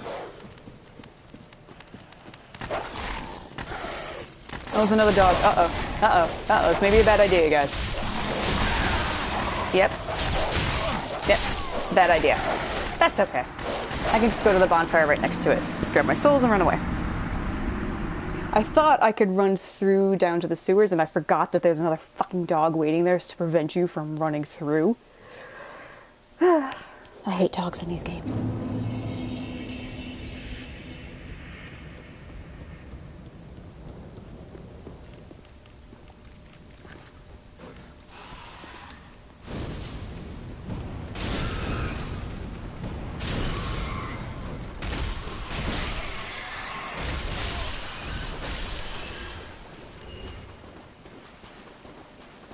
Friend's having one hell of a time, I gotta say. He's not doing too well here. I don't know if you were here when I said it, Pika, but I'm like, I feel like Ren is having a worse time than Akechi is in Yarnum. Because Akechi has the option of waking up and leaving the nightmare. Ren can't.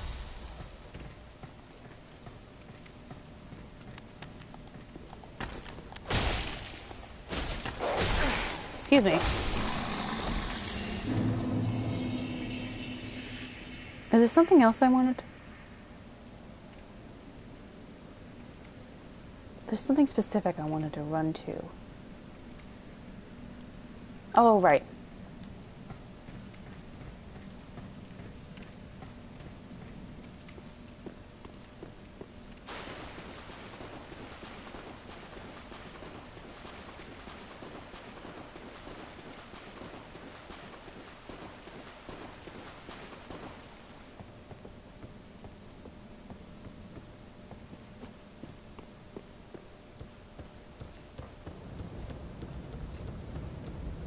That would be... what's the easiest way to get there? Honestly, to run back up that way. Or the cliffside.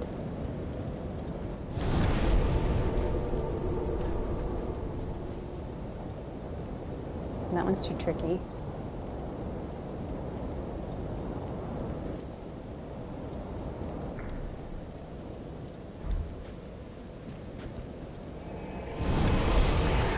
My theory, Blue Jay, is this is what happens if you accept Maruki's deal, and you get stuck in that dream. You get stuck in, like, to be without... To not give too much spoilers, but I don't really care at this point. I think we all know what happens in Royal.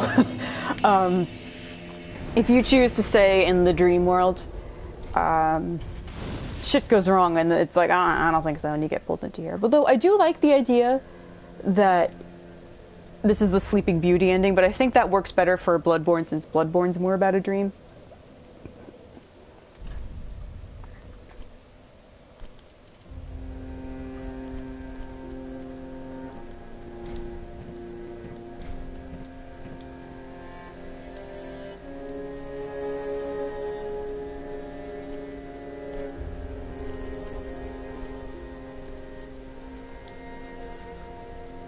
Yeah, that's a UG weapon.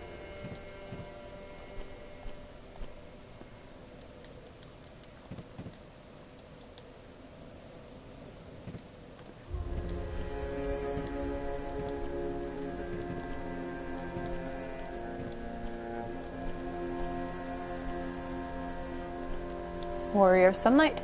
An ancient talisman depicting a holy symbol bestowed upon the Warriors of Sunlight, equipped to pledge oneself to the Warrior of Sunlight Covenant.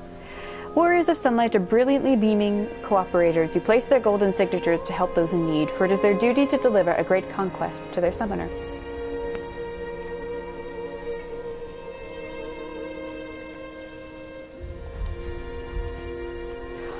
The reason why I chose, well, I said that this fits if you take Maruki's deal thing, because nothing seems to progress in the dream world that Maruki gives you, and the idea of toxic cycles and a refusal to move forward and try and to let something naturally pass, not die, but let something naturally pass so something new can begin, is the whole problem in Dark Souls. And I feel that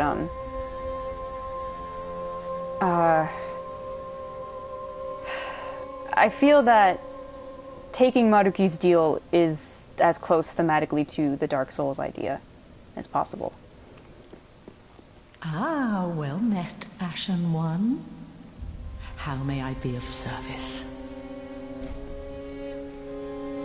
Yep, exactly, Pika. Gracious, passing fine ash thou'st given. Let this ash bestow nourishment. Thank you guys so much for hanging out. These new wares content thee.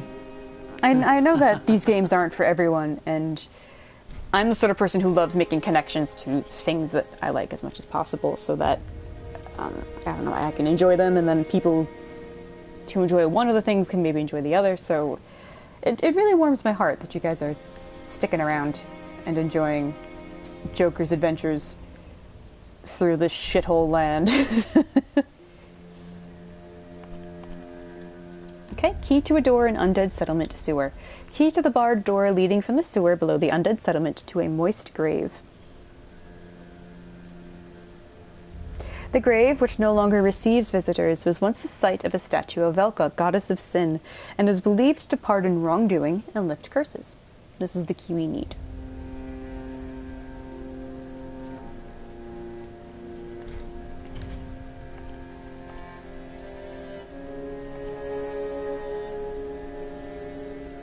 Yeah, we don't need these.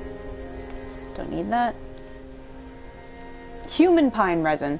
This is why bodies are being dissected and mutilated in interesting ways in the Undead Settlement. Charcoal, pine resin, fire type stuff is used to preserve them after they're dissected and buried. I will explain Velka in a second. She's really cool. Human pine resin, it's a substance you can put on your weapon to give it a certain magic attack, and this is used with rotted with human body fluids, and it casts like a dark ability on your weapons. Normally used in the Undead Settlement for preservation and burials, become mature into this state, becoming a valuable substance used in a certain ceremony, often seen for trade at exorbitant prices. Yeah. Oh, thank you, Sing. Oh. Yeah, and I'm glad you guys get to hang out and talk to each other. Like, that's cool. Yeah, this game's gross. Did I tell you that this game's gross? This game's fucking gross. It's gonna get grosser from here, you guys. Yeah. Yeah, the clerics, the evangelists and shit, they're doing some fucked up stuff. They have some very bizarre rituals that they're sticking to. It's not great. It's not great. But guess what we're here for? We brought Joker, who has no problem shooting a god in the face. Guess what? Guess who's gonna do a bit of deicide, you guys? There actually is no eye stuff in this game.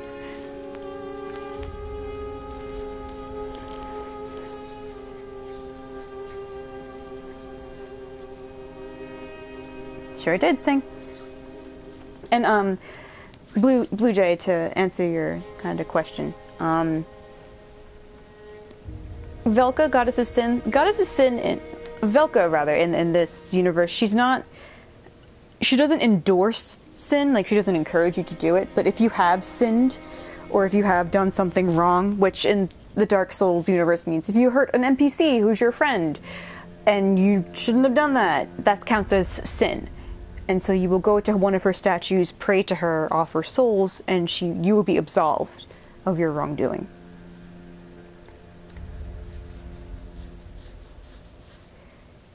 Velka, the goddess of sin, it's also said she has a pretty formidable power that even the rest of the gods have to adhere to, which really more suggests that she's a god of justice, of like compassionate justice or stern justice, because she's not without forgiveness, because she will forgive you of your sins, clearly, but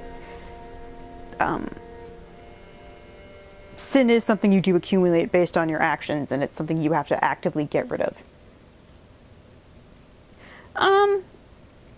Kind of, Blue Jay, kind of. But it's one of those things, it's like you have to be willing to pray to her. There's another thing with sin is if you invade a lot of people, you have accumulated this background sin, because you just go around invading people and killing them. Killing innocent players who aren't even going after you. That counts as sin.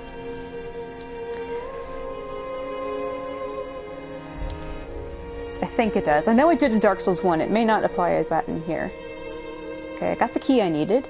So, that's it. Ashen One, be sure to bring more souls.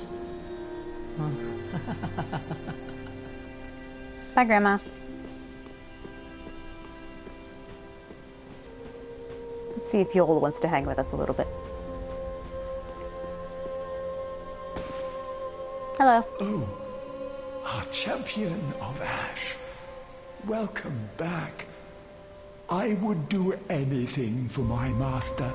Just say the word. Okay. Then shall we begin?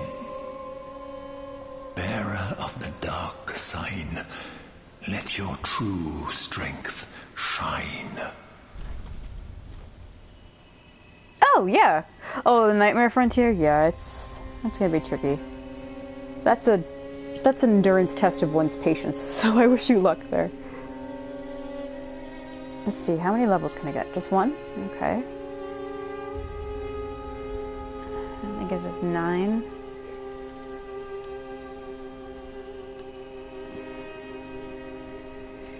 I'm going to focus on Dex and Faith at the moment. So I want to get Dex to 15, Attunement to 15.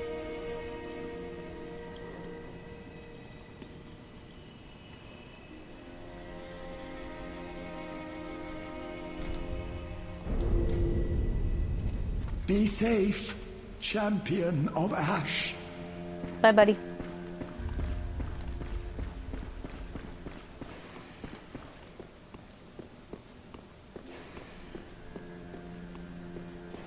Those sounds are coming from outside. Just don't worry about them.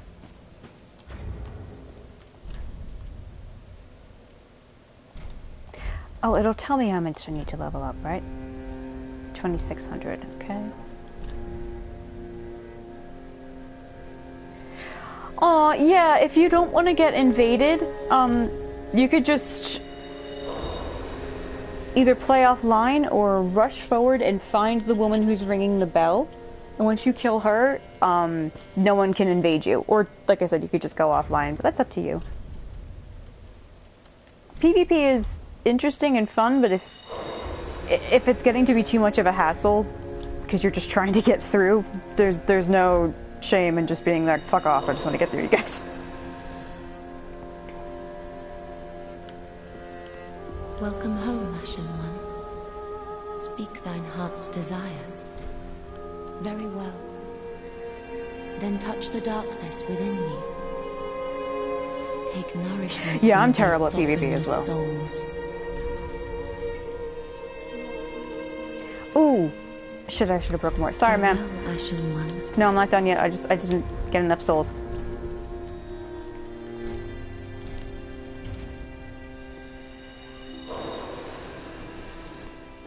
Welcome home, Ashen One. Sorry, I'm back now. And I mean it this time. Then- Yay, let's do it. Yay!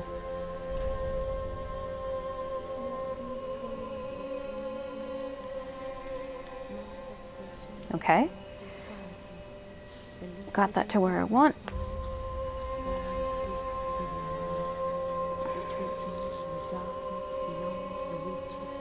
And then after that, get intelligence to 10.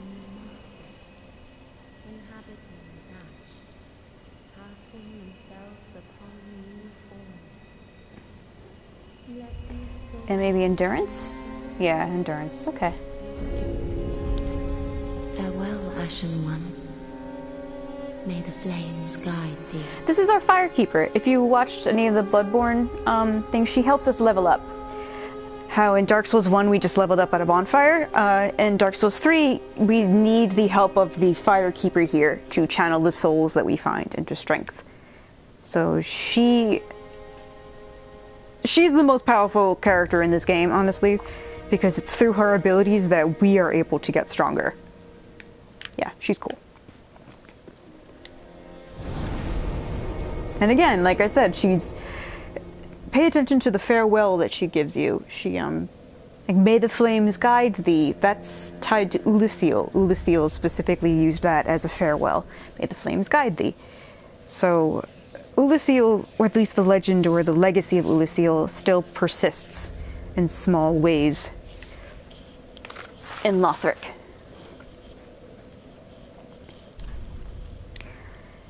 Yes, here.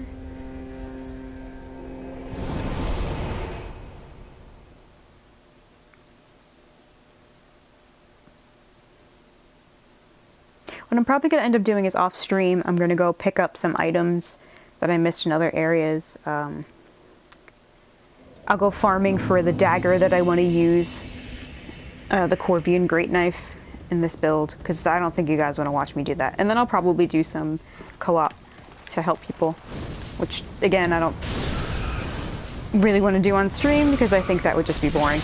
Because a lot of it's just you sit around and wait to get summoned. And then you help people on the boss again and again and again. So it's not very entertaining, honestly. Use the grave key. Yeah, I love her too. Like, she's honestly my favorite. The doll's great. And the maiden in black from Demon's Souls, she's really cool too. But I love this Firekeeper. Loincloth. And here is the statue of Velka. Velka, the goddess of sin. Request absolution. You have not sinned. Request dissolution. Your curse can be lifted for 2100 souls. Will you request to reverse hollowing? No. So the stuff I've been doing with Yol, if at any time you want to revert to your normal state and get rid of your hollowing, which is a stat that they added, I haven't said anything about it yet though, you can just come here to her and she will get rid of it for you. To do that, you will fuck up the quest that I've started with Yol, and the reason I'm doing that is because then we get to meet another character and she's really cool. So, as I had said earlier, I want to do as much as we can in one playthrough so you guys don't miss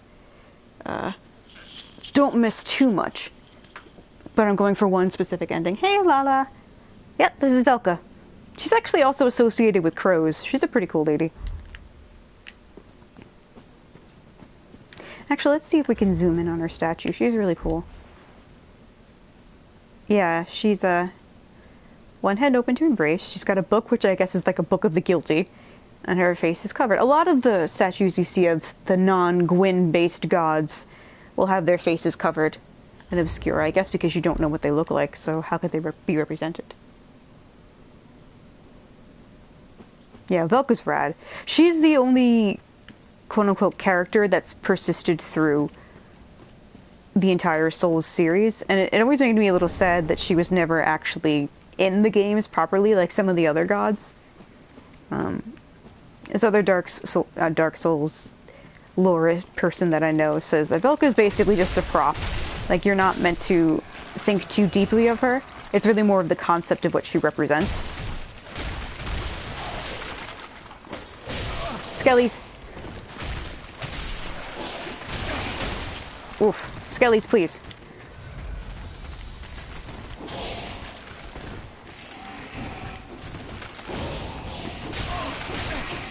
Skellies.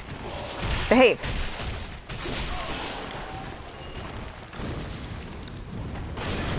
So help me, I will set your bones on fire.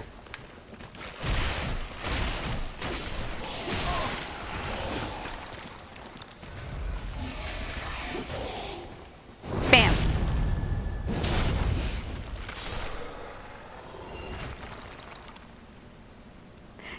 Good night, Star.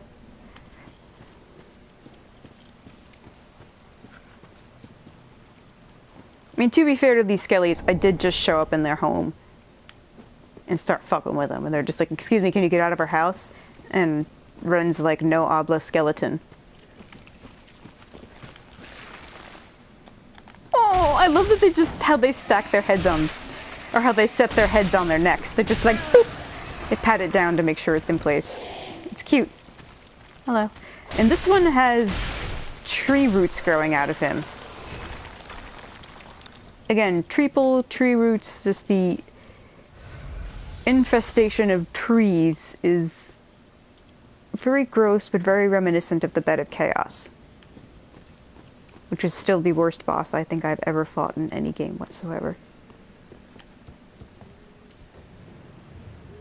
We're not going to try for that because... Oh, you fell! Hello!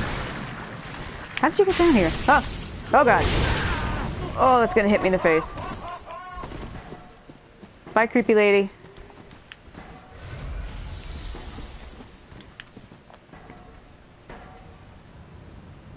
She's just staring at me. Yeah, I know you see me. Yeah, I see you too. What do you want? Huh? What do you want?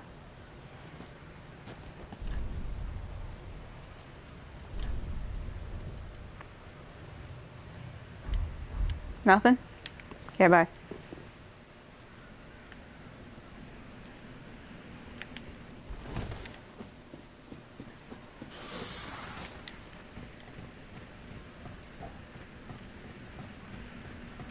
Yeah, that mace she wields fucking hurts. People use it a lot in PvP because it has a very long range and it hits hard and it does significant bleed damage. So you're OP. There's nothing you can do about it. Look, a new friend. Who is there? Is someone there? Anyone? Oh, please, whoever you are, touch me. The dark surrounds me, nibbles at my flesh. Little creatures, they never stop biting. So please, hold out your hand and touch me. She's blind. That's why she's not sure if someone is here. But we'll be nice. Ah, yes, there you are. So close, indeed. Then I am not entirely alone just yet.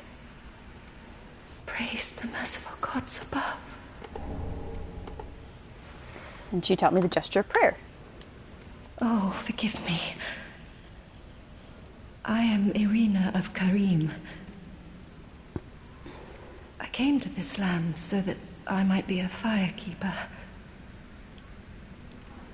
Your touch has freed me from the darkness. You are a champion, then? I am weak and unfit to tend the flames. But if it would not trouble you, might I enter into your service instead? Sure. Oh, thank you, sweet champion. I shall take my vows. I, Irina of Karim, solemnly swear to serve you. So she said, I failed to be a firekeeper. She wanted to be one, but she just couldn't manage to do it, which is interesting. It's never explained why she couldn't be one, or why she failed in the process. It's possible she may have lost her nerve, or she just got... maybe she just got too scared, or she just couldn't... They couldn't make it to where she was meant to become one. And so she was kept in here for her own safety, and aggressively forms confidence. Every friendly face comes and goes, yeah! Yeah, that's basically exactly what this is. And we have this guy. This lovely chap. Another one of those unkindled, are you? All you faceless undead, behaving as if you deserve respect. Now you've gone and rescued the wench. How very quaint. Pitying creatures that are beyond help.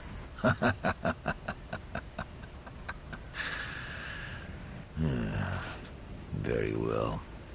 I'm sick of looking after her at any rate. I'm Egon, a knight of Karim. I am allied to you for as long as you assure the girl's safety. And only for that long. He's a big tsundere. Note that he's like, oh, how very quaint, haha. And then he's like, well, I'll be your ally as long as you keep her safe. And only for that long. If you do anything to hurt Irina, he will immediately go hostile and kick your ass. Like, make no mistake about it, he will beat the fuck out of you. So he makes it seem like, oh, I don't like her, I don't like looking after her, blah, blah, blah. He's just like, yeah, you better take good care of her, I'm gonna fucking kill you. What's the matter? My terms are very simple. I am allied to you for as long as you assure the girl's safety. And only for that long. I could have come talk to him before I freed her, and he would have had a little bit more to say, but, you know, that's really the most important stuff. I don't have any Estus again. Let's go make another friend, you guys. We're just making friends all over the place. Some of you should recognize this guy.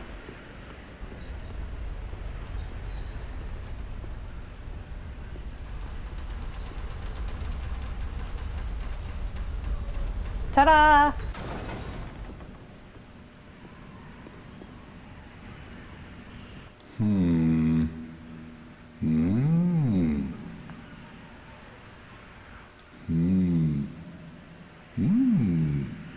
Oh. Pardon me, I was absorbed in thought. Same voice actor and everything. I am Siegwart of Katarina. Same Sieg. To be honest, I'm in a bit of a pickle. Have you ever walked near a white birch only to be struck by a great arrow? Sure have. Well, if I'm not mistaken, they come from this tower. Whoever it is, I'm sure I can talk some sense into them. But I have to find a way up, and that's just the trouble. This lift only goes down, you see, and... Well, that doesn't get me anywhere.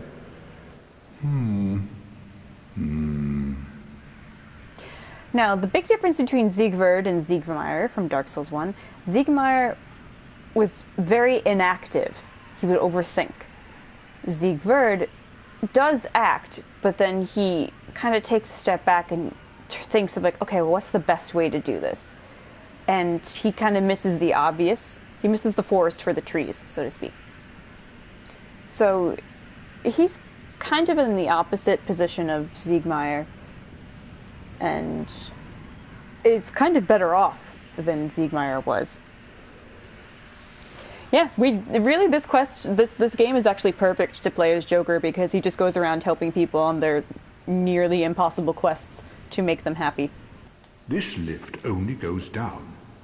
But you know, with a little warming up, eventually... No. I've got to use my head and think. You know what's really adorable about this is he misses something very obvious. There's another lift. We saw it when he was coming up. There is a lift like this that goes up if you're on the very bottom. So when we go down here, the lift for him to go up is going to come down. And he'll take it. Good night, Pika.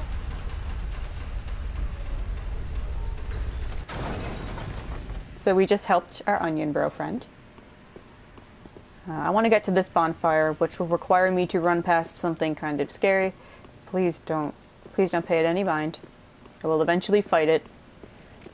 And by fight it, I mean cheese it.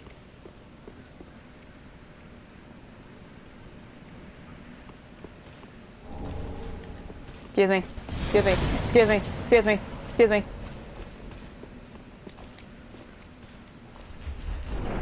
It's a lot like Vort, in that it's a knight kind of crawling around on all fours, exuding frost. So it's a boreal knight.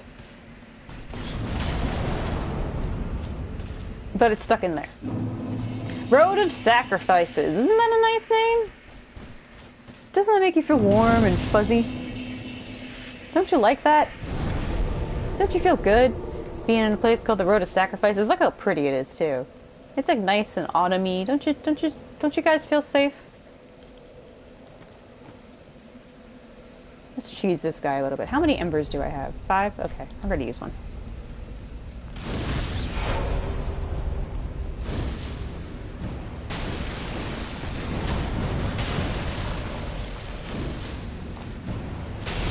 And I'm just cheesing this guy. I have no intention of fighting him regularly.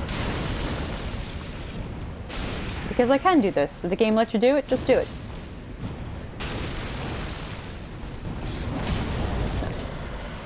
I like the frost that accumulates after he attacks. Oh, damn it.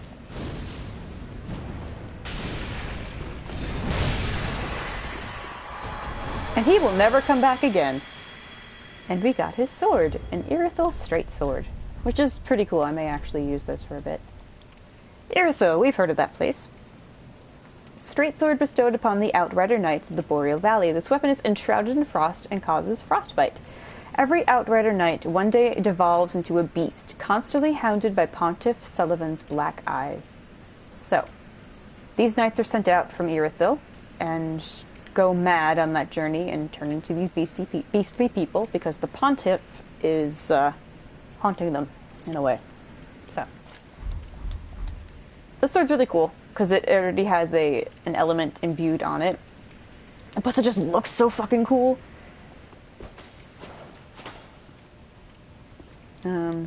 And its weapon art is you go into this mode, which you can walk around in, and you do like a long charge. Oh wait, did the wrong thing. This and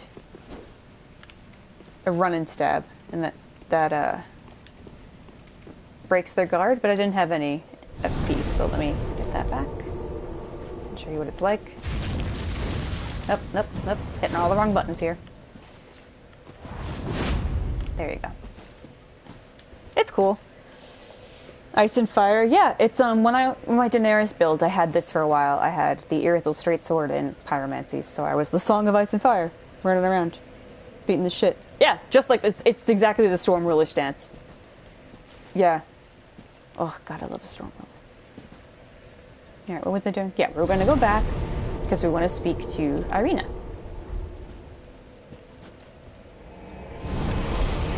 Guys, we have so many friends. Making friends left and right here.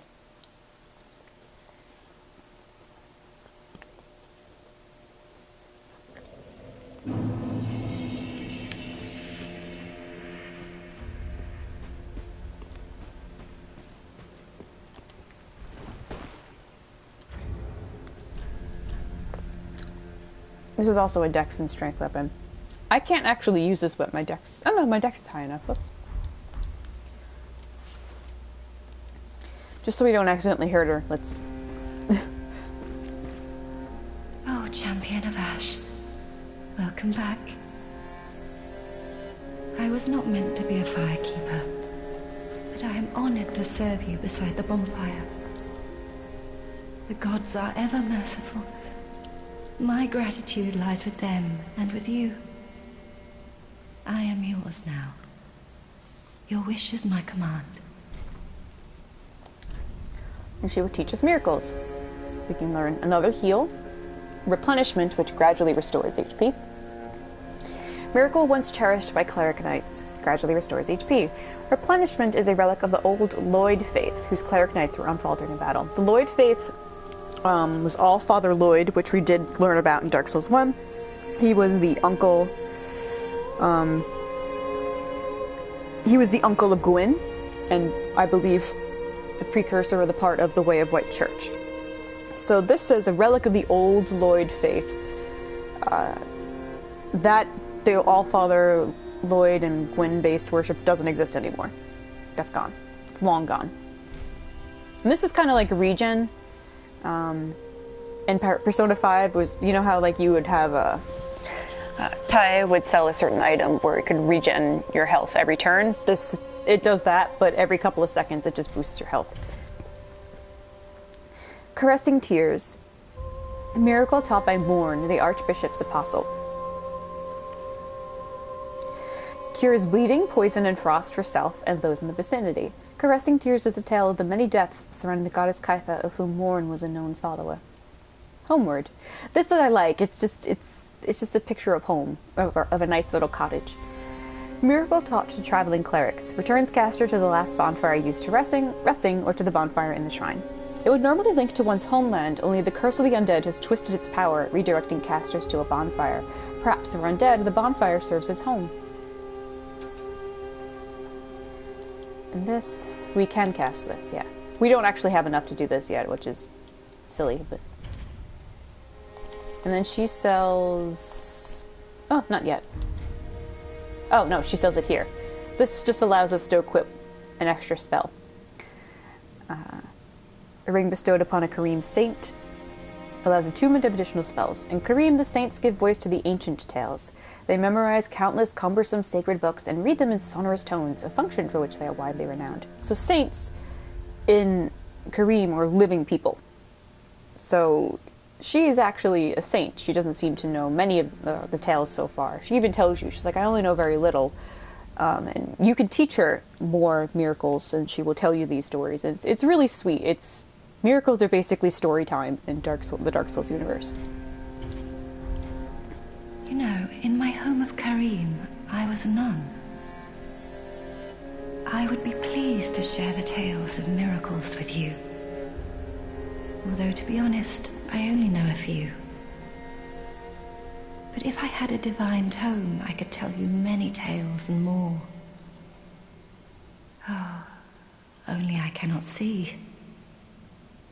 Terribly sorry, but you'll have to find me a divine tome in Braille. That's no trouble at all, sweetie. Have a pleasant journey, Champion of Ash. I pray for your safety. Everyone that you can bring back to Firelink is so nice and are like genuinely concerned and interested in your well-being, and they want you to be safe and they want you to be happy, and it's really quite nice. I mean, Yol has his reasons for being as obsequious as he is, but even he's like, you know, he just wants you to be good. Him meeting you, because you could have totally just ignored it, but him meeting you is a great comfort for him. It gives him a sense of purpose. And Irene is especially sweet, because you... Oh. He's not doing too well about Loretta. Heavens. She was already dead. About Loretta, I mean. Yeah, we're gonna leave him for a little bit. And Irina, you gave her another home, and with Aegon, well, first of all, he has something else to do besides sit around and just, like, be miserable and grumpy. Oh, Ah, champion of Ash. Welcome back. I would do anything for my master. Just say the word. It's not outright stated, Blue Jay, but I think she was either his mother or a motherly figure, because Loretta was an old woman, and he wanted to give her a ring that the closer she is, which the ability of the ring is the closer you are to death, the more hurt you are, the more you can be like strengthened and protected. So I think she was probably an older woman with frail health, which is why he says, heavens, she was already dead. As in, oh, like it didn't matter that I tried to keep her alive. She was already dead. She's dead. Like that's like also why he's locked up with that ring. He went looking for the blue tearstone ring. It was special in Lothric. He got locked up for it. It was there for God knows how long, and it was all for naught. Never mind, Be safe, champion of Ash. Yeah, I'll be fine, don't worry.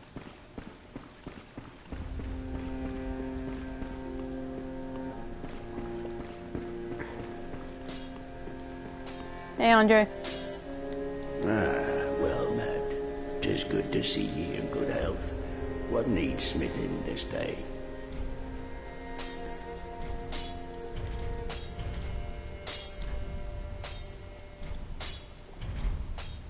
Prithee, be careful. I don't want to see my work squandered.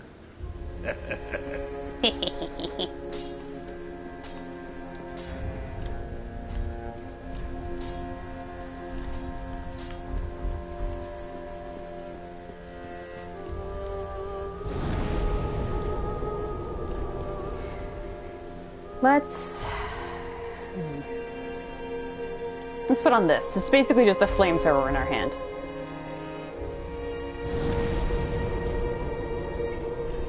We're not done. The Undead Settlement's fucking huge, you guys. We have a whole other section that we need to travel to that I did not travel to. I believe this is the easiest way to get to it.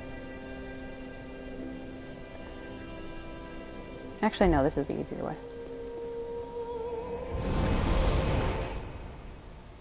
And there is a boss in this area. It's an optional boss. I don't think I want to fight that boss just yet. My plan was, it's about like 12:30. My plan was to get through the road of sacrifices to the next area.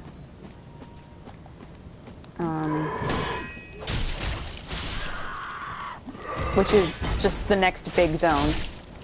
And probably save any big bosses for tomorrow. Because I know it's pretty late and people have like...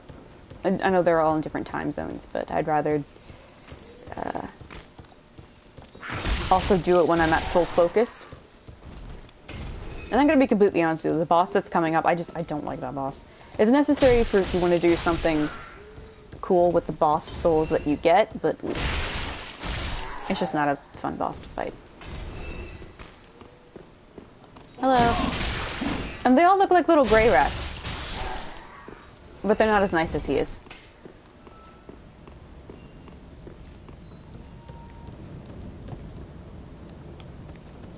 Oh, I've seen that glitch now. That sucks.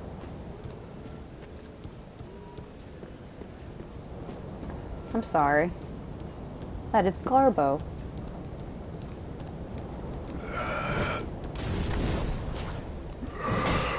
I wish I knew how to parry reliably in this game. Bye.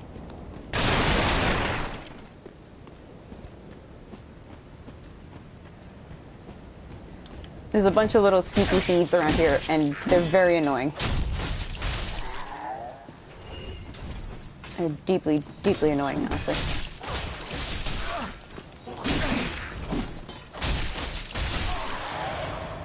Because they're strategically positioned to, like, be able to either stab you or blow darts at you from all angles. So even though you try to hide from one, another one's positioned to get you, and if you try to hide from them, the other one will get you. It's just blah, blah, blah, blah, blah. Ooh. And then there's that little guy over there, but I'm not gonna fuck with him.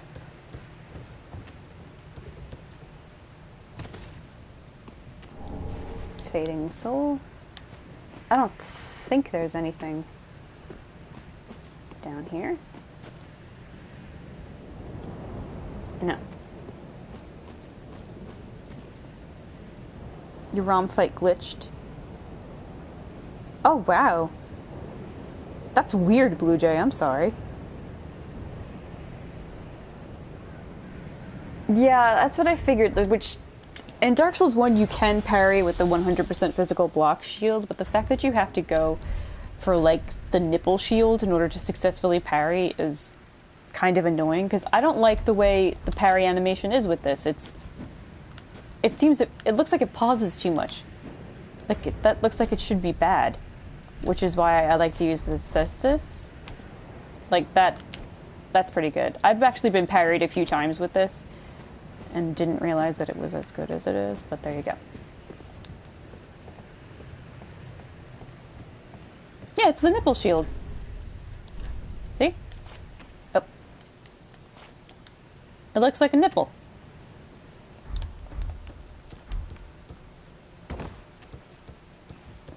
It's a titty shield.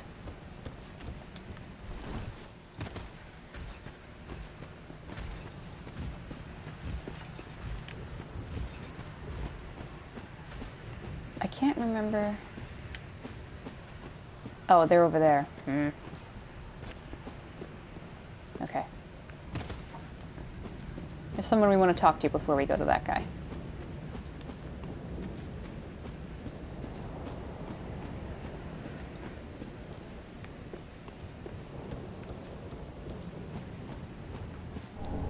Plank shield.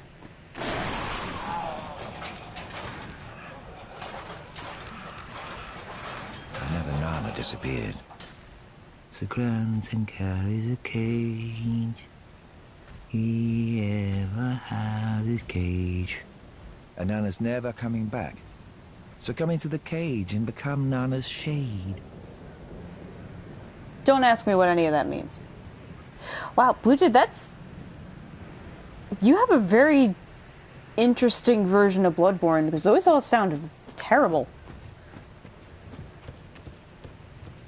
I'm sorry that's happened. Yeah, I love that NPC. He's got like this weird little nursery rhyme that seems like it's pretty specific to the undead settlement. And Nana's never coming back. And he's specifically talking about this guy. Because, you know, he doesn't mean us any harm. Before we go hang out with him, let's try to get this.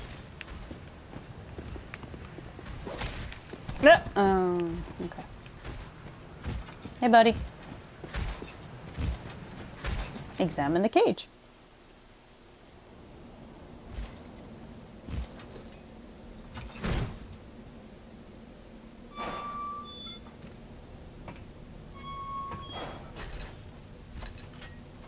Friend's just like, what the fuck?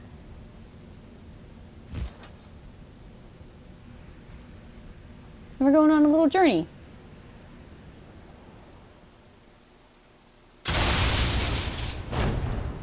More like we're being thrown like old trash down a pit.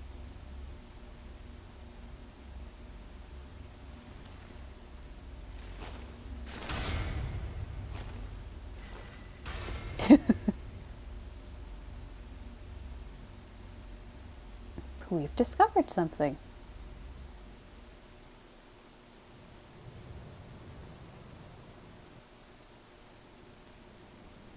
I've never taken a proper look around.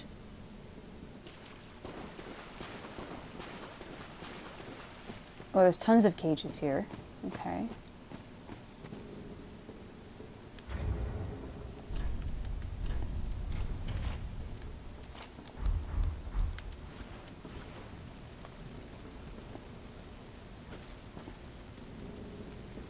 Alright, nothing really.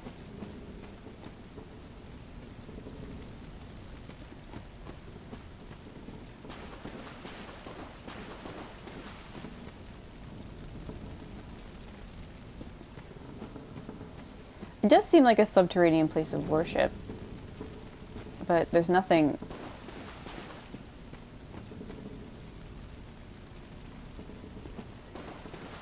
I'll talk to you in a minute, my guy. War God Wooden Shield.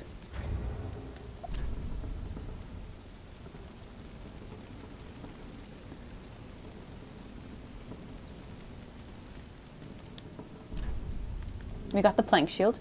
Makeshift shield cobbled together from wooden planks. Provides minimal protection and at the cost of moderate humiliation. War God Wooden Shield. Wooden shield reinforced with metal, the largest of the wooden medium shields. The bizarre pattern featured on the shield is the mark of a mad god, revered as a god of war in remote regions. That's not that good, so I'm not going to bother with it.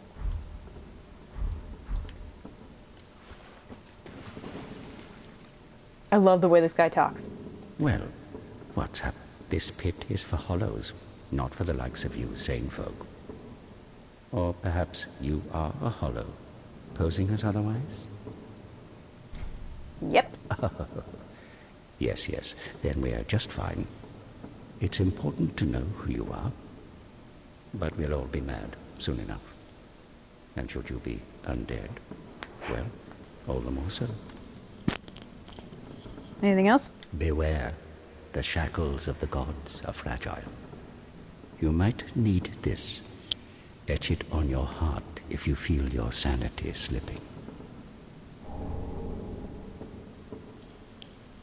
Come here to pile up your victims, for that will form your anchor.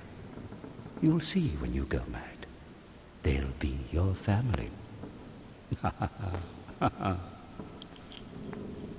You'll go mad one day, but not today.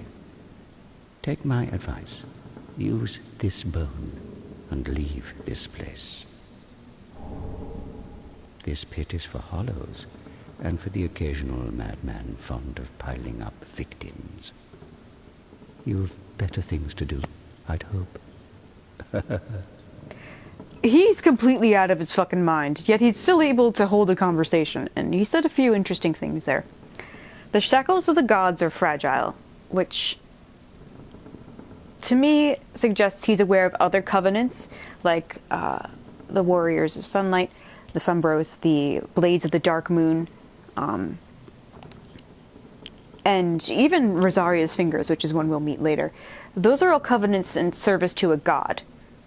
Rosaria is probably less so, but she's called the Mother of Rebirth, so I think she's kind of godlike. Anyway, so those covenants all deal with loyalty to gods that are either not around anymore or are significantly reduced in power. So he says the shackles of the gods are frail, which means having a covenant where you're bound to something holy is very flimsy and doesn't really exist anymore. So you may as well go after other people. And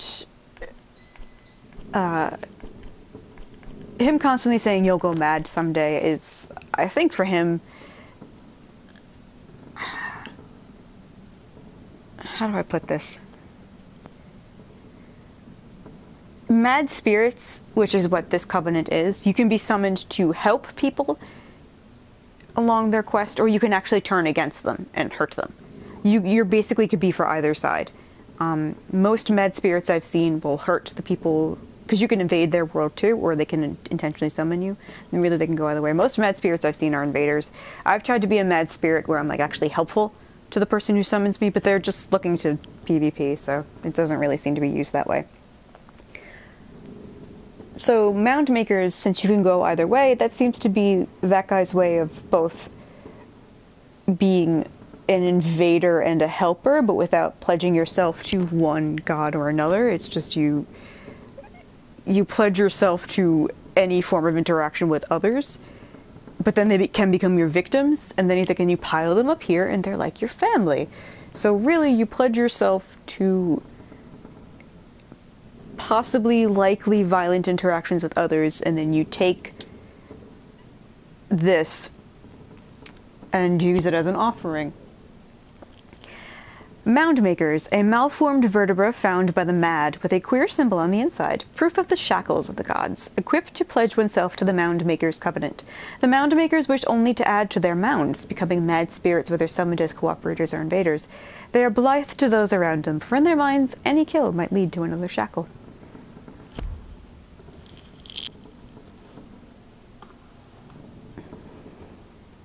Oh, wow, Blue Jay, holy shit.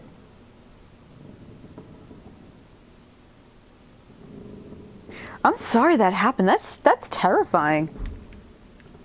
It's absolutely terrifying. Alright, we're not gonna offer anything just yet. But as you can see, there's tons and tons and tons of vertebra here. Tons and tons and tons and tons. And this nice guy that he is, he gives us a homeward bone, and he's like, yeah, you can go home. Just, you know, get out of here. Just come on. So that's what we're gonna do. No, I didn't mean to go all the way back there.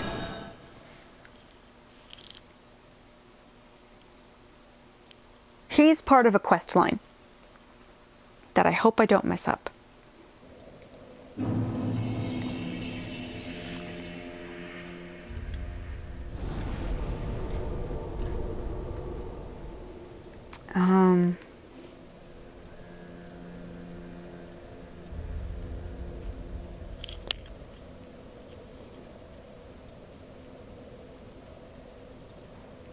I'm pretty much done with the Undead Settlement for now. I'm not going to fight that boss just yet. Like I said, I was going to save it for tomorrow. Oh yeah, I wanted to go to Road to Sacrifices and push through. Because it's going to be 1 a.m. soon. And, I don't want to play till that late. Because I have been going for 5 hours now. Technically more than that. Since, I was doing Dark Souls 1 a while back. Road to Sacrifices still needs to load in. Please load in. There you go. These are Corvians.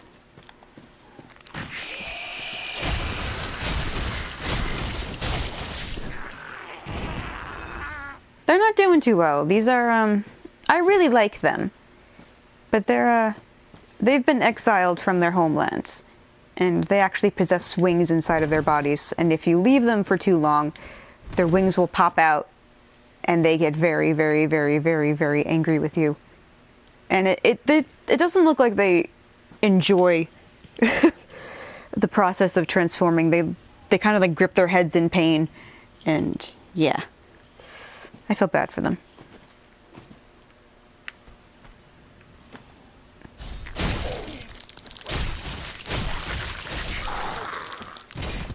But they have a weapon that I want. Also, they're vaguely bird-like. They're like avian human-y. Shriving stone.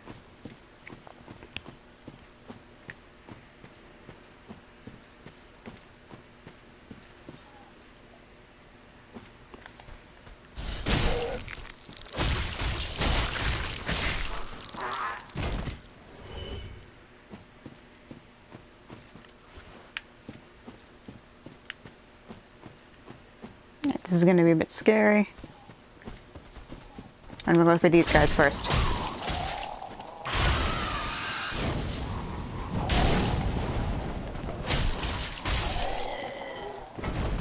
Whew.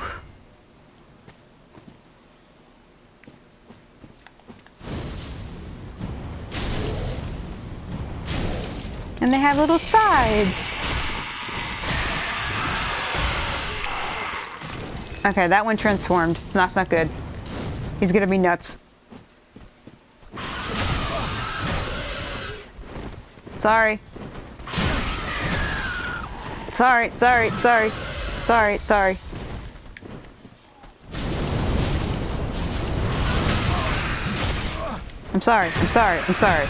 Look, it's not my fault. Oh, the feathers that fly everywhere. Oh, that's so nice. Alright. Relax, okay? Relax. Now, do you see this? Oh my god, it's now still here. Now! This is a really, really difficult drop. I fucking got it. I fucking got it. It's not the one I want, but it's the one I got. I wanted the great knife.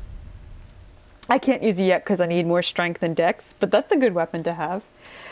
Great scythe of the forlorn souls, guided by heretical storytellers. The mistress of the painted world is said to wield a great scythe herself. Do you know who was in the painted world? Priscilla, and she did have a scythe. Great scythes inflict profuse bleeding such that the blood splatters on the wielder. Skill, neck swipe. This attack aims for the scruff of a foe's neck, and when successful, functions as a headshot, inflicting heavy damage. Okay, I can't use it yet, but I think I can use... It's a really cool weapon, isn't it? I like it a lot. Oh, like, look at the design of it. The weapons in this game are beautiful, by the way. Like, there's just so much little touches added to the designs. I'm trying to get kind of close. No? Yeah, okay.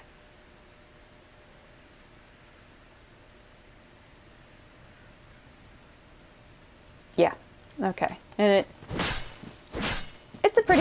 it's cool, you know. I like it a lot. That's a good sweep. And then this is its special attack. I can't use it fully because I'm not able to wield it properly, but it's a pretty gnarly attack once you can use it. So okay, that's something to keep on the back burner. Like I said, I really wanted their I really want their great knife. You seriously want that scythe? I got it pretty easily on my Daenerys build, so I'm surprised you've had that much trouble getting it, really. I don't mean that like in a mean way, I never had much trouble with it. If you have the great knife, yeah, I will find that actually pretty funny because that's what I want.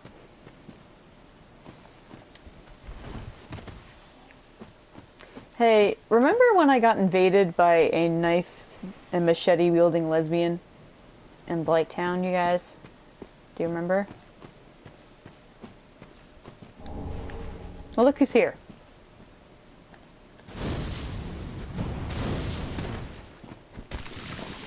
It's a machete and poop throwing wielding lesbian.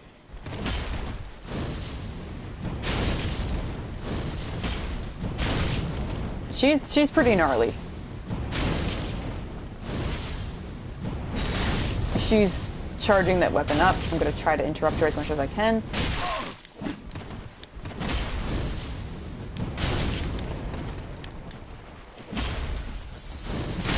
Ugh. And she's throwing shit at me. That's very rude. Like literal shit she's throwing at me.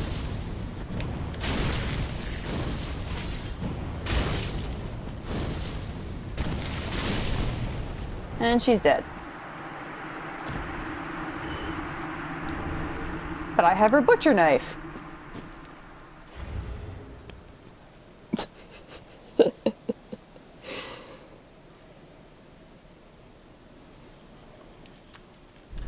Yeah. I can't use her ability either. Butcher's knife with an oddly large blade wielded by the mad woman haunting the road of sacrifices. Squarely landed hits restore HP. So the more if you hit a certain way, you get like a chunk of health back. Back in the undead settlement, the woman acquired a taste for human flesh, of which she took glee in partaking. So not only is she a butcher knife wielding or machete wielding lesbian who throws poop at people, she will also eat people. I'm very glad she's dead. Skill, sharpen. Sharpening the blade increases HP restored with each successful hit.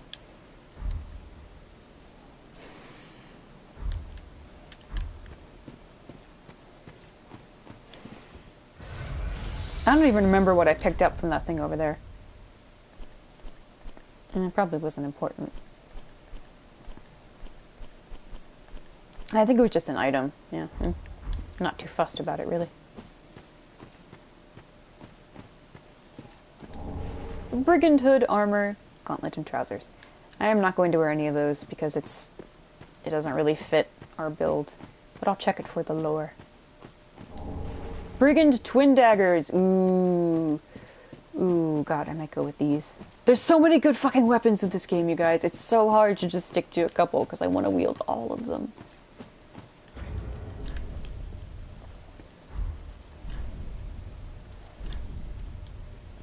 Hood from a foreign land probably belonged to a brigand met his match. In foreign lands, undead were banished to send a message to populace, and when the message was not heard, they banished the living to... Dun dun dun. Oh, I can't use this either, because I need 3 more points of dex. Okay.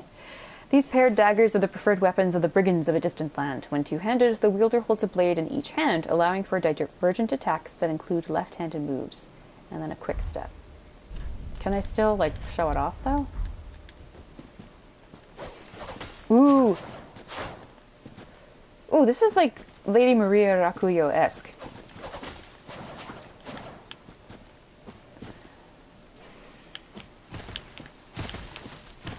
And you can just do quick step around people.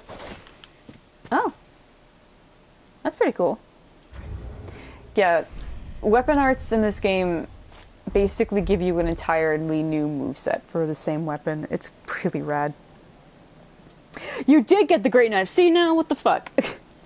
See, I want the great knife and you got it, and I got the scythe and didn't want it or need it, really. This is a good farming spot for them, so, you know. You sleeping? Oh, wakey wakey. No, this guy. Oh god, oh god, oh god, oh god, oh god, oh god, oh god. Okay, I understand. I made a mistake here. Mistakes were made. Great mistakes were made. I'm so terribly sorry. I do love that their feathers fly everywhere. Oh, this is a dead end. Hello. Sorry. I understand. I'd be mad at me too if I did what I did to you guys. Okay. Alright, you guys just calm down. I'll run away, right? I'll come right back. Okay? Okay? We good? No? Okay. Alright, well.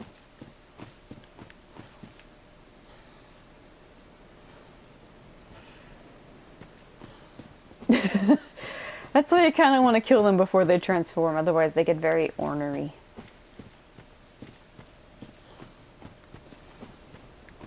But fool that I am, I took my freaking time. Oh, hello! Hi! Well, they're not going to have the weapon they want. They both have scythes. And they also sound like they have asthma.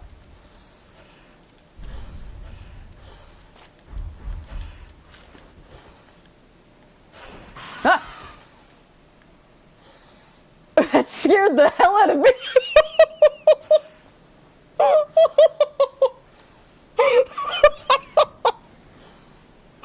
It's like he knew I was gonna shoot him with the bow and arrow, and he's just like, bleh.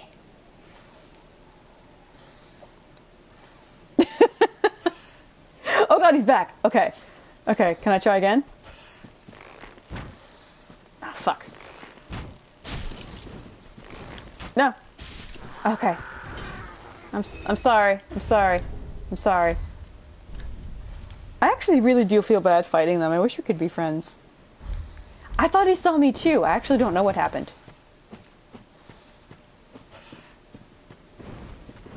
Alright, that one definitely sees me.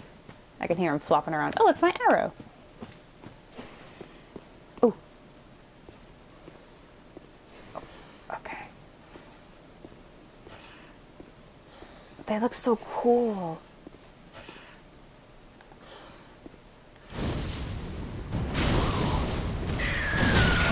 Alright, stop stabbing me. Stop it. Damn it! I want your knife. Please give me your knife. I just want the knife. Damn it. Alright. There's a bonfire right behind them. So I'm gonna run to the bonfire. Excuse me. Excuse me. Excuse me. I know that does not look very comfortable. I'm so sorry, but you know, don't mind me. Don't mind me, you guys. I'm just gonna sit down. Oh look, more friends. Just gonna sit down. You guys can hang out over there, okay? Okay? As you stab it, say, please give me your knife 3 times. Like, can I have that knife, please? Knife, knife, knife, knife, knife. I don't have any coins.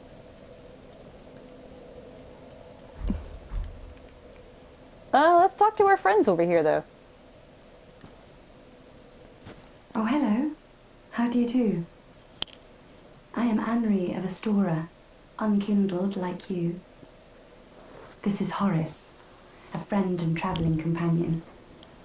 Are you too in search of the Lords of Cinder? We are well along the road of sacrifices.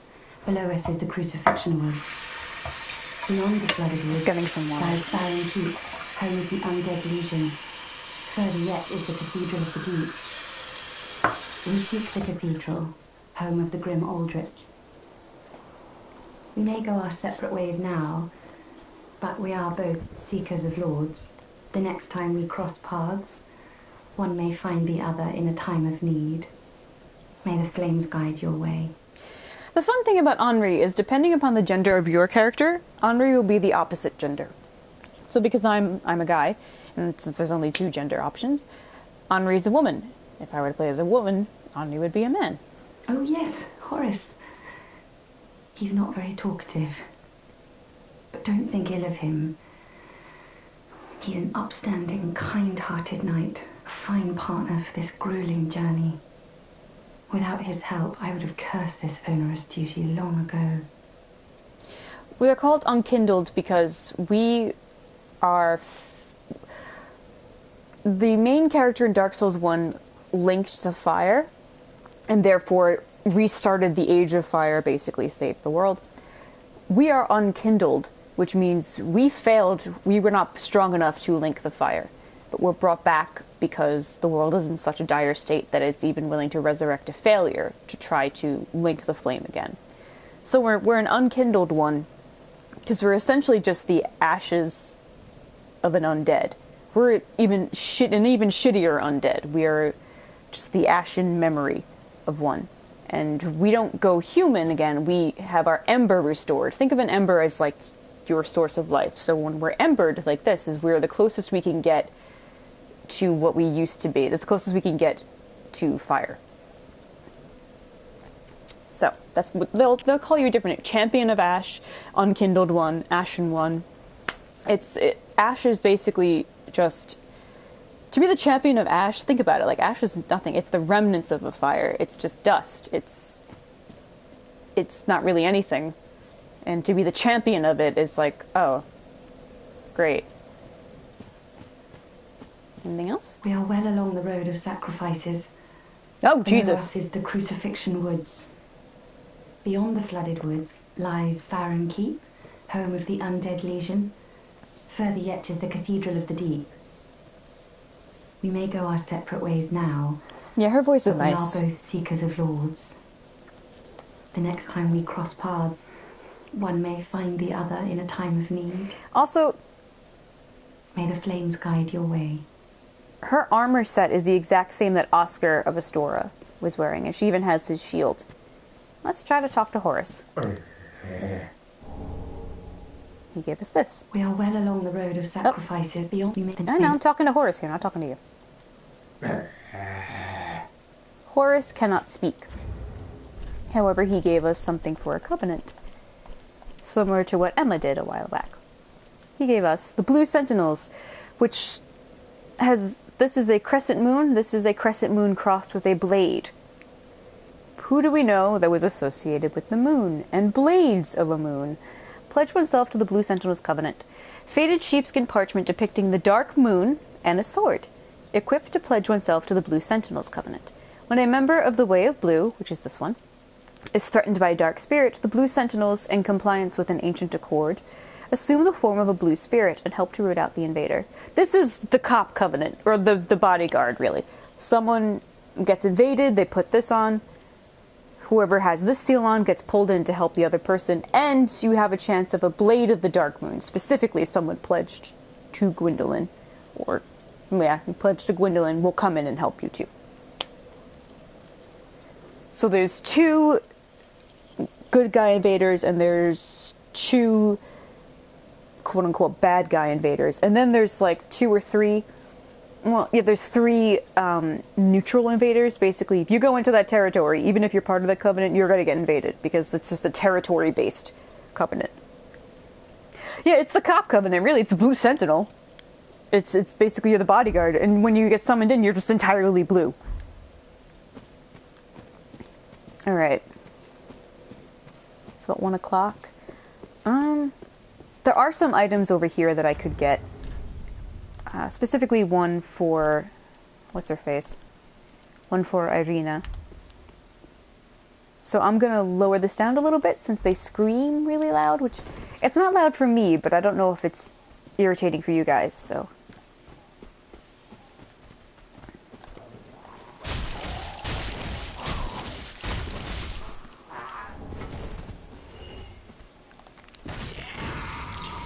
Nope.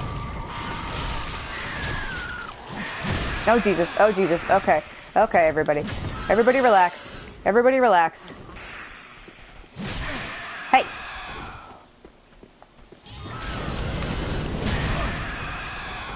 Okay. Wait, what died? Stop. Relax, okay?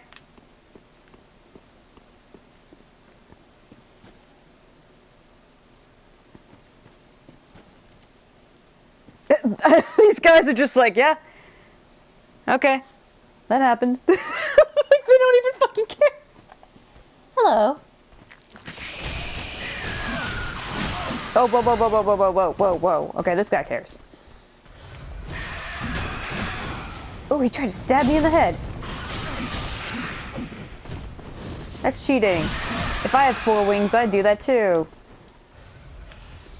I will never get over how cool the feather effect is, though. Sorry. Yeah, you know, just a pretty normal Thursday. Corvians, like, you come into my... You know what's really sad about the Corvians, though? They're actually exiled from their land, so they don't have a home. So you find them in small clusters together, normally near a storyteller. The storyteller is kind of like the leader of a little cluster. I need the fucking great knife. God damn it. Sorry. And there's a secret path? Yeah.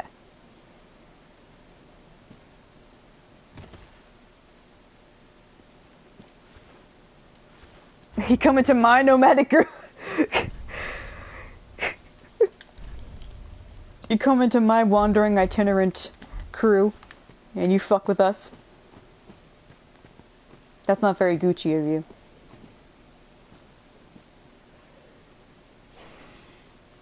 Ew, puppy.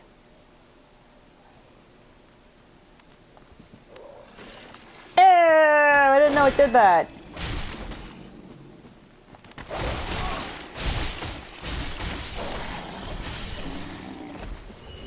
Gross, murder puppies. However, Braille Divine Tome. We can give this to Irina. Yeah, that's a dog. They're dogs. They're very desiccated puppies, but they're dogs. And this is Morn's Ring. So that was a blind maiden from Kareem, and this was likely her knight. The Morn's Ring boosts miracles. A malformed ring given to the Knights of Kareem. And that ring that looks like the helm that Aegon was wearing. Morn served the goddess Kaitha and later became an apostle of the Archbishop. They labored together to provide comfort to the suffering. That's a Demon Souls reference. There's a holy maiden and a knight pledged to her character. They went on journeys to, specifically a journey to one terrible place called the Valley of Defilement, to provide aid to those who were suffering there.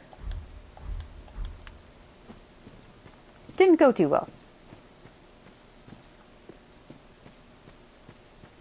Oh. Yeah, Valley of Defilement, Road of Sacrifices, Crucifixion Woods, the Abyss. Oh, he clipped through the ground.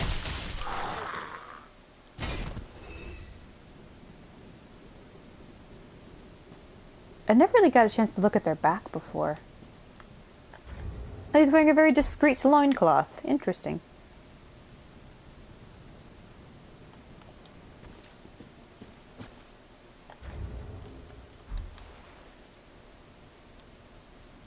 Okay, so their wings... Sorry if this is gross for you guys. I've really never had a chance to look at them before.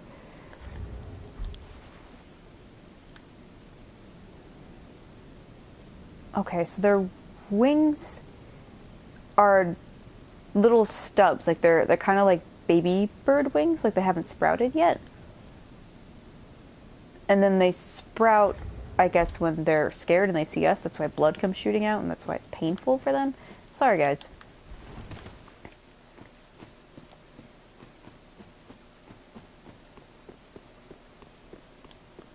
By the way, that's still Lothric Castle. We're still technically within the same region. And look, our friends are gone. Yeah, it is kind of spider-leggy.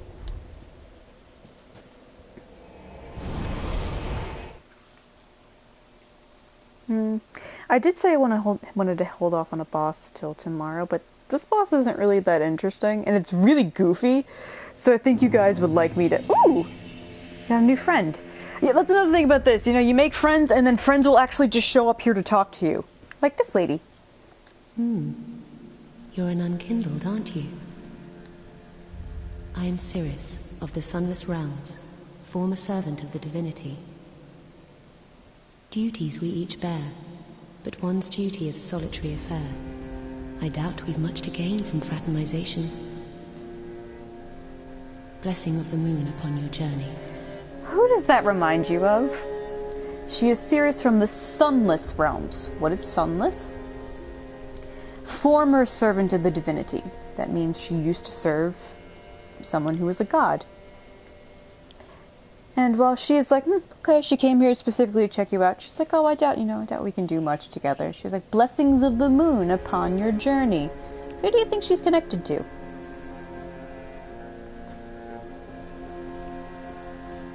Ah, well met, Ashen One. How may I be of service? She's another one we can be friends with and do a quest with.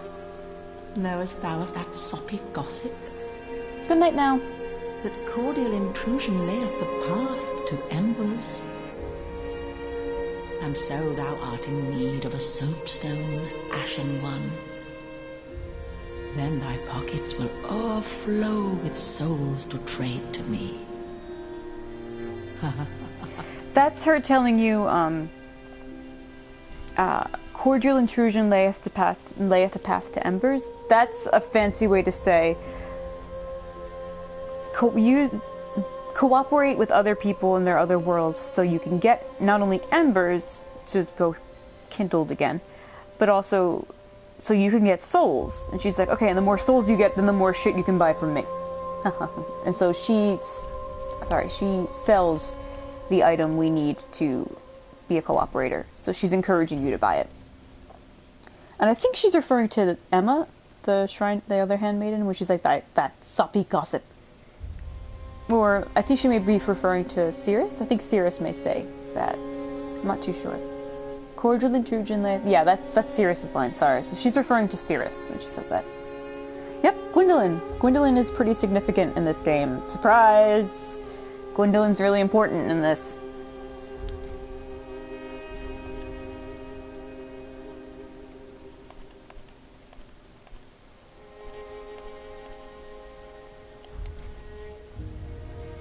Ashen One, be sure to bring more souls.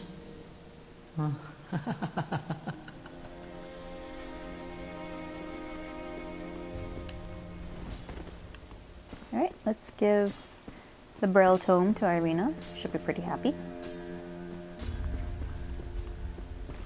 That's another thing I really like about this game. There's many things I like about this game, but in one, you bring objects to your vendors, to your teachers, and together you learn new things. So it's not just, they already know it, no, you just buy it from them. It's like, no, you find tomes and like magic books out in the world and you bring it to them and they're really happy or excited to be able to look at it with you. It's cute. Oh, Champion of Ash, welcome back. Do you wish to hear a tale? And sometimes you have to figure out You only have to ask. who would be best to read this, because there's some books that some characters should not read, as in you should not allow them to read it, and there's others you kind of have to talk them into reading it, and then there's others where it's like they say like I flat out can't read this. It's just not. It's beyond my power. So it's pretty cool. Oh, I didn't look at the Divine Tome yet. Sorry, I'll be right back. Sorry, I didn't read it. Sorry. No, I've never heard her.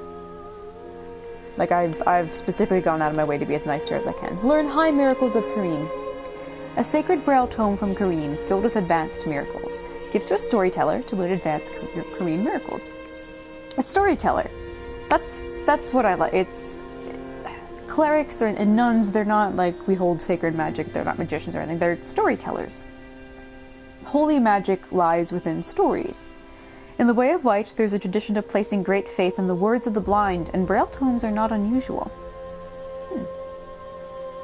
Makes the world feel a lot more lively. Yeah, that's pretty unique in Dark Souls 3, is that you help your teachers, and then it becomes like a cooperative thing, which is why I think whenever your vendors, or your teachers really, when they say goodbye to you, they seem genuinely attached to you. Yeah, it's cool. I think there's only two. One of those really technical... No, pretty much all of them depend on you in some way. Even Grey Rat. Grey Rat, he will go out thieving, but he asks like, oh, I was thinking I can go out and get some stuff for you, and you have to agree to send him out. Or you could say no, and he just basically stays in Firelink and never updates his inventory. He'll come back, but you have to be careful with where you agree to send him. That one's a little tricky too. I've messed that quest up a few times. Yeah. Anyway. Let's go for this. I'm so sorry, Irina. I had to read the thing. Sorry. There you go. Oh, you've brought me a Braille Divine Tome. Now I can tell new tales of miracles. Tales of the greater miracles can be quite the epics. What fun we will have. Isn't that cute? Like, she's looking forward to telling you stories. Like, I think that's sweet. That nice little giggle at the end too. Like, that's so sweet. So she now learned Medium Heal, and it's obviously superior to Heal. Miracles are fruit of the study of divine tales, a blessing received from the gods through acts of prayer. Miracle strength depends on the caster's faith.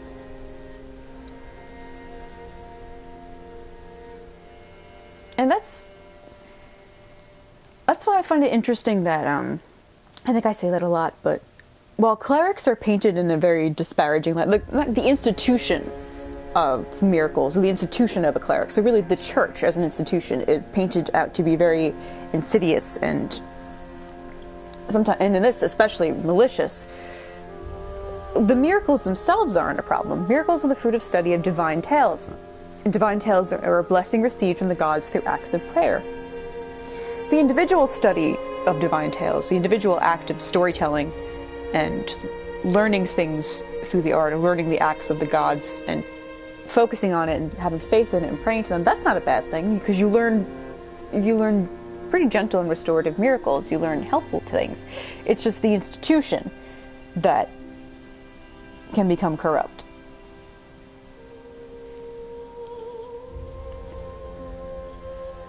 And I don't know, I find that really interesting.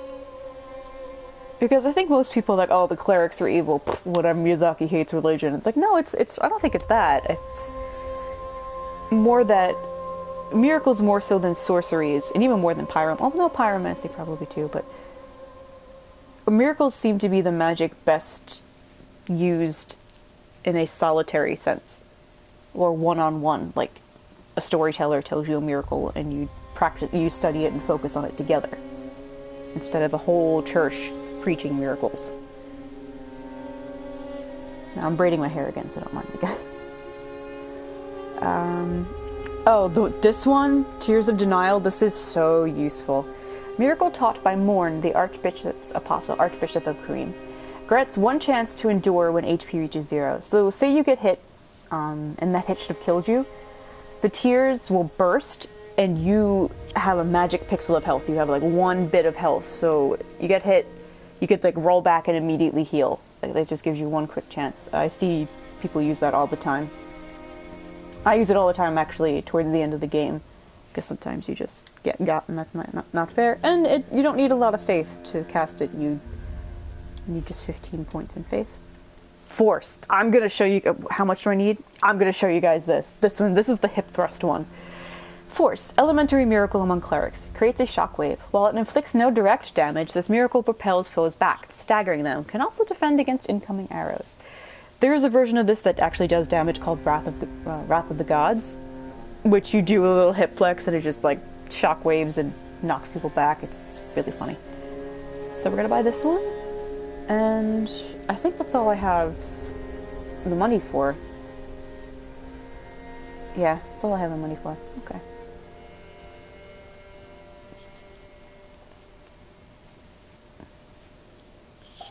Almost done braiding my hair. I just want this damn thing out of my friggin' face. Okay. It's terrible and messy, but whatever.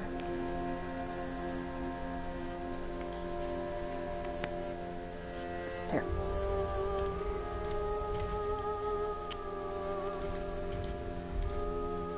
Have a pleasant journey, Champion of Ash. I pray for your safety. Thank you. Very nice. I can't wait to show you guys Force. It's so stupid. Well, not stupid, it's just so doofy.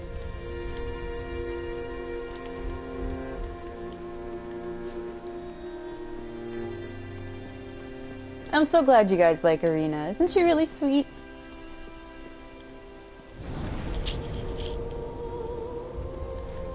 I don't have one of those.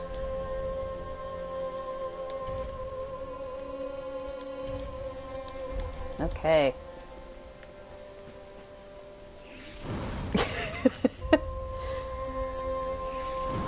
See?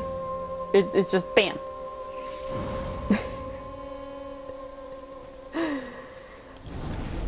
It's cool. I like it. If you say you're near a cliff, you could just force and just boom, you just knock someone off the cliff. Anything else, ma'am? I doubt we've much to gain from fraternization. Blessing of the moon upon your journey. But I want to be friends with you.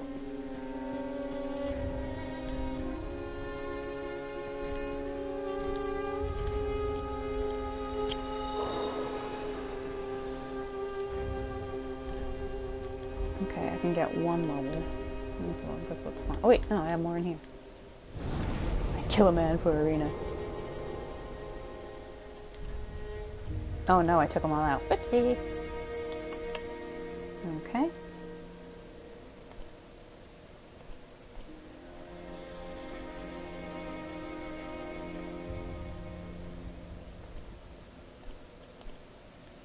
Let's put that away, let's put that away, that away.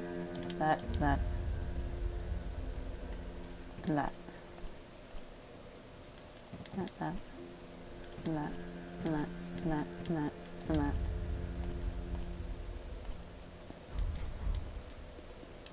Oh. I have heal aid, but I don't actually want that because that one sucks.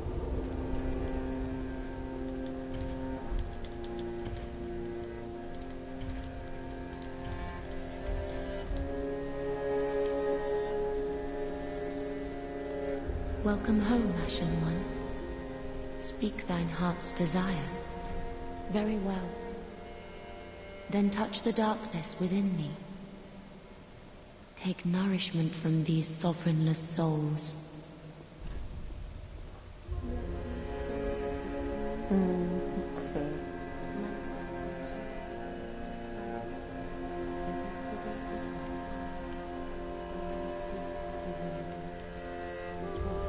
I should really look at vitality so I can get some better armor. But I'd rather get more faith as well, since that either gonna help me. Intelligence is useful too, though, honestly.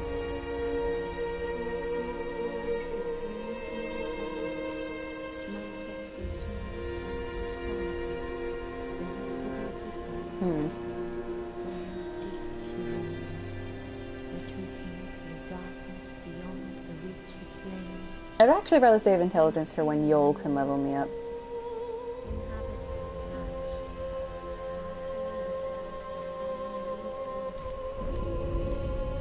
Farewell, Ashen One. May the flames guide thee. Hi, man. Let me see if I can level up with him yet. Hello? Oh, No, I can't. Oh. Okay. Be safe. Bye. Be safe, Champion of Ash. I will. Don't worry. Sorry that I'm mashing through his stuff. I normally don't like to mash through, but if I go up to them and there's nothing new to be said, I kind of just go through it as fast as I can. Oh! Hawkwood's outside. Let's go find him. Hawkwood, that's the sad knight that was sitting there. So let's go see if we can talk to him. Another thing in this game is the more you progress on your journey, the more some characters react to what you've done. Or the more their quests in the background will progress. It's really complex, actually. It's very easy to mess up characters' side quests or quests in general in this game, because if you just play it normally and you don't really pay attention to that kind of stuff, it's something you will very easily miss.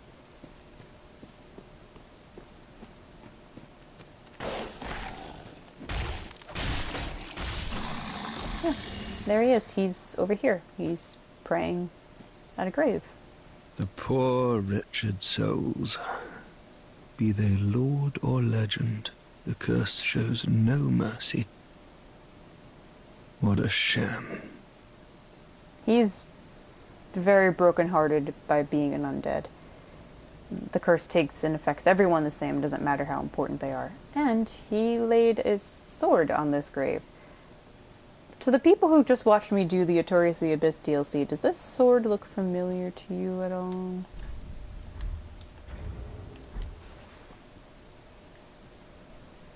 Does this look like a sword we know?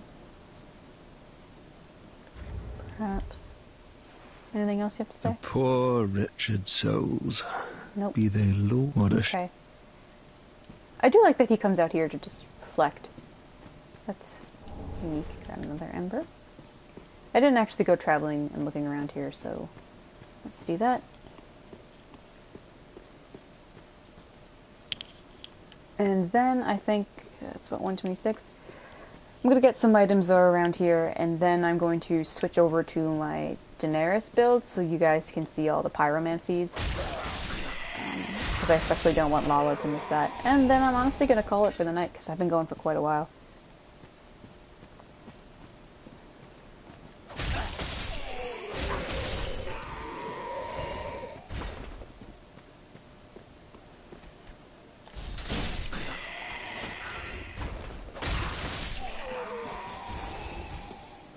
These cliffs are so perilous.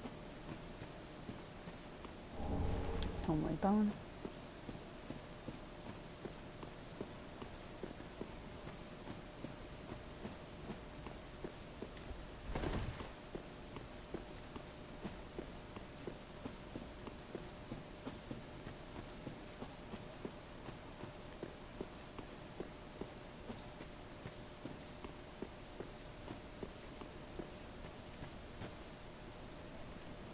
Good night, Blue Jay. Thanks for hanging out. And thanks for your sense of humor, as always. East-West shield. Oh, hello. Fading soul. Cleric's a sacred chime. I'll come over here and read that.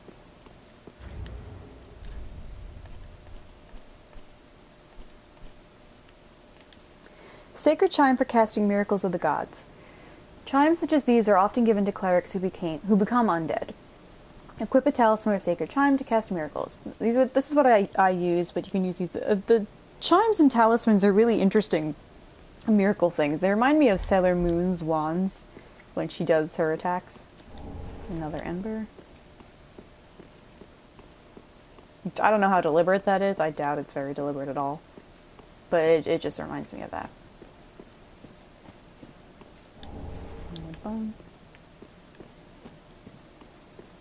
And some of them, they're just, the chimes, they're just bells.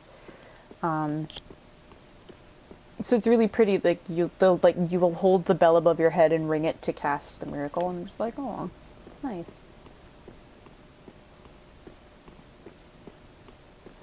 Alright, there's a dude over here who's probably gonna fuck me up, but, you know, it's worth a shot. You can really easily cheese him to fall off the cliff.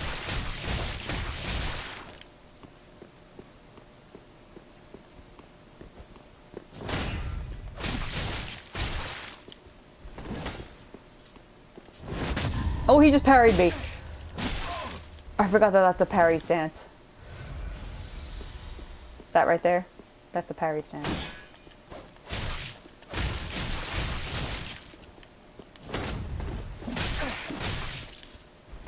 Oh, and he hits really hard. I don't fully understand what he's doing around here, but here he is. Up, up, up, up, up, almost died. This is Yusuke's weapon, by the way. I wasn't lying when I said you can get every Phantom Thief's weapon pretty early on. I think the only one you probably can't get is Sumi's. The fencing saber. You have to kind of wait a little bit to get that one. I don't trust you, bro.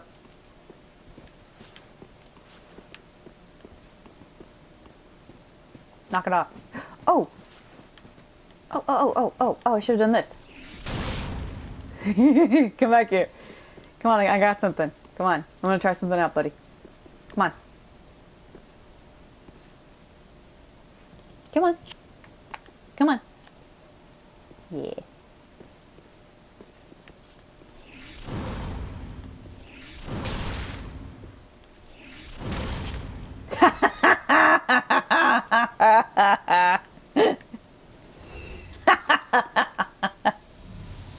He's fucking dead. Alright, now he definitely dropped something, so I'm just gonna quit and then reload. And then I'm gonna get what he dropped.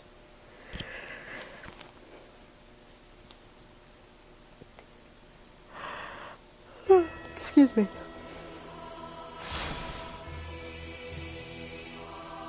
Isn't that I love that spell. I love it, love it, love it, love it, love it. It's so cool. Because it's such a dick thing to do, and if you're fighting against someone, and like PvP for example, and you're near a cliff or a ledge, and they don't know you have that spell, and you just do that, and you just knock them back, like that's a big dick move. Big dick is in like that's a dickish thing to do, and big dick is in like big dick OG. Okay. And since he died, he dropped these items. He got his katana and his tattered clothes, which I'm not going to wear because I'd rather have Ren wear clothes.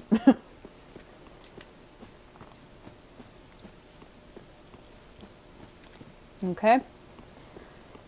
And like I said, we're going to switch over to the Daenerys build, and I'm glad because my throat started to hurt from talking for like 8 hours.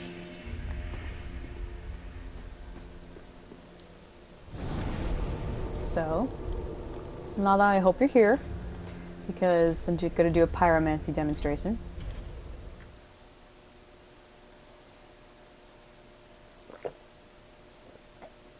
And even if you're not, that's fine, it's obviously going to be on the video.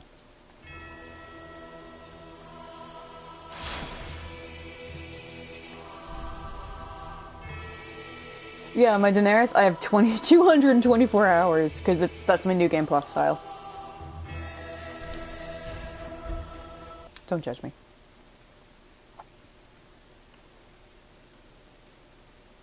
Am I embered? Or am I even online? I don't remember.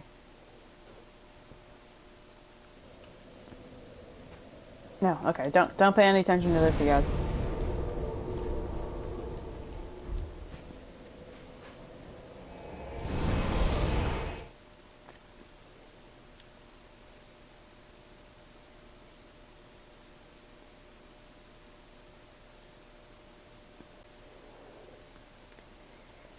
It's time for the Pyromancy Showcase. As I do this, I may get invaded if I'm still online. I don't think I am, but that's fine. Yeah, I'm not online. Okay. I'm gonna put on a nicer outfit that I think fits this.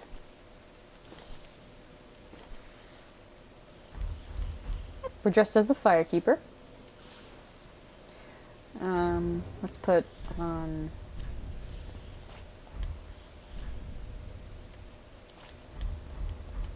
Okay, these are our two pyromancy catalysts that we can use. One where the flame is over your whole arm, and the other that is a demon's talon.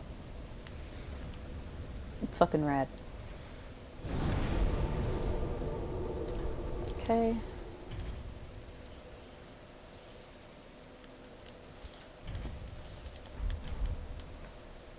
There's some pretty cool spells, but they're, you know, they're pretty basic. There's the Chaos Bed Vestiges, where you just throw a giant chaos ball at something. If I can get it, that'd be great. Excuse me. Like, it's just a flaming chaos ball.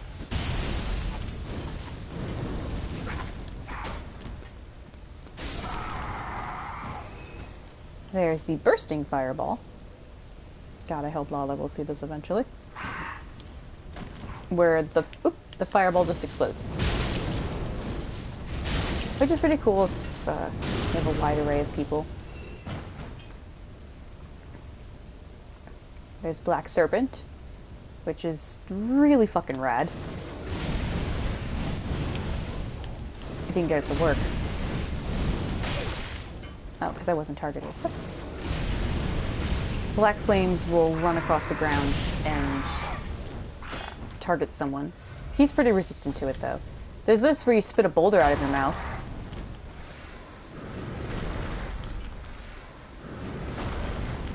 It helps if we're on the same level. Oh, they hit so hard. Because I have no physical defense. Try this one more time. No? Try it 2 more times? There we go. You just spit out a piece of magma. And he drops shit. How nice. Okay. Now we're gonna try Chaos. Great Chaos Fire Orb.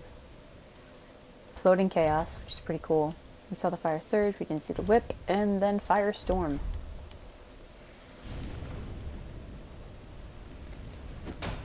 Okay. And then it burns them in the lava. Same as from Dark Souls 1.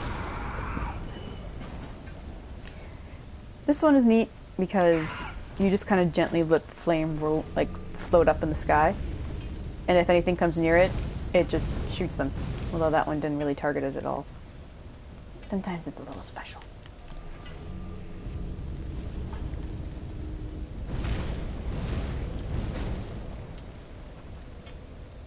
Fire Whip, which is fun. And then there's Firestorm.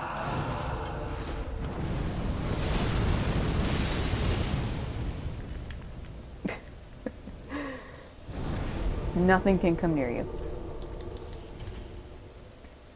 Chaos Storm, Great Combustion, Flame Fan, and Sacred Flame.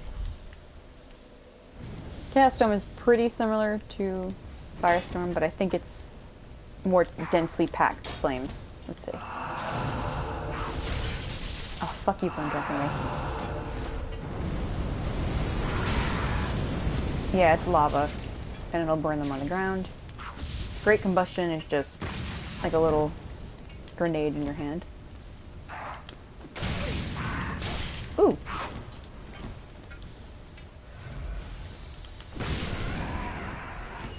Okay.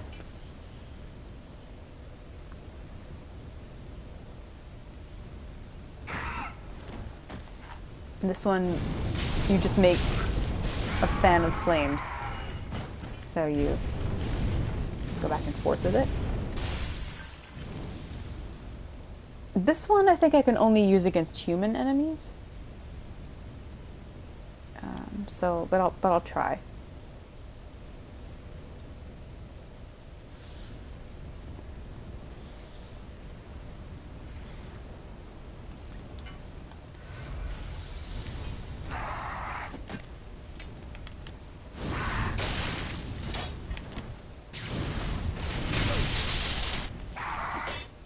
Alright, well, he fell to his death anyway, so it doesn't really matter.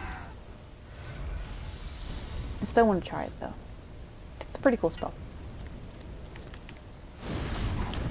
You just have to time it right, and they have the stupid shove attack, which is very annoying. Oh! Okay, yeah. If you're attacking a human with it, you put your flaming hand through their chest, and,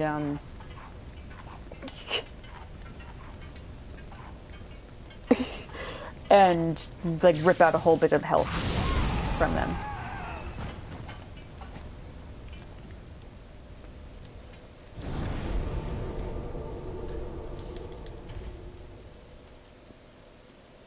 Profaned Flame, Seething Chaos.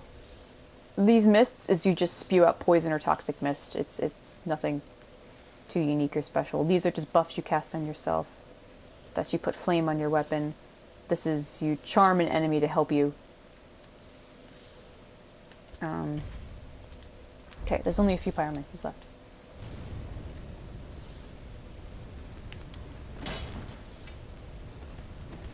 Yep. Oh, come on.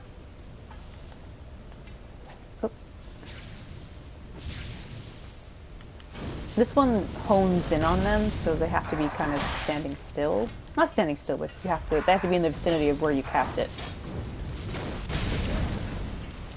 And this, you throw clumps of it on the ground, or it could hit them, but it's actually more like a mine.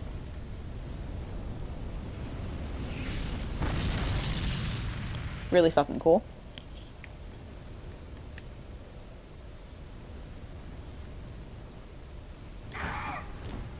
This is the same as combustion, but you use black and white flames, which is neat if you ask me.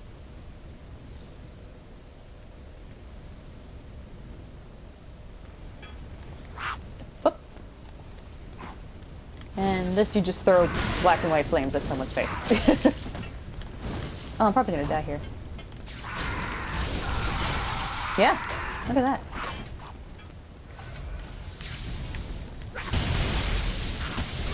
Yep. Dead. Well, you guys saw the pyromancies I wanted to show off anyway. Pretty sure only these things saw that. That's totally fine. So yeah, that's Dark Souls 3 for tonight. Tomorrow we're going to fight probably like 2 or 3 bosses now that I think of it. 1, 2... Yeah, probably 3. 2, depending on when it is. I'm going to stream... I want to say... I'll try to stream early, like 10 a.m. my time, so it's at least a somewhat reasonable time for Lala and others. And then I'll probably go for most of the day. Obviously I'll post about it in chat, or you can click the bell and you get a notification when I go live. So, thank you, this was fun. This is my absolute favorite game. So I'm really excited you guys are sticking with me through it. The lore isn't as dense yet, so I will do reminders of like, okay, this is our mission so far.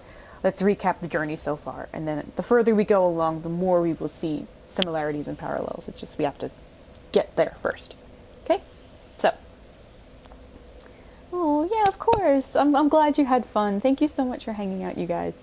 Your company is deeply and always appreciated. So I will see you guys tomorrow.